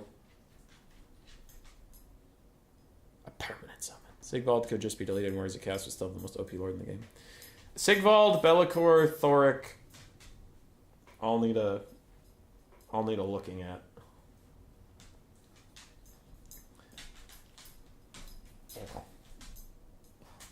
You know what's funny is Grom the Paunch went from being overpowered to being fine, and then all the other Greenskin Lords suck ass now. It's just kind of funny. Oh, how the turntables. Does CA mostly do updates to help Dom players more than helping land battle players? That is the theory, Killer Lion, though there has not been enough time for us to figure out if that's true or not. But that seems to be the direction they're going. Case in point is they buffed Cathay 2 patches in a row when Cathay was A tier, and then S tier, and then S plus tier in land battles. They just kept buffing them because they were bad in domination mode. Yeah, Zepid is silly. So, like, in our limited experience of Warhammer 3, which, to be fair, has been 8 months, but it's been, like, 3 big patches as far as balancing goes. They seem to be focusing on Dom, but time could tell. I mean, if they're bringing back the dual ladders, you never know if they're going to try to balance for both, but, you know. Could be. Also, in, like, I'd say in 3 out of 4 cases, a nerf for Dom is good for bad land battles, too, because, like, there's some weird instances, like the Cathay buffs, that was not helping land battles at all, and it was helping Dom, but in most cases, it's like, okay, what's too strong in domination mode? What does Turin keep banning in his tournaments? Tomb Kings, Warriors of Chaos, Slanesh, and Vampire counts. Okay, what are the strong factions in land battles? Tomb Kings, Warriors of Chaos, Vampire counts.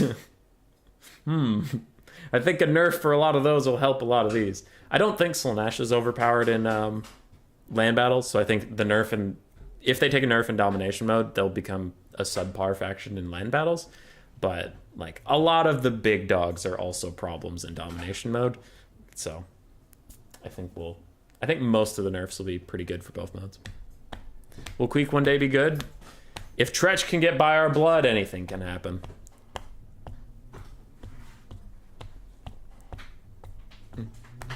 Alright, I'm gonna go make that drink I said I was gonna make a bunch of times. BRB.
is anything fun.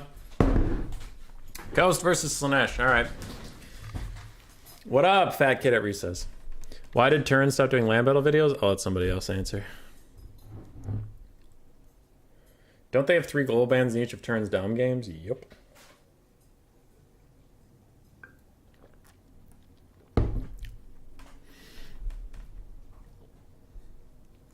Still wondering why or how he got Fire Blood. I don't know. Doesn't Boris also have the Skaven fleeing ability? Probably got mixed up. No, I didn't think Boris did. Does he? Is that a real thing? Or are you just memeing on me? Just Skaven. We should merge Dom and land battles together into one glorious mess. I think Anticity tried that with Hybrid and it didn't really take off.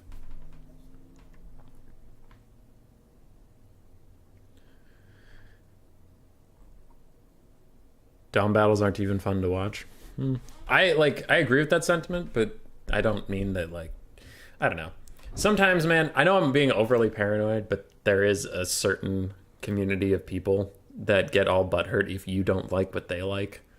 Where it's like, I don't like Dom. What is wrong with you? You're a piece of shit. All this garbage. And I'm like, I didn't say you couldn't like Dom. I said I didn't. I am not preventing you from playing it. I'm allowed to not like things. But man, it has slowed down, so I should honestly stop bitching about it. But man, the first like 6 or 7 months of Warhammer 3 being out, so until like in the last month it's been fine, but for the first 6 or 7 months, like if you're like, I don't really like watching domination battles, like me specifically, just so many fucking people get upset and DM me a bunch of nonsense, and I'm like, man, I don't know. You can like it. I don't have to like it. Like, people are different. It's like getting mad at people for liking oranges. It's like, how can you not like oranges? Fuck you. I just don't. I don't have to. Now, it's different if I was saying, I don't like domination, so we should just get rid of it as a game mode. You know, that's different, but there was no call to action to my thing. I was just like, oh, I don't like it. Okay. Well, fuck. All right. Total remember stats, he has Fire Blood? I don't think that's true. Oh. Yeah, Tretch has Fire Blood. I like playing Dom, that's about it. Yeah. Hybrid could only work with modded maps because Dom maps suck for land battle-like gameplay.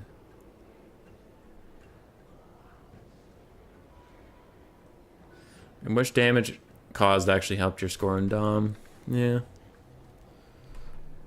The maps around Dom pure. So my logic is this: we should force Turn to stream land battles so CS starts balancing it.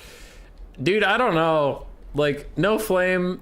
All right, I want to be able to speak my mind, but not like get in a bunch of trouble. So like, let's have an open atmosphere here for a second. Like, Turin does not seem to enjoy the last couple times he's hosted land battles, and a lot of his streams or even his replays, he says in land battles like everything's a blob or things suck or like land battles are just cheesy and garbage. Like, so how much he like shit talks land battles even when he's hosting them, and then he had to switch the finals of his land battle faction war to domination mode. Like, I don't think I really want him casting land battles if he's not enjoying it, because then it's just gonna hurt land battles. Like, watching somebody just not have fun with something is not good content for anybody. It's just not. It's not a good time.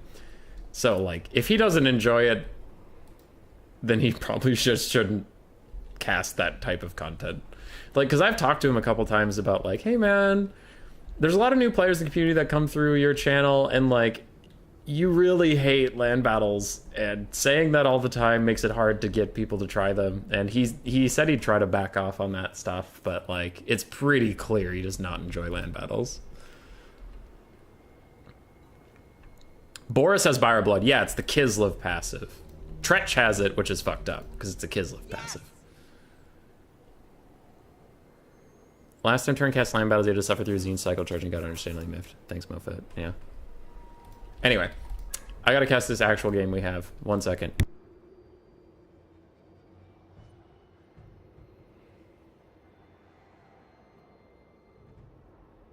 Dog's being bad. Alright. We have, for Void Balls on the Vampire Coast, we have 2 Deck Dropper Bombers. Yeah, you're in trouble. We have the Lamprey's Revenge. I recognize that ROR from above. Then we have some animated hulks, 2 dogs, a bunch of deckhand mobs, some with pointy sticks, some without. We have 1 handgun. We have 1 hand cannon, which is interesting. That's the shotgun spread type variant. 3 regular bombers, 2 regular depth guard, and we do have a Vampire Fleet Admiral pistol with the Lore of Vampires. Wind of Death! And Drowned Dead and Invocation Neck. Neato. For Slaanesh of Berserk, we have Sigvald the Magnificent. Do you guys remember a long time ago when he was a meme? And like if you took him, you were memeing? Oh, how innocent we were then. We have the Bringers of Beguilement, Exalted Demonettes of Slaanesh, who are about to have a real bad fucking time. We have some Hellstriders, we have some Chaos Chariots, more Chaos Chariots, Forsaken, Devoted Marauders with Hell Scourges, Devoted Marauders with Spears, Chaos Warriors, Sigvald, and a Caster of Slaanesh. So, it's an infantry rush. Now, Slaanesh, this used to happen to Slaanesh all the time. It's why pre-Immortal Empires, they weren't even considered a top-tier faction. They would get air cheesed, they would get blob cheesed, and then they got these special things called Skirmish Cavalry that have ranged attacks. You see now why you usually need those. You usually need them in all your Slaanesh builds, because otherwise you can get air cheese like a motherfucker, and it's not fun. So those Bringers of Beguilement are having a bad time. Sigvald is piling in, and a Lash of Slaanesh goes out, giving all of Slaanesh's units some nice melee attacks. Coast frontline is holding. They're trying to get some bombers in position, and it looks like they're going to try and wreck these Mirror Guard. Is that a Wind of Death? It is. Oh, God. All right, Wind of Death takes out about 2 units total once you take half off of each of these and almost a full one off those Devoted Marauders, so it was a pretty decent cast. And Void Lulls is up a considerable amount on damage value. Oh my god, 2,000 to 300. Okay. But this is where Slaanesh can try and get back into the game, as their melee has fully engaged, except for the Bringers of Beguilement. We do have Chariots getting a very nice side charge here from Berserk. Looks like he wanted to go down the line, but then got caught up on some Depth Guard and just decided against it. He's instead going to go stop these gunnery mobs with hand cannons. Forsaken are piling in. Chaos Chariots got largely wrecked by the Lamprey's Revenge, and it looks like they will peel off now and come back in to fight some dogs or something. But man, the bomb play from Void Lulls has been really good. He is just stuffing Slaanesh entirely wherever they want to go. These guys are still chasing around the Bringers of Beguilement. They're like, please, just die. The Bringers are like, no. All right. Bringers are now getting shot by 3 different types of bombers and not enjoying it whatsoever, but they will cleave through these guys rather swiftly. The front line of Slaanesh is faltering and running away as Depth Guard and bombs have like just destroyed them entirely, and Void Lulls is taking heavy command of this game. He is running some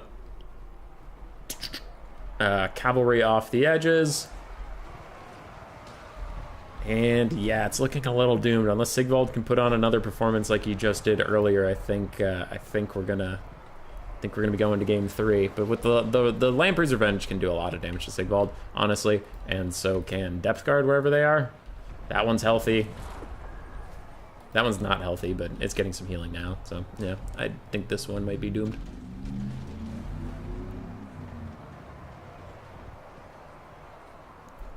Tian, I remember that drama. That drama was funny. But I'm not going to explain it. My only fear here is Sigvald will take a while to die. I mean, he will take a while to die, but there's no way he's winning this. The bomber bats are out of bombs. Oh, there's one volley of bombs left. Bringers of Beguilement are officially dead, it looks like.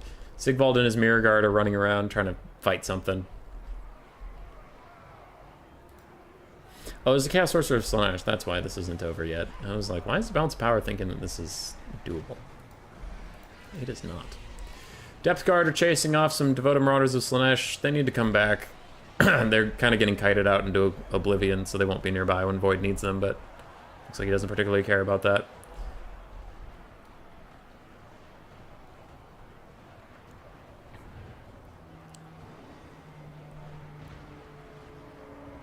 As a content producer, also...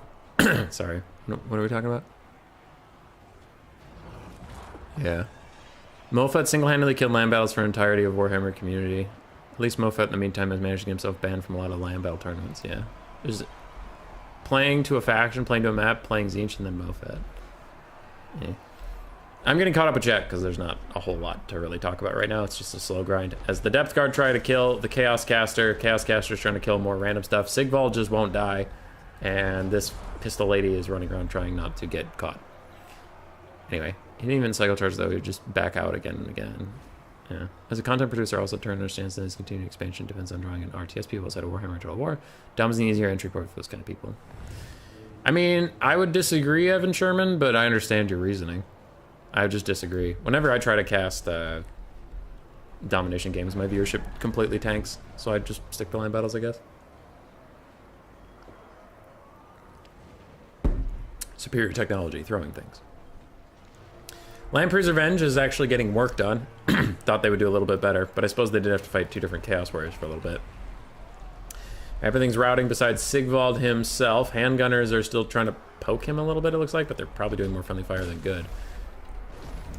Chaos Sorcerer is doing fine. Just sitting in here. Now it's a little less fine. As the Vampire Fleet Admiral has joined in. These Depth Guard have also been fighting, and these Devoted Marauders of Slaanesh are really hanging in. Holy crap, what is going on with those stats? Those stats were gigantic for a second there. That was crazy. Alright. Void is trying to keep his Depth Guard alive. He's also trying to keep... Oh, yeah, he upgraded. He cast Invocation Heck on everything around here. Vampire Caster is putting the absolute work on this Slaanesh Caster, and the balance of power is creeping into Army Losses territory. Which, honestly, after seeing Sigvald fight all these things, I think Sigvald could solo win it, but Army Losses is going to take him out before that is a possibility. So rest in peace, you OP bastard. Lamprey's Revenge is back to fighting him. What is that? Fascination. Okay, so it's just a little rampage spell. I think Berserk's trying to do all the damage he possibly can before his sorcerer dies so that Sigvald doesn't get army loss, but I think it is too late for that.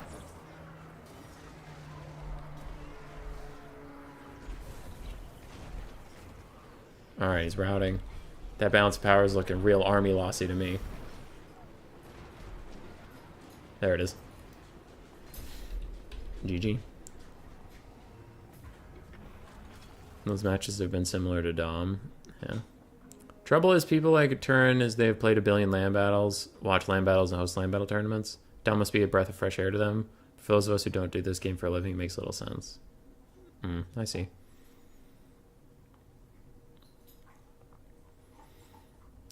Tretch also has charge reflection. Yes, he does. His latest ban on ODM's tournaments doesn't even have anything to do with that. He just showed up super late and was an under dick and didn't let him play. I don't think he was banned from that, though.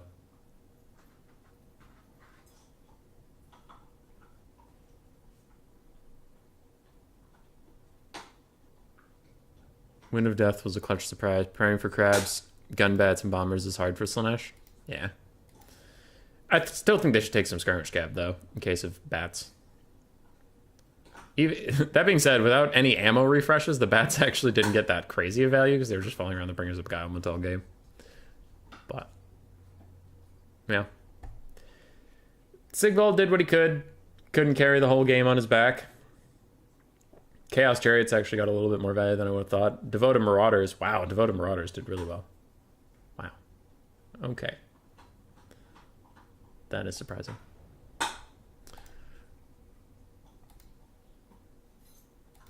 Dom is more similar to land battles. I think you underestimate the extent to which you've carved out a niche for land battle casting. Maybe. So unsurprising views on channel lower for Dom.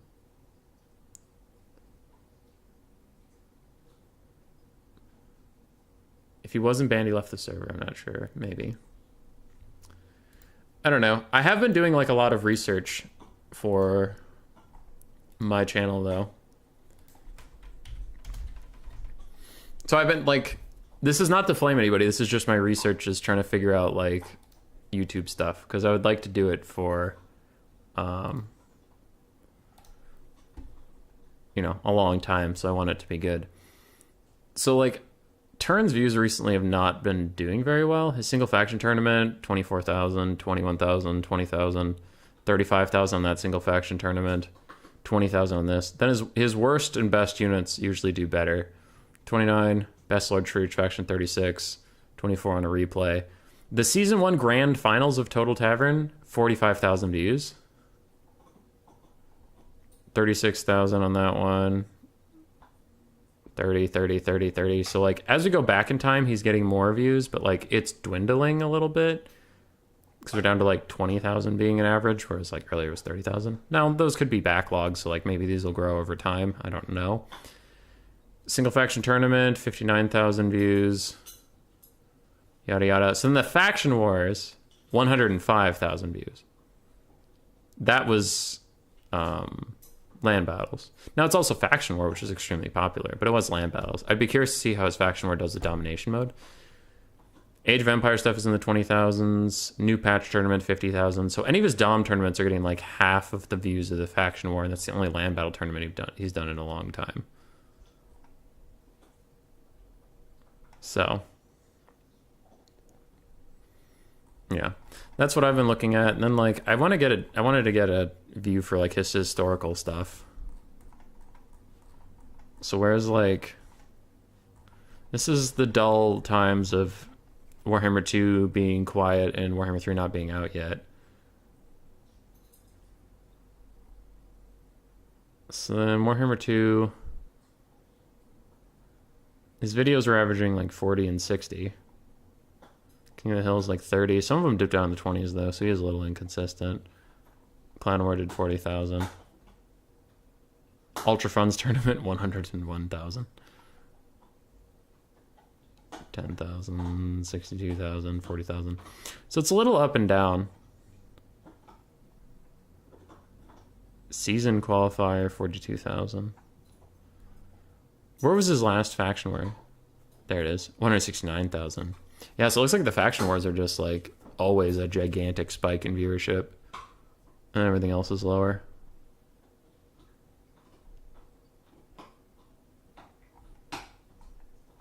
I would be very curious how a domination faction war does. Oh, that one's only 73,000. Wonder what was so different there. I don't know. Anyway. As like a growth angle, I just haven't seen a domination channel really pop off and like grow.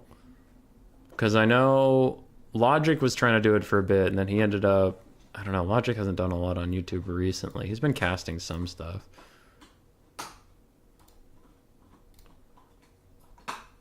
But he used to do like a video every day, and then he kind of fell off a little bit because I think his view count went way down. A bunch of streamers had to stop streaming because their views just went way down. Murph's coming back, but he quit for a bit. Contende is coming back, but he quit for a bit. Rubber Duck of War got a job. That's different, but he did quit. Anticity used to do some tournaments. Now he just does like campaign, some stuff like that.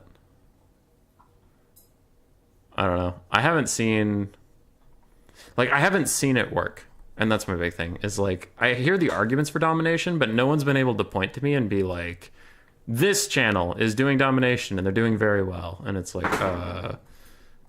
oh, well, without an example, that's really tough to like bet my channel on. So then for me, it just makes more sense to keep doing what I have been doing and what works. You know what I mean? Because I don't see that like end goal where it's like, man, everyone who does domination mode just fucking pops off. You know, they're growing so much, and it's worth investing your time and risking your channel to do. But right now, I'm not seeing the payoff. It's like, Turin was already so big, and if he's either doing as well as he did or doing worse than he did recently. Anticity stopped casting Dom tournaments and stopped casting games altogether. Now he just plays or plays campaign. A lot of other people quit. Dov plays. Milk and Cookies, people keep telling me they're doing land battle replays and stuff, so it's like I don't have a good example of a reason to turn my channel that way. You know what I mean?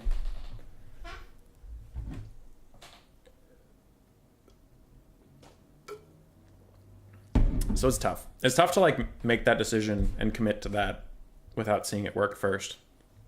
When my channel isn't as big as Turn, so he can kind of do whatever he wants and he'll survive. He'll be fine.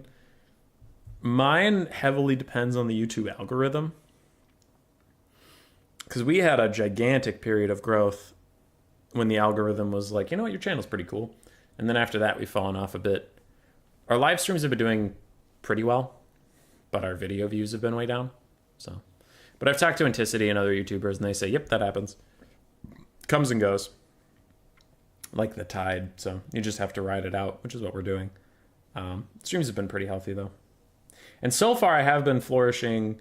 So while, with the argument against Dom being like, I haven't seen anybody make it work yet, the other thing is, when a lot of the big casters either stopped casting, now they're coming back. But when a lot of the big casters stopped casting or would only cast Dom games, I did have a niche and I got to grow a lot while people were gone. So that was nice. But now some of the people are waking up and coming back, which is fine. We missed the Murphalurf. We missed the Contende. We missed the Logic EU. Rubber Duck's not coming back, but again, it's a separate reason.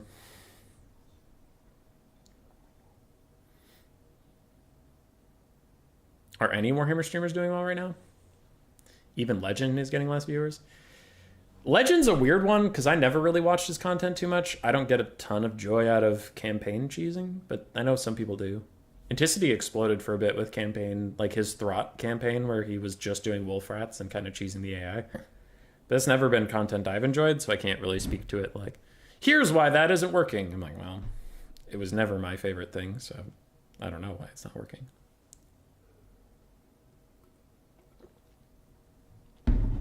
Tactical Lich only does land battles. He's a smaller channel than he deserves. Yeah, Tactical Lich is a good dude. He deserves more than he gets.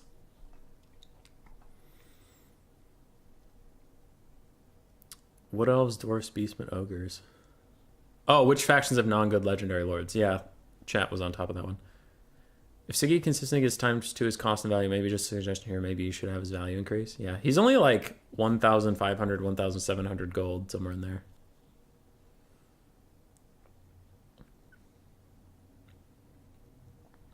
Warhammer as a whole is getting low views. Yeah, I'd agree to that.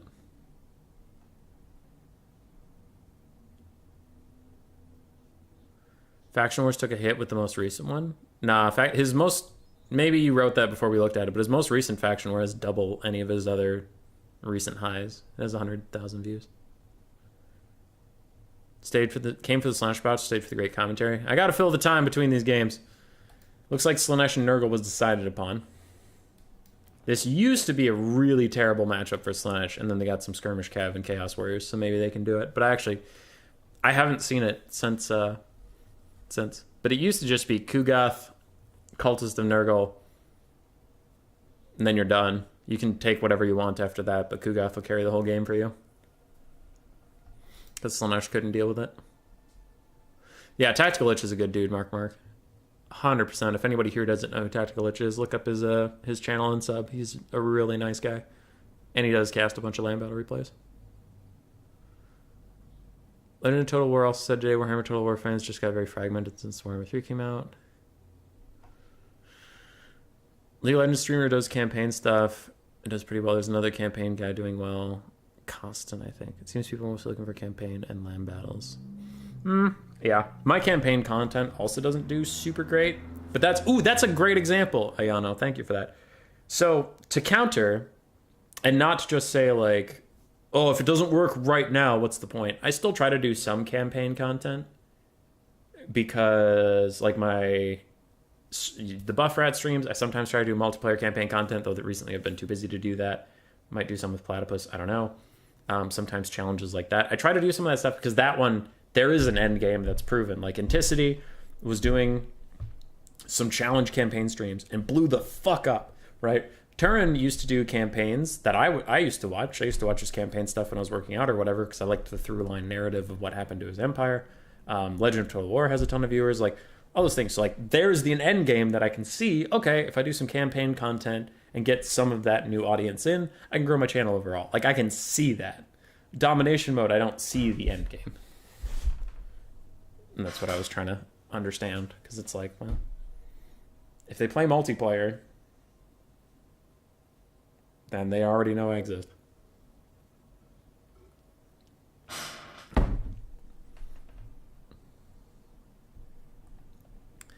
Ogres and Nurgle accept even more one-dimensional than their counters. respawning towers is not cool. Yeah, dude, that was a rough one. Warhammer 3's launch was so well marketed. Like, the marketing campaign for it was incredible for generating hype. I hated it because I was already in the scene, and I was... Remember, 9 months before this game came out, we got, like, Ogres versus Khorne on Turin stream. Ever since then, it was month by month, week by week release of, like, little teaser. Did you know that Slanesh will have cavalry? And everyone's like, oh my god, they'll have cavalry! Jesus Christ! Did you know Nurgle will have diseases? Oh my god, Nurgle will have fucking diseases! And, like, me, as a member of the community, I'm like, yeah, I already know all that stuff. This doesn't need to last 9 months. But for people who had no idea what Warhammer even was, or what, like, you know, Total War Warhammer was, it generated a ton of hype, and we got more players than we ever had in Warhammer 2, ever. And then it's like, yeah, let's try out this cool game. And then the marketing team is like, all right, development team, we got them to you. The development team was like, this game is not finished. And everyone was like, this is so dumb. Just left. It was a goddamn tragedy. Also, they just had their factions picked. Why did they switch?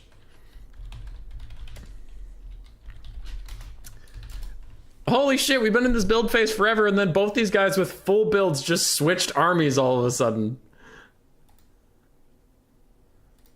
Ha!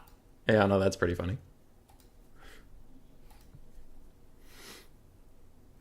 I'm using a mod to allow build points to grow, and it's fine. Just the amount of modern sieges and Infinite Towers is brutal. I think Ledger is falling off because he doesn't change up his content. Glass cannon is not well against tungsten pea shooter. True.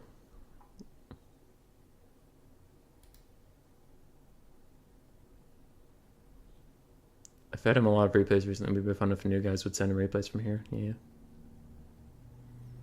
Dev team, Yamate.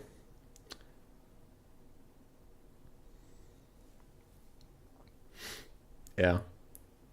No, I'll shit talk the marketing all day because it annoyed me as a fan who was already in the community. But the more I think about it, the more I'm like, that marketing campaign wasn't for me. You know what I mean? They weren't trying to get me to buy Warhammer 3. They knew I was. No, the 9-month campaign was to get a bunch of fucking randoms to buy the game, which is smart. That's smart. It's a good way to grow a community. It's just the game needs to be done. Like, it needs to be a functioning good game. And it was not. What do I have to pick to ban 0 in round 3? I was trying it out, and also people were complaining a bunch about people banning their same faction over and over again.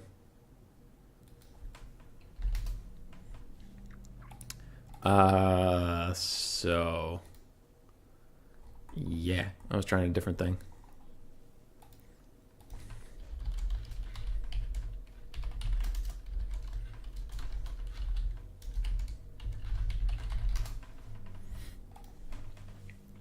Ad Mortem, I have an idea for a tournament. Players get to pick their opponent's armies and they have to use up the funds. Leveling isn't allowed and tournament rules must be followed.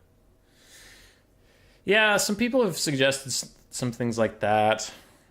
I've thought about it, but for now, there isn't a ton of appetite for, I guess like you'd call it silly content, as a bunch of people are still riding the high from just the game coming out and trying to learn the meta and trying to do all that stuff.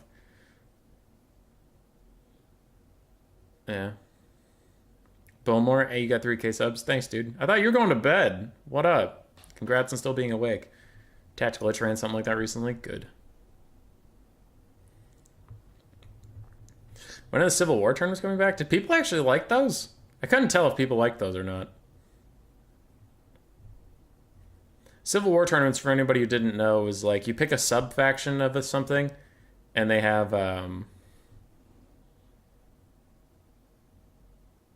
have special rules that make you play more like their sub-faction. So for Skaven, for example, if you were playing like Clan Rictus, you had to have a certain number of Storm Vermin. And There was, like, if you were Clan Pestilence, you had to have a certain amount of, sorry, someone's asking for this. You would have to have a certain number of Plague Monks and Censer Bearers and, like, Plague Claw Catapults. If you were playing Eshin, you'd have to have a certain number of Stalking units. Like, there were, like, unit limits to make you play the faction the way you wanted. You love the Civil Wars tourney? Alright, okay. Maybe we gotta do those again. But, so it was like mostly mirror matches, like Skaven versus Skaven, but it was like Clan Skryre versus Clan Eshin. Shit like that. Void's ready. Berserk's working on it. And we've been in this build phase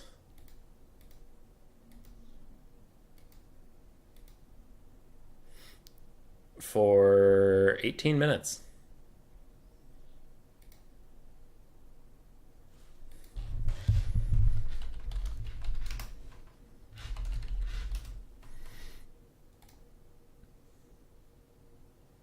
All right, he's almost done. So I was going to message him, but now he's almost done, so there's no point.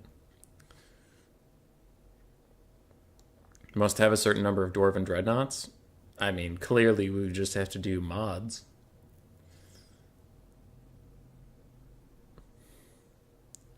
So remember the time when you brought double Luminarch and melted my Luin?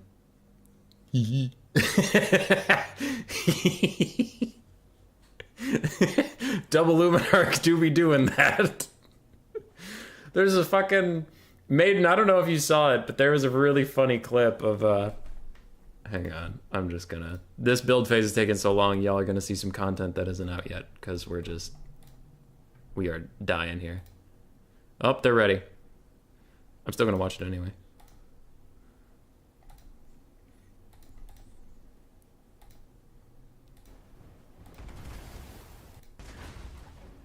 It's tracking Skarsnik. It's tracking Skarsnik.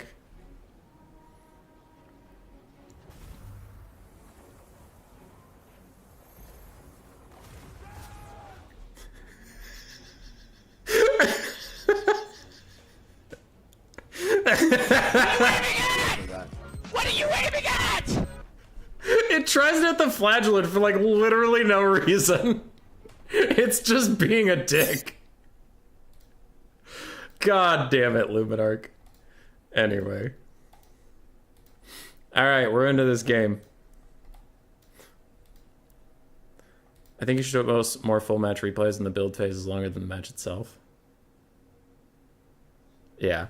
These two, like, one of them fucked up the pick ban, so then they had to re-pick ban after building their entire armies, and then they took forever. Yes, that was way too long, and like I said, I was about to message them about it, but then they were almost done, so I let it go. But yeah, no, that was a stupid long build time, and I'm not happy about that. That flagellant was a heretic? Easy.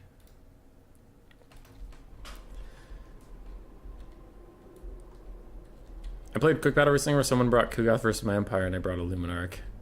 Did it actually do good damage, or not really? Anyway. We have Tzeentch versus Chaos. For Berserk on Chaos, we have some Marauder Horse Masters, so 4 Horse Masters. We have 1 Hellstrider of Slaanesh. We have Festus the Leech Lord, the first time I have seen him since his nerfs. We'll see if he's even any good. We have an Exalted Hero of Khorne on a Chariot, Exalted Hero of Nurgle on a horse, Marauders, 2 Chosen in the back, and an Armored Chaos Troll. I'm having some deja vu right now, and I feel like legit, I had a moment of deja vu, not like cheeky, oh, we've seen this before, haha. It's like, no, I actually, for some reason, feel like I've seen that before. 2 Marauder Horsemen of Tzeentch, 4 Marauder Horsemen of Tzeentch total, some Furies and Screamers, 1 Chaos Knight of Tzeentch, and then we have the double Soul Grinder of Tzeentch and Kairos Fate Weaver with blue fire spam. So it is the Voidlaw's double Soul Grinder kite that we have seen many a time.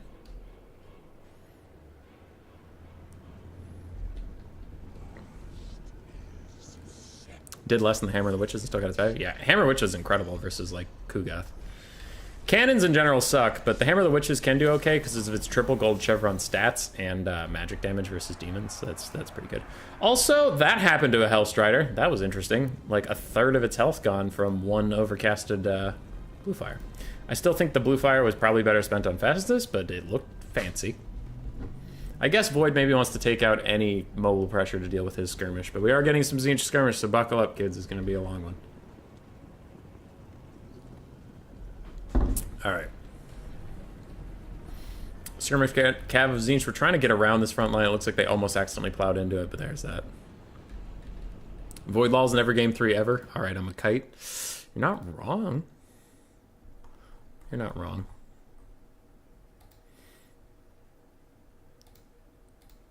Alright. The other semifinal isn't over either, so they're not even waiting for us somehow. Somehow, after all this one is going faster. Chaos Knights take a free little charge, do almost no damage, apparently, because I guess Chaos Knights just don't do anything anymore. And those Marauders are going to be just fine. What was that? Healing elixirs. Oh, he switched over to his healing form, that's it. Okay, I thought he did something cool. Skirmish Cav still trying to skirmish, but not really skirmishing that hard, because they aren't even dealing any skirmish damage back to the skirmish. And the Soul Grinders are picking off Festus. That's where most of the damage is coming from. I was wondering, I was like, 1,000? Where? How? Why? Tzeentch Skirmish Cav gets a big volley off, then retreats to regenerate their shields, while their Soul Grinders and Blue Fire casting do most of the actual work. It doesn't get past barrier, Lamau? Yeah. Nice Blue Fire cast, down 2 units of Skirmish Cav, and Void Balls is off to a pretty convincing lead. And this is going to be a short one, ladies and gentlemen, as a Bolt of Change plus the double Soul Grinders have almost nuked down Festus the Leech Lord. Yep. Still think overcast should be guaranteed, but lower damage. It scales the cost of the overcast. Yeah. Another Blue Fire cast. Festus is routing, and he's still getting sniped out by these guys. Void Balls takes a pretty huge advantage on the balance of power, and his Skirmish Cavalry kiting away from Hellstriders, who are just getting nuked down. And it's looking rough. It's looking rough over here, lads. Festus can take maybe 2 more of those crazy lightning bolts in the back before he's dead. There's one. The second one's coming in. There it is. It's flying through the sky. And Berserk blocks part of it. He blocks part of it with his Skirmish Cav. Oh my god, Festus the Leech Lord is gonna live. Jesus Christ. I still think there might be a Blue Fire coming for him very soon, but you know, for now he's alive. Sure, we take those. We waited all this time just to watch Festus to be insta-gibbed. Hellstriders Slanesh taken out by some Skirmish Cav. They're now coming in. Soul Grinder didn't even give a shit that he was attacked by some random skirmishers, and Chaos Knights even come in to peel him off. Festus has been healing up a little bit. I think he got hit with another lightning bolt or something, because he hasn't healed very much in all this time. Furies are also coming over, and they're like, listen, Skirmish Cav, if you want to defend him, you can, but you're going to have to fight us. And he's not really about it. Another Blue Fire gets him. He's dead. He's dead. No caster, no healing, no hope. Tzeentch, this is what guys like, right? Shows Lord Sniping. Hey, Gaze of Fate traps up this Marauder Horseman. The other 2 Marauder Horsemen are running off due to Furies, and that is going to be all the Skirmish Cav running at the same time. Meanwhile, Festus Leech Lord is dead. Meanwhile, we have a 4,000 to 1,500 damage value, and it is down to just the heroes and infantry. Oh no. And there's still Skirmish Cav ammo. Berserk backs out, and I think that was a wise choice, and this is why we haven't seen Festus Leech Lord in quite a while, is because range damage goes pew, pew.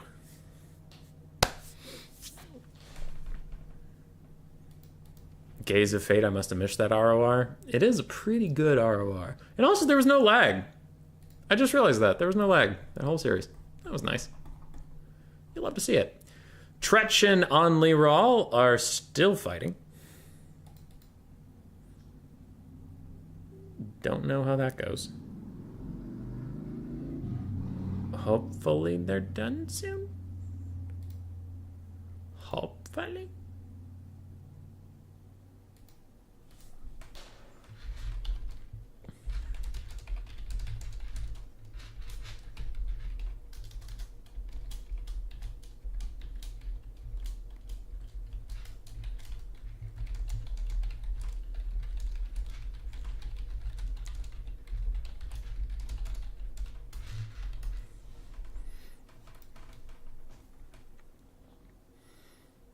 Uh-oh, army guy's angry. Rider horseman barrier are totally a good idea, said literally no one except CA. CA's full of good ideas, bro. Bruh.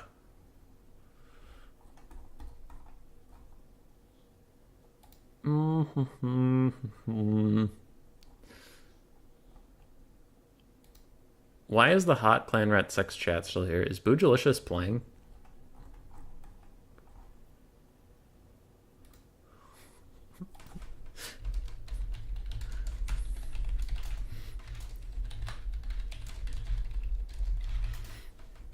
That's pretty funny. Okay, how long do we wait for that other semifinal? And do I do something else for a bit?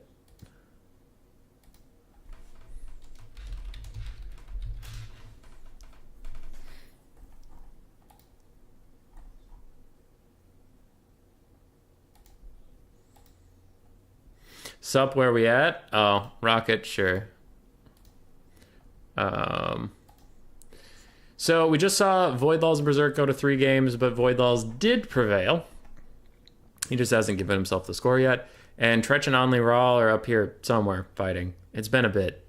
We're all concerned about their health and safety because it's been a hot minute. So we're going into finals, Rocket. This point at the Zinch launched only 8 units. Oh, God, yeah, that's true. I actually have no issues with very strong features on units. Example berries. It just increases the price proportionally. Oh, yeah, they're only like 600 gold.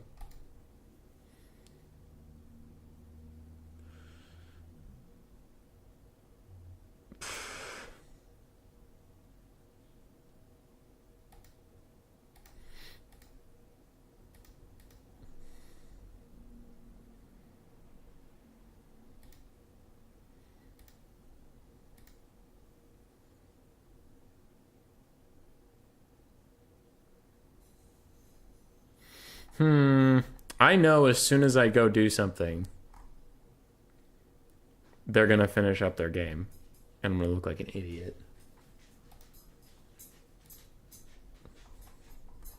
But also that means I should go do something to prompt them to finish their game. All right, here we go. Oh, no, I can't. But I don't want to do a quick battle and end up in a domination game. It's going to take 55 years, though. But if it moves the tournament forward.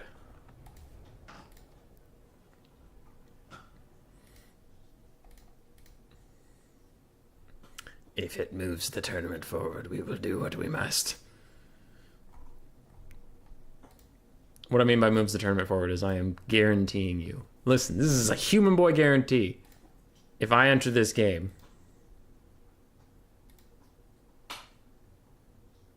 if I find a quick battle, the other people would be magically ready, and then we can move on. Mr. Piggy. Oh my God, they left the game. Oh, very fun.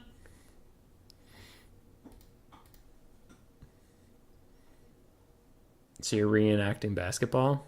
Am I? Am I?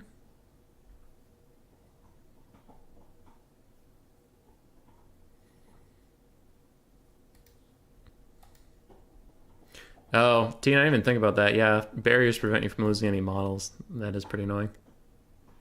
All right, found a match. Do they quit right away? 3, 2, 1. Yep.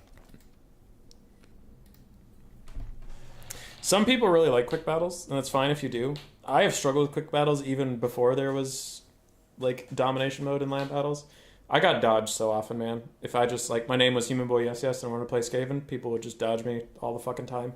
And then when they didn't dodge me, they would corner camp or skirmish or something, like, just all game, and it sucked. And, like, some people are like, that's a... It's a rare thing. But for me, it happened a lot, so I just stopped playing quick battles. But if you have a good experience with them, then good for you. But this is just my life.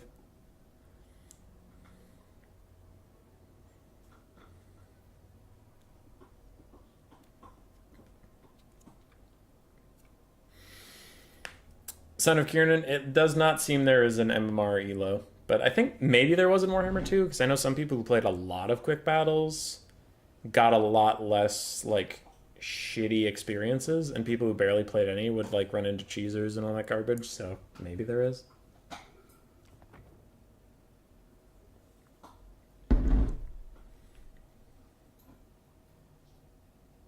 Do I get to play, or what?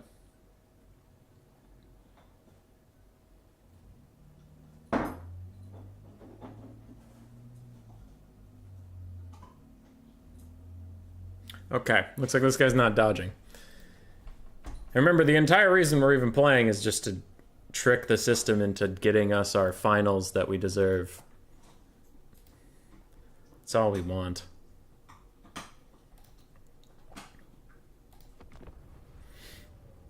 I'm going Brett because I want to. Brett versus Skaven? Okay.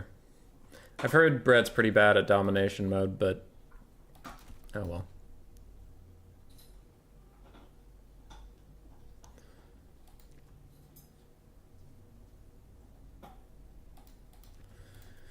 Oh well, says I. Oh well. Do I want the Green Knight? No. Just get a damsel. Of life with Earthblood and Dwellers. Orav Zidledia. A Unicorn. And that's it for single entities. Go away. Okay. Well.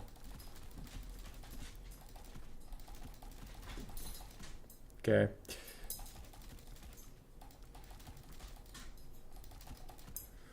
Okay. What else of these?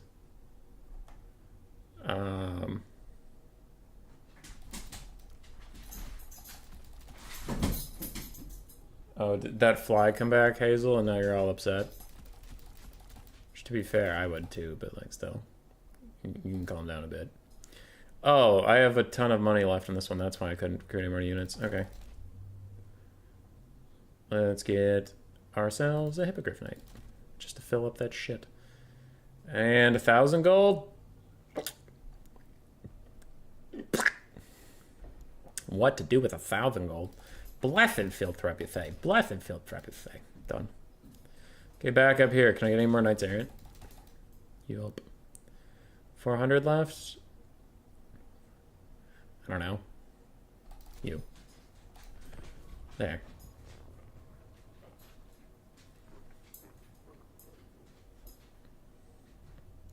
Autogen your army? Oh.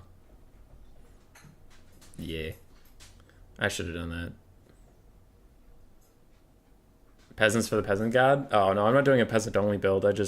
I knew I just wanted cavalry in my main force because it takes too long to get up the funds to spend to get a meaningful amount of cavalry. And sending in cav one at a time piecemeal is really bad. They're just going to get focused down and killed. So I want to start the game with a shit ton of cavalry and then reinforce with peasants is my idea. Now, I don't know if that's right because I'm a pretty bad domination player, but that's my thought. So I just wanted to start out with a bunch of cav.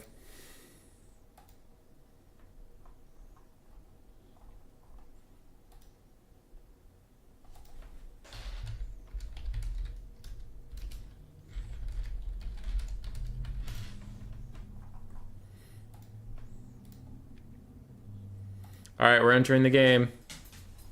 Show me the money. Oh, they're not done yet. All right. Was Brett versus Skaven favored in one way or the other? It was Skaven favored, yeah.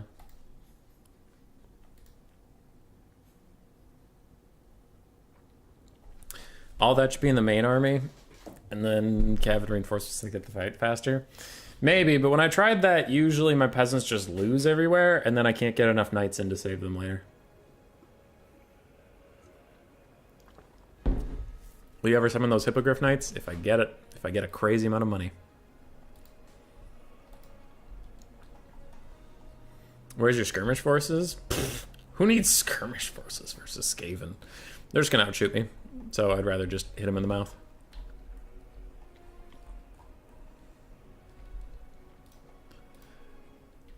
All right, last chance, Tretch. There it is! There it is! There it is! is! I told you! The man's a genius! I told you they'd be ready as soon as I got into a fucking game! I told you! You didn't believe me! None of you believed me! Alright. Hold on. I gotta tell these guys to just get in the lobby.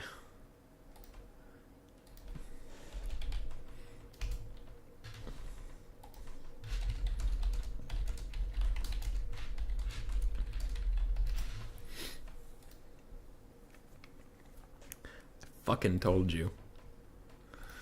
Alright, let's get through this. I told them to do their pick and ban while we're here, so seems fine. What am I doing? You guys go up here. Nice. Get the frenzy knights here. Let's get the regular knights over here. Hell yeah. Knights of the Realm, gonna go up there, do some Knights of the Realman. Knights of the Realm. That's what I said. Why do I need control groups? This is dumb mode. All my control groups are gonna go to shit after the first 2 seconds anyway. But whatever.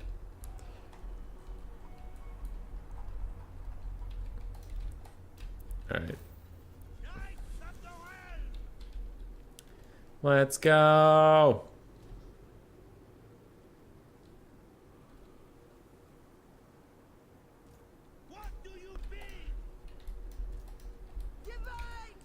Boop. Boop. Boop. What do we have? Oh, just infantry? Okay. Seems legit.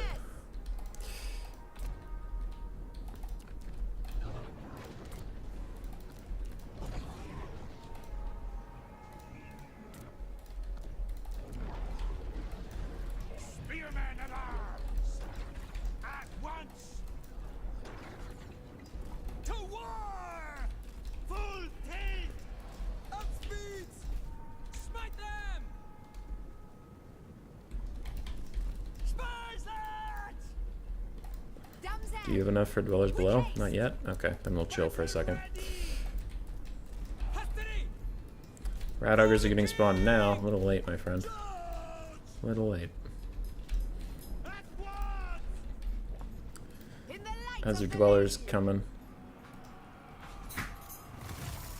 Overcasting doesn't matter. I just want to undercast it. Okay.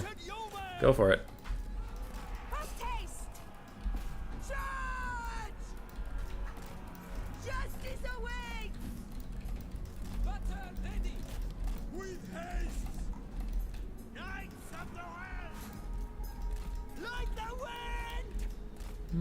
Post haste!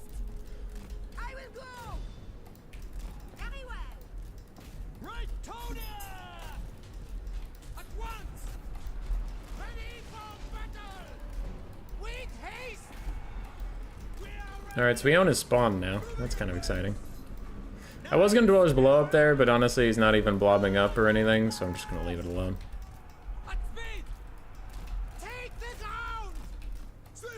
Hey, rat ogres. Why can't I attack them?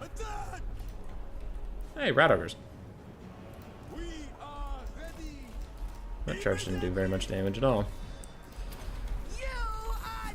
It's the match of the lady.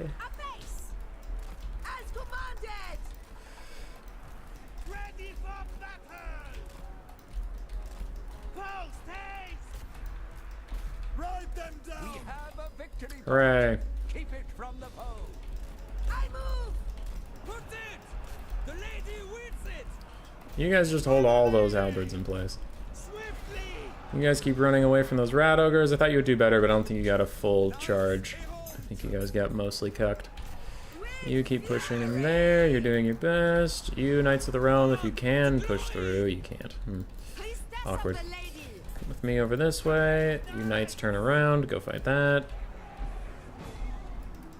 Maybe some of you peel off and go do this. You guys are doing fine.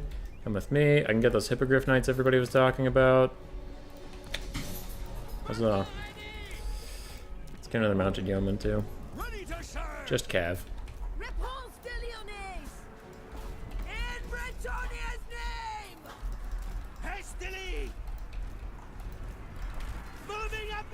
Charge over there. You come with me.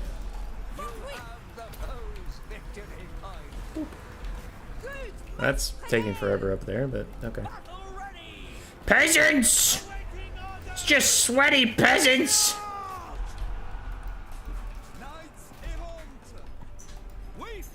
I heard you need sweaty peasants. I have delivered. The sweatiest of boys.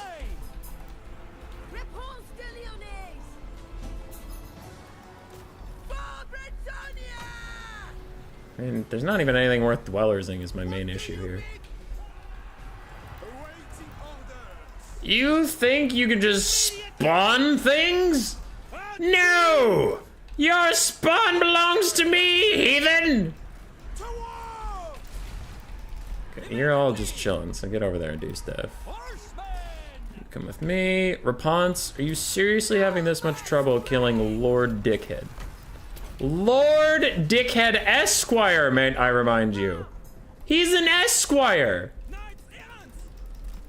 Can't even take care of a damn Esquire! Okay, you take care of this. You fly up over their heads, get behind the warp lighting cannon and go do that. You guys come over here, you guys come over here, keep chasing our stuff, keep chasing our stuff. Peasants are gonna come say hello. Hello. He's a goddamn Esquire! You still can't kill him! That's the embarrassing part here. Alright, wait, what are we spawning? Everything. Everything! I don't care, get up here. Whee! Whee! No, no, no. This is not nice. No, no, no. You're being very mean to me right now. No, no, no. No, no, no. Give me more things. I need more things. Yay. Running around. Yay. Your spawn is mine. Hibbity hoppity, your spawn is my property. More peasants! Okay, did I ever actually get what I needed, or what are we doing here? Something spawned. Ix's Triads? Okay. Were they up there? No, those were Council Guard. Okay. More peasants! Give me more peasants! Run to the port, my little peasants! Is that a summon, or what? Yeah, it's a summon. It's going away eventually.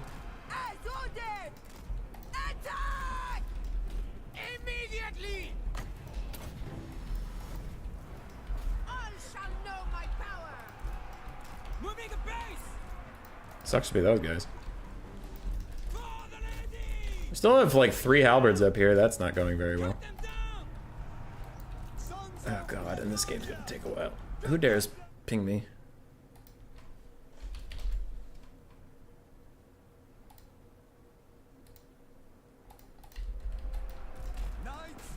Alright.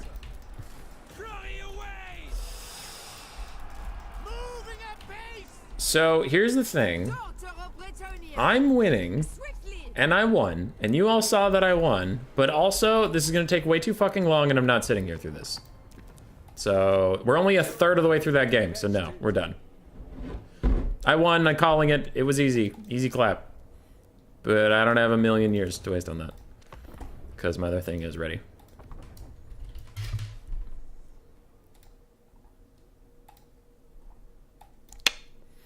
Alright, Warriors of Chaos Bretonia, Wyvern Lake. Is that the map they're supposed to be on? We are in round 5. Yes.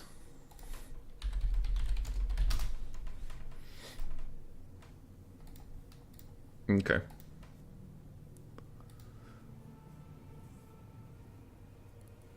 How did Human Boy lose? They're the only way to change them. Your cav is in need of a regrowth. I didn't. No, the game was taking too long. Because I had him blocked in his point. I had a double cap, so he wasn't gonna beat me on points. He had 3 halberd units that I was just waiting to dwellers below, but they were sitting up there doing nothing. And in the words of Sun Tzu, this is actually an Art of War quote: "Don't interrupt your enemy in the middle of a mistake." So I was like, well, if you're not gonna use them, I'm not gonna walk up there and spend spells on them when they're not being used at all. But he was just sitting up there with them. I dominated his spawn. I killed his lord. He couldn't spawn any units. He couldn't take any points, but he wasn't going to surrender, and we were only, like, we weren't even a third of the way through the tickets, so I just had to call it, because that was going to take way too long. And Tretch was asking me if they were on the right map, and I'm like, I don't know, I'm not there. So I should be a responsible tournament host and show up and tell you if you're on the right map or not. So that's the story behind that. But no, we had essentially won. I did not see a hope for our opponent to come back in that game. I could be wrong, but I'm not.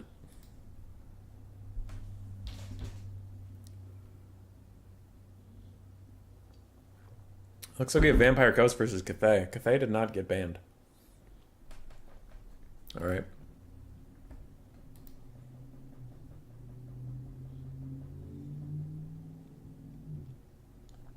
He saw those halberds sitting on the point and noped out. Oh, yeah. There was no possible way I could have dealt with all those halberds. Not with my... What did I spawn? 3 or 4 archers and I had more I could spawn? No, they couldn't have done anything. Dwellers Below couldn't have done anything about those halberds. That was pretty funny.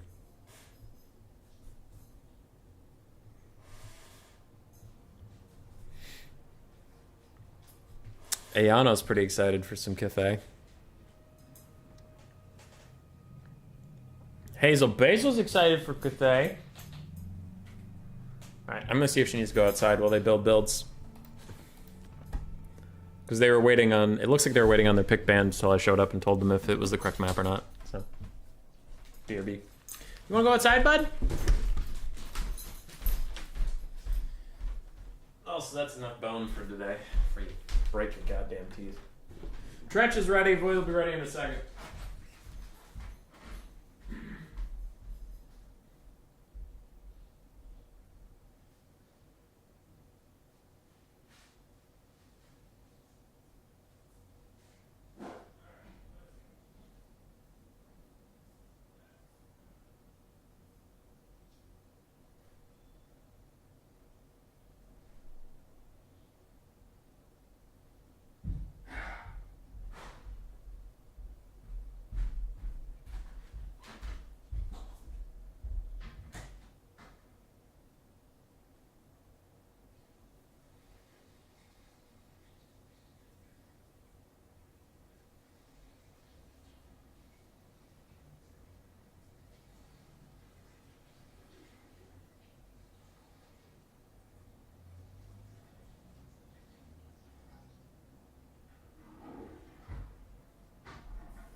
Strangely, I think waving my arms and screaming did nothing to calm down the dog. Hi! Oh god, hi. Okay, hi. Hi, puppy. Hi. Oh wow. Oh wow, this is exciting. Oh wow. Ah. Yeah, getting kicked in the jaw. Alright, hold on. Yeah, there we go. Hi. Hi, okay, alright. For the Vampire Coast... Oh, they moved out of my sight. Hi, Pup. Pup needs attention, apparently. For the Vampire Coast, it looks like we have 4 or 5 pistol mobs. We have 4 sirens. Oh, jeez. All right. Okay. Okay, she's squirrely. Jesus Christ. Hi, Pup. All right. Oh, she's upset. She just found out her bone's missing. So we have 4 sirens. Boop. We have 4 depth guard as well. We also have 3 animated hulks, it looks like. Celestra Deerfaun on her big crabbo with the big stabbo. Looks like we have Kraken's Pull, Ghosts of the Past, Denizens of the Deep. So Denizens of the Deep and Kraken's Pull are 2 spells, and then Ghost of the Past is just a free summon. This is neat. I wonder if Celostra is just going to get gunned down or not. We'll see.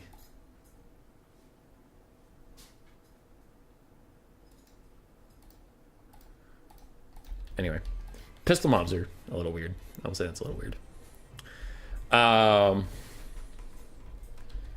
the other side for Cathay, we have Peasant Horsemen, Peasant Horsemen, Peasant Horsemen, just deal with dogs. Then we have 2 Jade Lancers also up front. Dragon-blooded Shugi Lord of Yin with Missile Mirror, Ancestral Warriors, Talons of Night, and Storm of Shadows. That is a lot of spells.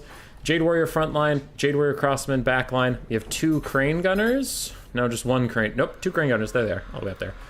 3 Iron Hail Gunners, 2 Peasant Long Spearmen, and that is it. So very diverse Cathay build, honestly. Peasant Horsemen charging out to deal with some of these Oh, wait, those are Jade Lancers. Oh, God, that makes a lot more sense. Jade Lancers running out to deal with some of these pistol mobs. And a Talons of Night to take care of some Sirens and a pistol mob. Very nice start here from Voidlaws. Very, very nice indeed. Crane Gunners are still firing, though they're partially obstructed by their own Jade Warriors that they are standing in. Hazel sniffing around. Let's go, Cathay. All right. 7 in the morning, I should be asleep, but finally Cathay. Yes. All right. Celostra is coming in from the side. Sorry, I was getting caught up with chat and getting distracted by the dog a little bit, but it was mostly just a slow approach. As pistols are now shooting at some of the Crane Gunners as they run away, they're getting decent value in just because the Crane Gunners have a tiny, tiny health pool and no armor. They do have silver shields, but they're facing the wrong way. Sirens are trying to just path straight past the Jade Warriors, and I think that is correct. Voidlaws doesn't seem to have noticed that has happened just yet, and now his Jade Warrior crossbowmen are compromised. Other Sirens are also running straight through, and I wonder how this will go when Celostra gets involved. What was that? A Kraken's pull onto some Peasant Horsemen. Ooh, that is not what you thought it was. I think he thinks those were Jade Lancers. Otherwise, it's definitely not worth it. Sirens now getting plowed into by Peasant Horsemen, and the Jade Warrior Crossmen will run away.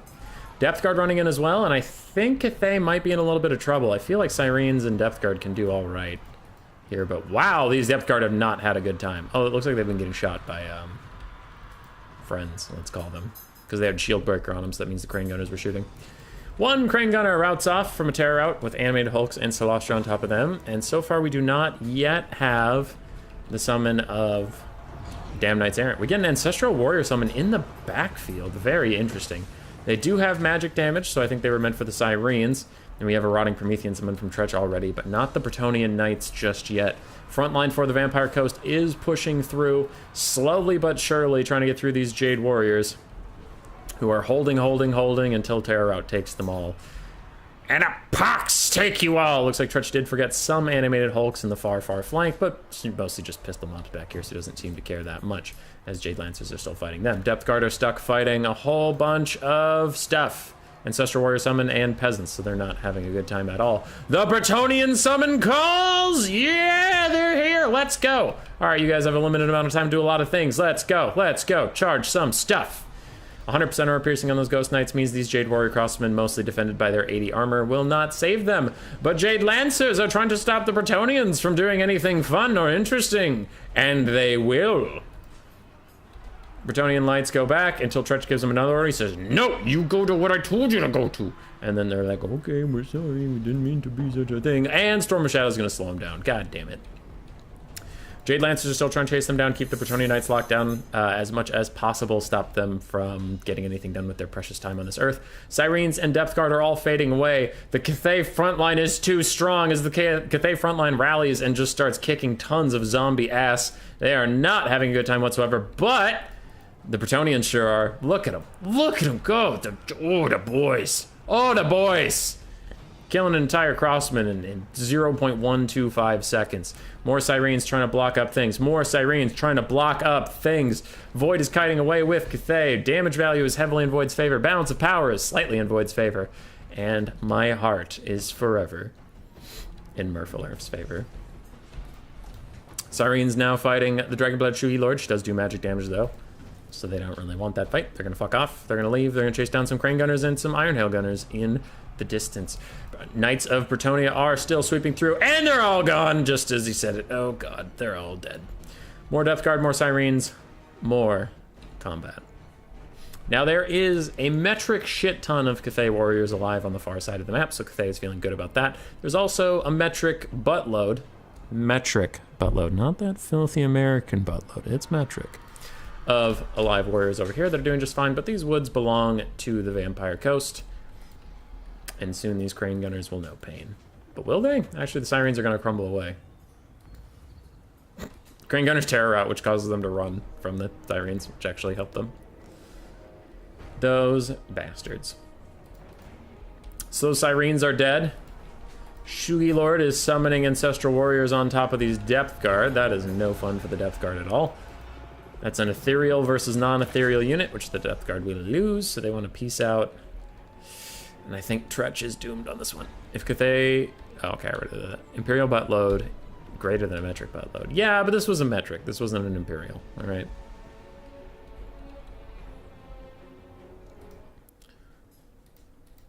Who dares ping me?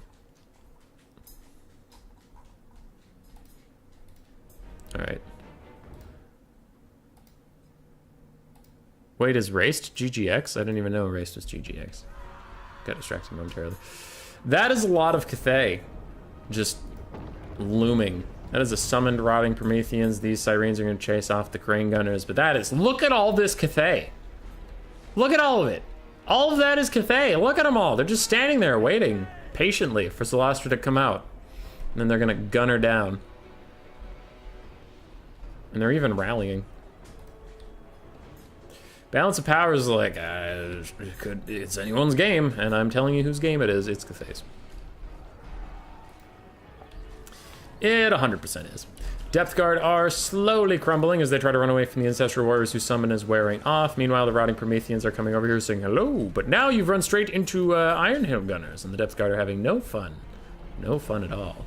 I think there's probably a storm of, not a storm of shadows, a Talons of Night or something ready from this Lord. Otherwise, I don't know why she'd be picking a fight with Sirens like this.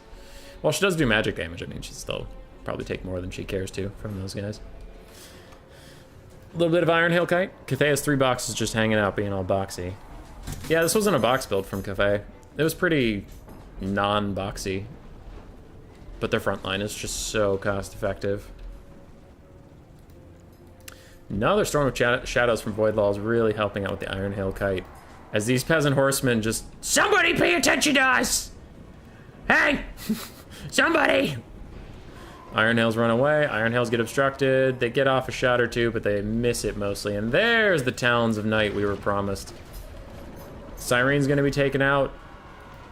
Depth Guard crumbling and getting side charged. Celostra's Song of Enthrallment does nerf a lot of the cavalry around her, but I think it's too late. Balance of power goes past the point of no return for the Vampire Coast. And a Kraken's pull comes in from Celestra. She just tries to stop these one Ironhill Gunners, but there's the army losses. Voidlaws goes up 1-0. On Cathay. Frontline's so healthy. My God. It's disgusting.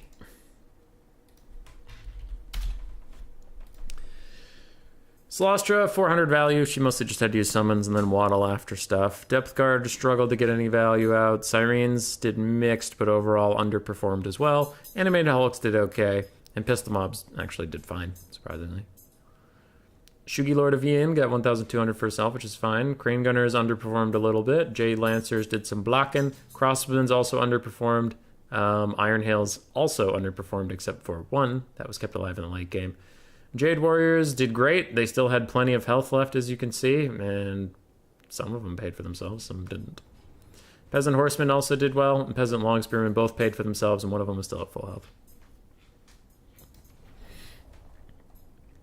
That's what we call a frontline diff.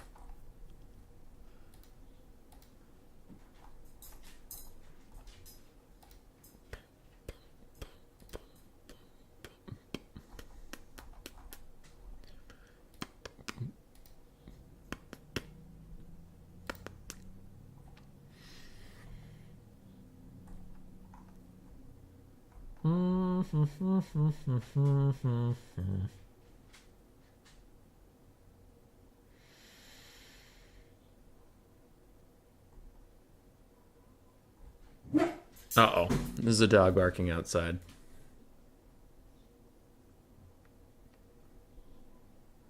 Hazel's upset. Those peasants just wanted some fine crab meat? Who doesn't? Who doesn't want fine crab meat? That's the real question we need to be asking ourselves.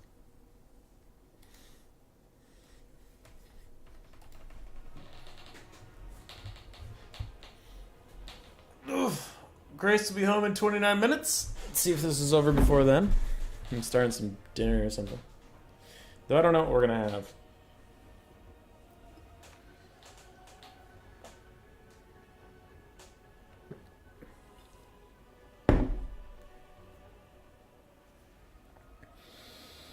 I need to think about what I'm doing today. I'm applying for those 4 jobs I sent myself. Doing that. Going grocery shopping. Giving Hazel a bath. Working out. Going back to work, because I was at work this morning. Then I did this. Then I'm going back to work. And then that'll be a night. Tomorrow, not doing very much. So we have to go up to the cities for Grace's birthday dinner with some friends. Friday through Sunday, I am doing convention stuff and trying to sell other people my board games. All right. So we'll stream tomorrow, and then we'll probably be gone for Friday, Saturday, Sunday. Probably.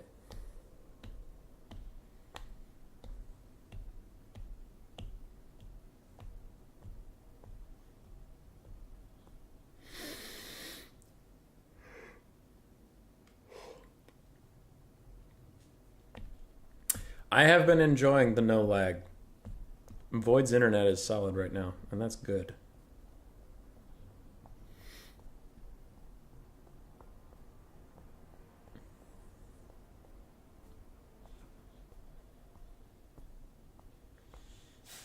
Oh, don't you huff. I have a huffy lady over here. Tretch is on Slanesh. Slanesh is very popular today. I hadn't actually seen too much Slanesh until today. They felt solidly mid-tier on land battles, but something's in the water. It's Sigvald. Mostly it's Sigvald in the water. He's taking a shirtless bath upstream, and some people just want that juicy Sigvald to run off. Don't Google Sigvald runoff. It's not going to end well for you.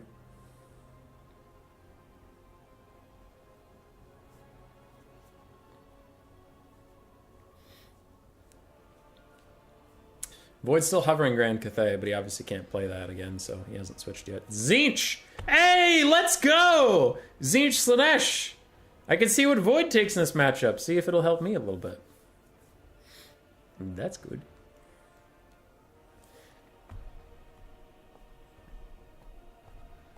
This will help me learn things. I like learning. I'm actually just gonna watch Void build his build.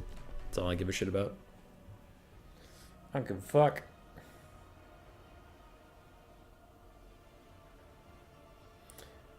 So when are we gonna get that Civil War tourney? And why is it gonna be High Elves first? I mean, I'll put it on the polls. Yeah, Maiden. People seem to be pretty excited about it, so we could do that. Everybody, it's Mukau! Say hi to Mukau. His name's actually Ed. His name's Ed, but we call him Mukau because, I mean, just fucking look at him. He's a Mukau cat. Look at him! Look at this boy. Look at the good boy. Hey, buddy. You having a good day? Did you wake up from your 4th nap of the day? Look at him. Look at the good boy. Oh! He's so good. Thought Hazel was going to come over and disturb his slumber, but she's not. She's just behind us. Oh, you're having the time of your life, aren't you? Yeah. Oh, that is nice. Oh, that is nice. Yes, it is. Oh, get yourself your little scritches. Hazel Basil, what the fuck are you doing? Oh my god, you caught it. That is disgusting, but good for you. She caught the fly, everybody. She ate it. Oh my god, she's eating it and then dropping it. She's trying to figure out if she even should eat it. Oh god. Why don't you ever catch flies, little Muko? Aw, you love the chin rubs. Yes, you do. Alright, we're getting into the game. I'm gonna leave the camera like this. Fuck you. This is how we're doing the whole game. I will get rid of the blocker, but I will not make the camera any smaller. Muko, you're more important than this game to me. You're more important than this game to me. Yes, you are. Alright. Jokes aside, let's shrinky dink.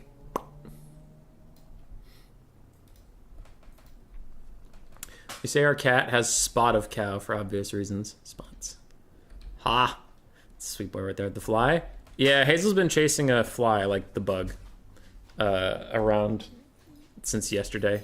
She got there. I don't know why she swallowed the fly. Perhaps she'll die. Perhaps she will. And if she shall, then I will get another dog. This time, a bigger dog. A big floof. A dog I can ride to work. A dog I could use as cavalry. A dog that causes terror. This is all you ever need, more cat content. Also, hi, Big JP. How you doing, buddy? It's good to see you. An RTK member made a pretty deep run today, my dude.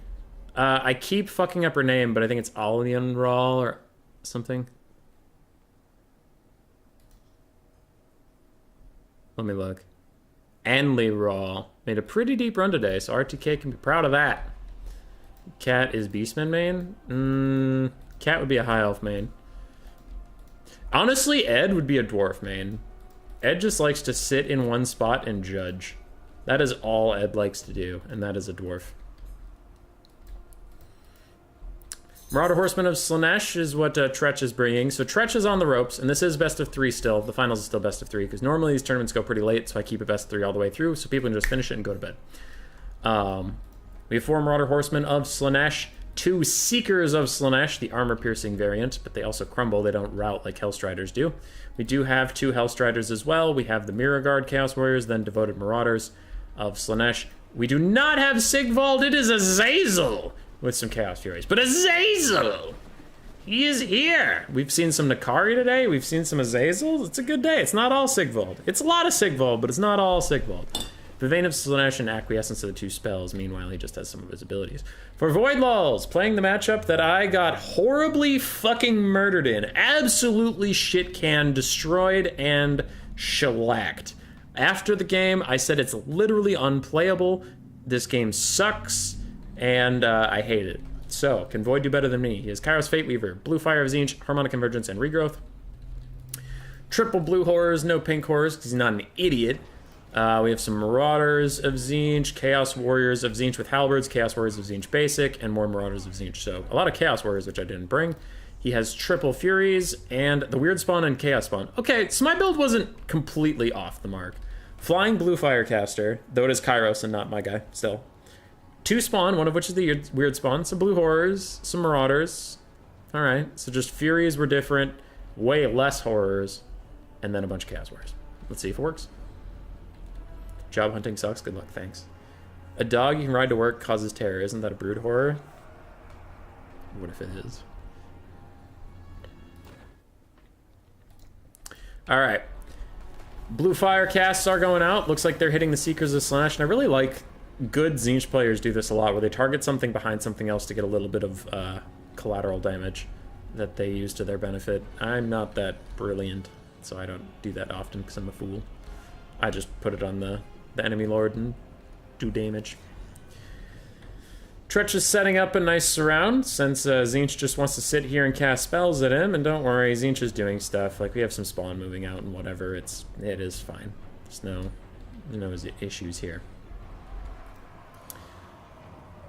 These blue horrors could be firing soon, but it looks like they're not just yet. We have Furies advancing. It looks like they're going for a charge on these guys who lost their attack with the Gaze of Fate. They are down to 0 attack, and they get no charge bonus either because they were netted in place. Meanwhile, the blue horrors turn around and try and fight some skirmish cap at the same time, and Void Lulls explodes into life, where we once thought there was just spell kiting. Now there is violence!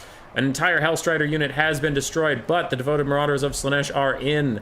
And Skirmish Cav of Slanesh are out. They're trying to get the hell out of here as Blue Horrors and Furies just chase them down. Azazel's coming. Azazel's running. Maybe he's going straight for Kairos. Maybe he's going for something. I don't really know. But the Weird Spawn are getting shellacked by these Seekers of Slaanesh right now, along with their Fury friends, and Skirmish Cav are also firing in. Damage values are very even. Void Lulls is currently up, but as the melee progresses, I think Slaanesh will suddenly find himself in a better position.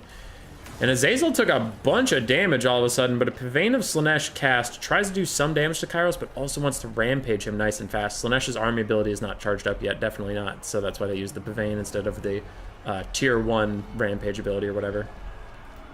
Azazel is getting some good shots onto Kairos, even when Kairos is far away, because his attack animations are too long, so thankfully the game just lets him hit Kairos, which is smart, I think, for most cases. Void Lulls is a little bit up on the balance of power, but we can see the damage value has equalized immensely. And there's a big Cav flank over here. Some Furies are going to take a lot of damage, and they'll crumble away. And Furies are not cheap, so every time you lose one, it's kind of a big deal. Unless they're a summon. They don't give a shit. Nobody gives a shit about summons. More Furies are chasing down Kairos, and Azazel himself is locked in Chaos Furies of Tzeentch. Now, we do have some rallying units of Slaanesh that need to be brought back into the fight as quickly as possible. But we'll see if they are brought in meaningful time. Skirmish Cav of Slaanesh overall is doing okay, but now the Blue Horrors are raining fire in onto the Seekers, and the Seekers only have 0. Okay, 0 armor is less than what I was even going to say.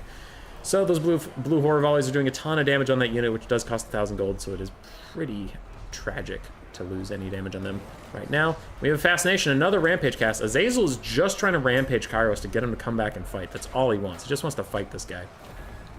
He's running straight at him, takes a nasty blue fire shot to the face, and then there's going to be a Gaze of Fate net as well, plus the Bolt of Change. Azazel's about to take so much damage. He's not enjoying it one bit whatsoever.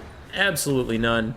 And he might even start crumbling soon. Hellstrider Slaanesh piling back in, but all of a sudden Tzeentch takes a giant lead on the balance of power, and I have to agree, these Skirmish Cavs still are relatively healthy, still have a good amount of ammunition, but they just didn't have the time to use it, and now they're looking at a clump of Chaos Warriors who don't give a shit about your skirmish, who don't give a shit about your ammunition, and they can take it all day. Azazel, tenacious as ever, said, listen, I started this fight going after Kairos. I'm ending this fight going after Kairos. Acquiescence slows him down, lowers his melee defense to 0. He gets another hit, but now there's more Furies, and Kairos is like, later, nerd, and just flies away. Azazel is getting torn apart by the Furies. He only has 5 armor. With most Slaanesh Lords, besides Sigvald, this is their problem, is they are very squishy. Kairos turns around, blue fire to end it all, takes him out just as we enter the post-game screen, and Void Lulls does it again, ladies and gentlemen.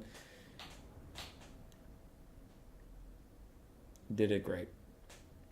Nutted in place. I might have slurred through that one, but I meant netted in place. But sure, we'll go with netted. That is GG. Void Lulls definitely made that matchup look winnable, where I made it look pathetic. Chaos Warriors held the front line, which is very, very good. Furies also did a lot of good work. For me, the hard part is making sure my Furies don't like take 1 tick of damage and then immediately just crumble to dust, but he made him look real good. Azazel really struggled. I do think Sigvald is the optimal pick here. It's just like, we saw how much blue fire damage Azazel took, and we saw how little Sigvald took, so I do think Sigvald's a better choice there, personally. Marauder Horsemen of Slaanesh were really good. They just didn't have time to really get all their value out and throw. Seekers did pretty well, honestly, but they just got shot by blue fire. Yeah. And GG, everybody. Well, I think it's time we start part 4 of the stream. And that is Stardew Valley. Let's fucking go. All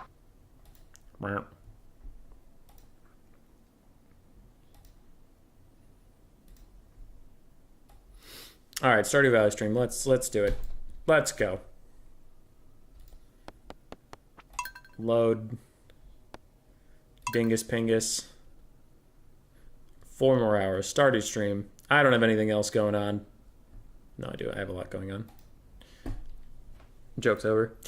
I am leaving. I hope you guys enjoyed this today. It was a good tournament. Good turnout. Tons of good players. We had some great games. And, yeah. Congratulations to Void Lulls on winning yet again. Like I did say at the start, our schedule for the next days looks like I'll be streaming tomorrow, just having some fun, playing some games. And then Friday through Sunday, I might pop in for a quick stream or 2 here and there, but I will be mostly at a board game convention trying to sell other nerds my board game. ODM has a land battle tournament this weekend, like they usually do. Sign up for that if you need some land battle action while I'm away. And other than that, thanks for hanging out, you guys. Hi, Murph. Bye, Murph. Yeah, you just missed the stream, buddy. But it was a good one. Other weekend content is Cool Umbrella is hosting a Single Lord tournament where Murph Alert will be casting it. So there's Cool Umbrella Single Lord tournament, and there is the Champions of the Grail ODM tournament. So if you need more tournament action in your life, go look to our friends and neighbors in ODM, Murph Alert and Cool Umbrella. All right? All right. Take care, everybody.